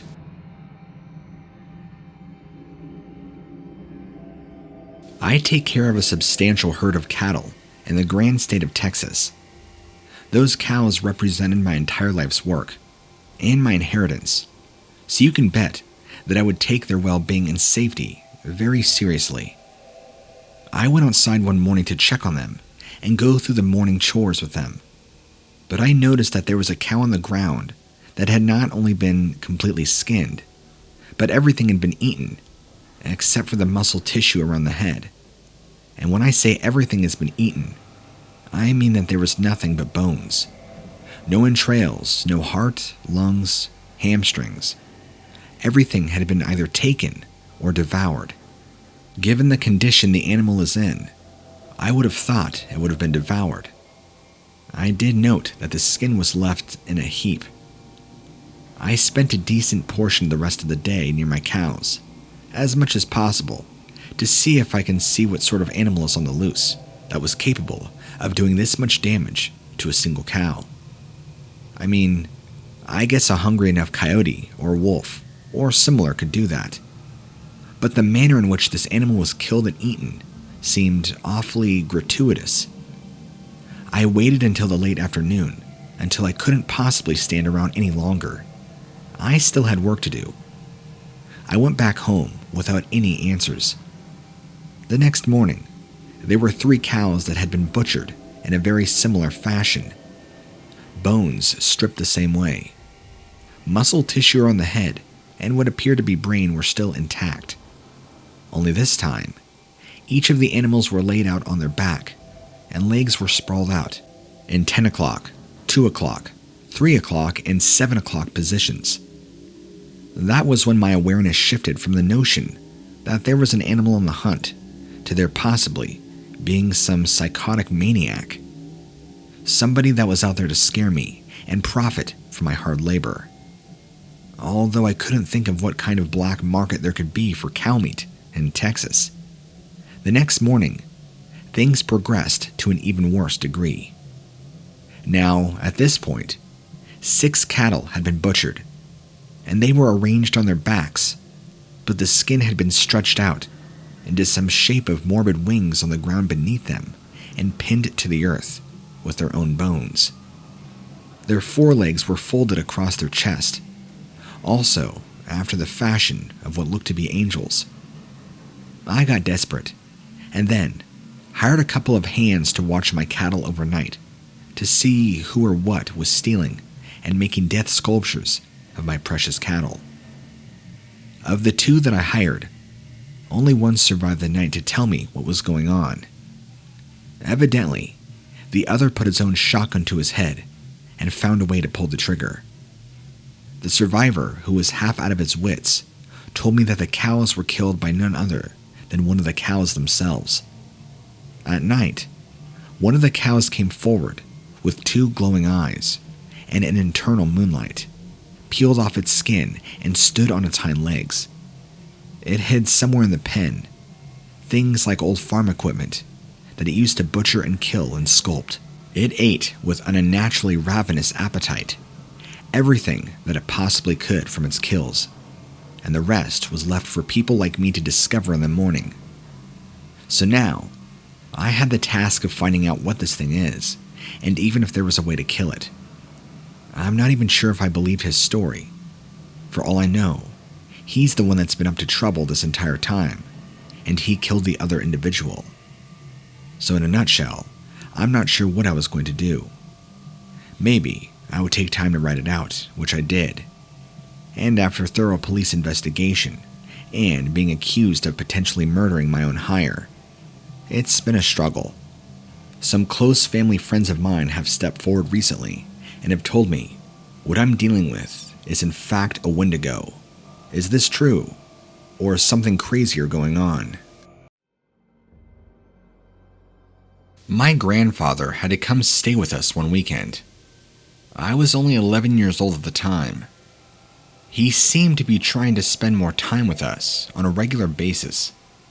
Looking back, I now realize that was because he probably didn't think he thought he had very much time left. But it was at the very least the last visit that something strange happened. In fact, I'm still trying to piece it all together. I think I've pieced it together logically, but I haven't quite been able to accept it emotionally. It's too out there. I can tell something was wrong from the moment that I saw my grandfather when he came in the front door. He's usually all smiles, throws his arms wide, but that time he just kind of stood there, staring at me.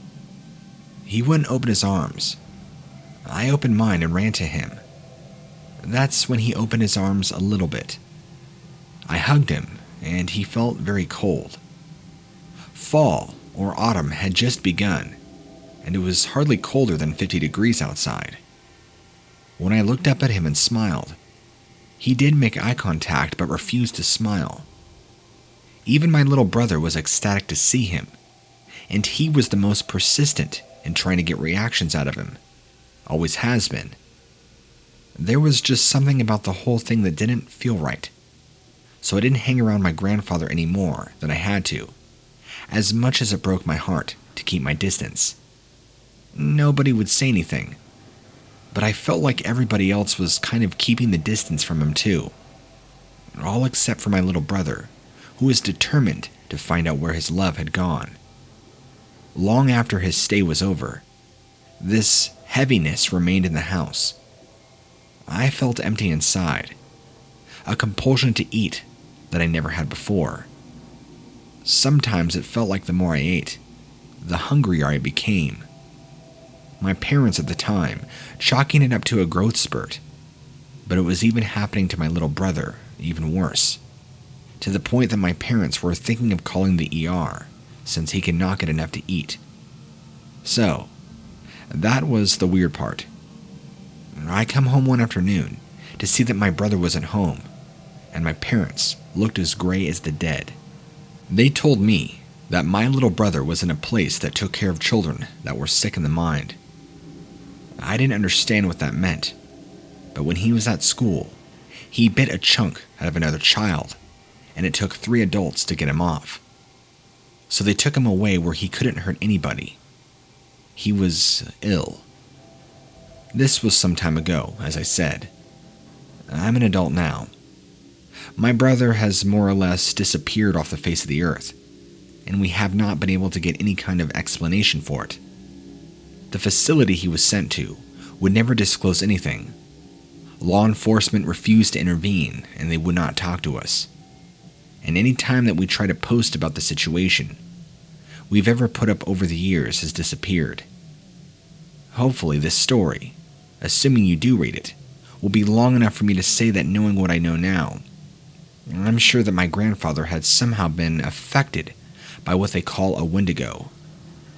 I know it probably sounds like a stretch, but hear me out.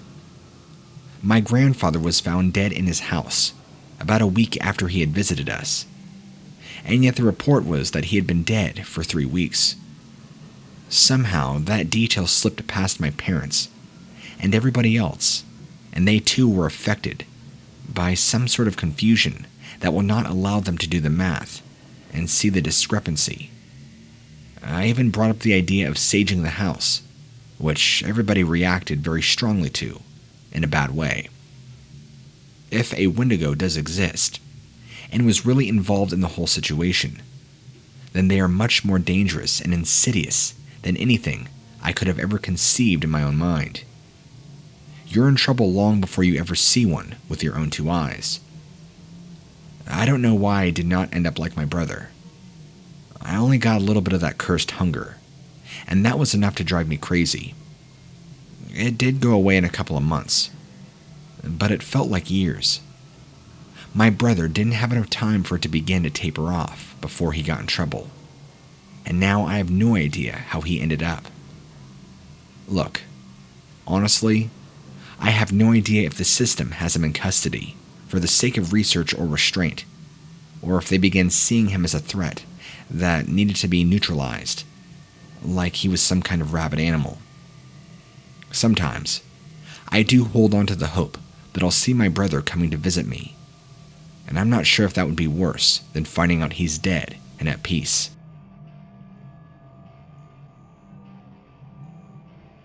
I never actually believed in stuff that goes bump in the night.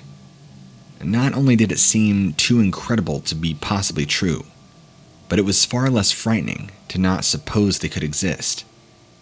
But they say seeing is believing, right? I still don't know for sure exactly what I saw. It scared me. I don't actually want to admit to myself what I think it was. So I'm telling you, hoping that you'll give me answers. You seem to give them to everybody else who writes into you. So, I'll start by explaining that I'm part of a research team for a university. The department that I work in specializes in historical findings in the United States. We were on a dig where they had reportedly been on some findings which looked like there could have been an entire village buried under the ground. You would think that that kind of thing would immediately equate to a big budget and lots of people working, right? No. There were 2 of us. At that point, as is always the way, there was only me, as my colleague was back in the hotel. It was a very time-consuming project. We just didn't know what we might find. But the one thing that was certain was that we wanted to take our time and be respectful. We did it all by hand, with only the most necessary tools as to remove the topsoil. Once we got to the antiques, it was all slow time and hands-on with the utmost care. In typical fashion, I was there much later than I had planned and it was getting dark.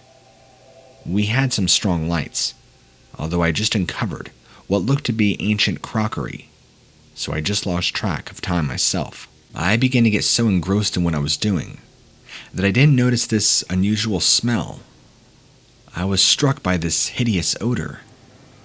It isn't unusual when you are digging to find some earth, and to find some things like decomposing animals or carcasses, or other miscellaneous odors. I mean, you get the idea.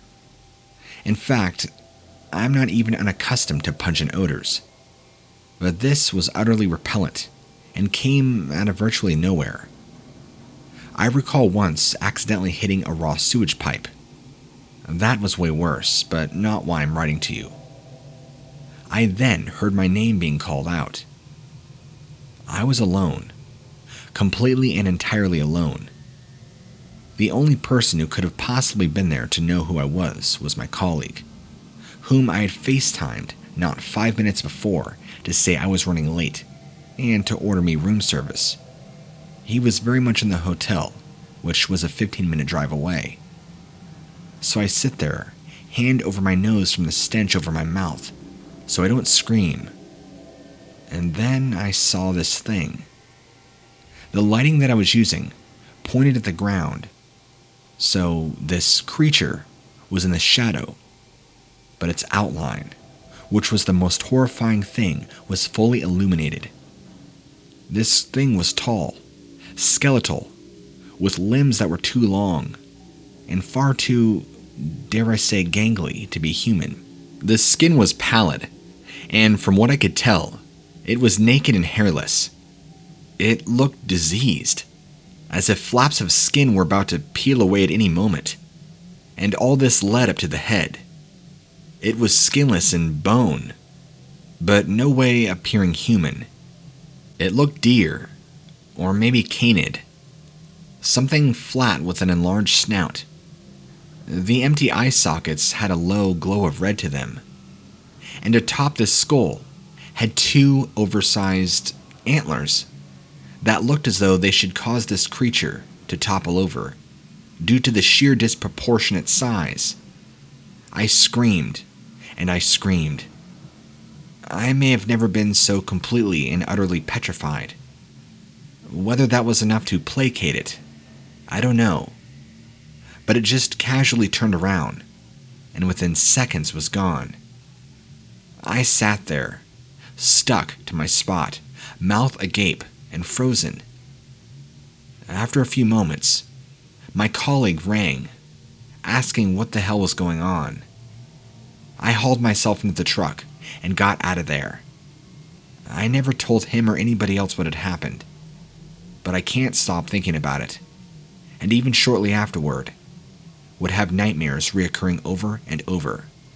And in fact, to this day, this thing still haunts me occasionally. So I feel like writing this out will do me much better than it will bad.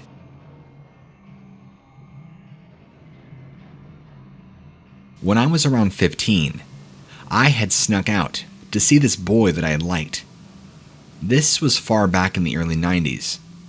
Much simpler times, and climbing out of your bedroom window to make out with the local bad boy, who ironically is now a cop, married with kids and an all-around still nice guy, was exciting, but not exactly life-threatening.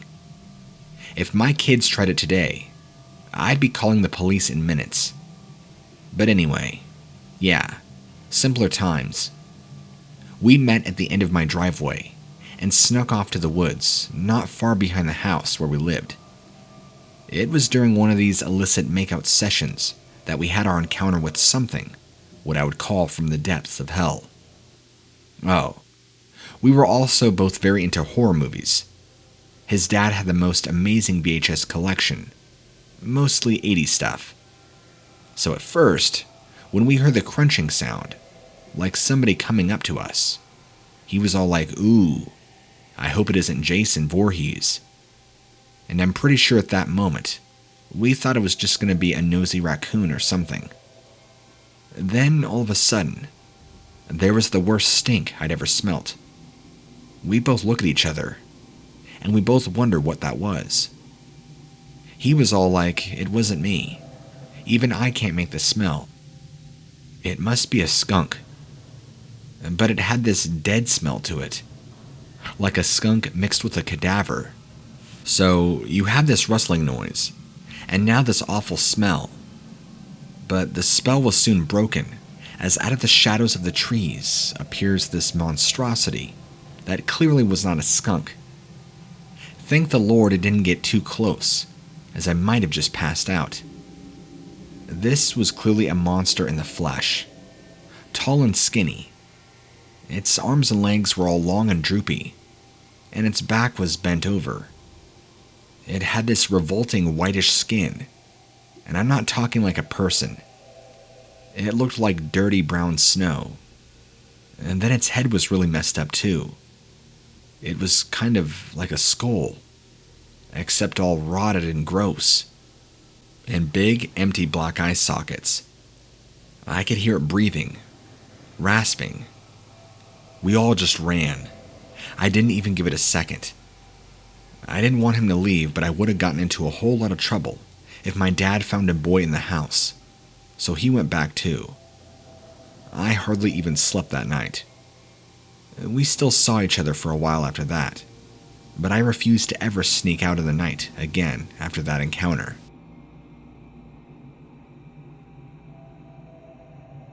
I went through a phase of camping and hiking alone. I was working an extremely stressful job with very long hours, and whenever I closed a case, I needed to blow off steam alone. Instead of hitting the bar or the gym, nature was my way of relaxing, and it usually worked pretty well. I'm also usually pretty intuitive and good at reading people and signs. Why I did not take heed of the warning that day, I'll never know. But one thing I am damn certain of was that I had a lucky escape. Sadly, someone else didn't.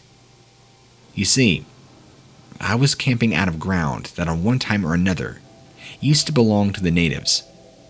I had been informed that it was sold a long time ago, and that the owners had been very respectful.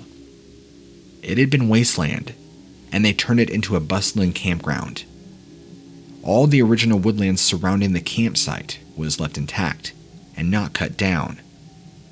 I never go to these places in high season, as it would go against me wanting to get away from people. I have nothing against families, and love seeing parents taking their kids out for fresh air and exercise. But I don't want to be surrounded by others. Hence why I was there right at the very end of the season, with just one other camper on site. For some reason, when I got to the site, the only member of staff left seemed incredibly nervous, and in hindsight, it seemed they were actually doing their utmost to convince me to turn around and leave. But as I said, I didn't or choose not to pick up on this. I hiked, made a fire, and went to bed. Didn't even see the dude in the other tent, which was exactly how I liked it. Sometime in the night, I was woken by the most awful noises, like screaming but not human. It didn't seem like the other camper, and also not close enough to be somebody on the site. Since I had no way of protecting myself, I somehow managed to convince myself it was probably a coyote, as they can scream like a banshee. I'll admit, I was too afraid to call out or go looking. I didn't want to draw any attention to myself. But the noise got closer, and then I heard footsteps. Something literally brushed past the tent, and something big. It sounded like it was dragging something. There are bears and wolves and all sorts of things out here. They don't usually come anywhere near the camps, and at most would steal your food and run off. It must have been a bear. The other dude must have left some food out, and a big bear came and stole it. That was what I told myself over and over. Did bears scream like that? It stopped for a moment, right outside, and I almost wet myself. I had a small portable lantern, in which gave off just enough light that it wasn't exactly pitch black inside the tent, and just showed about the outline of the shadow of the creature outside. The bear. And it had to have been my imagination, but it appeared way too tall and thin to be a bear, and it seemed to have what looked to be antlers. This bear continued on its way, dragging what had to be leftover food it had found. Only that's the only thing that made sense. At some point, I must have fallen back into a deep sleep, and was awakened by the shouting and sirens of dogs. Turns out the member of staff had come to check on us, found the other dude's tent wide open, and blood everywhere. The drag and dirt markings led right to my tent, and past it. The police were called, and they asked me all sorts of questions, and I had to explain to them what I thought I saw, heard, and the shadows I'd seen. They all looked at one another, and I knew something really bad had happened. Of course, I had to give my DNA and be tested and questioned, but thank God they think that I had nothing to do with it. Scariest thing about the entire thing, they never found the other guy. Just more blood marks and drag marks, leading off into the woods. They even did a full-on search. They found nothing, and from what I was told, is that they searched for well over 30 miles. So, what took him? That's a question I'll always be asking.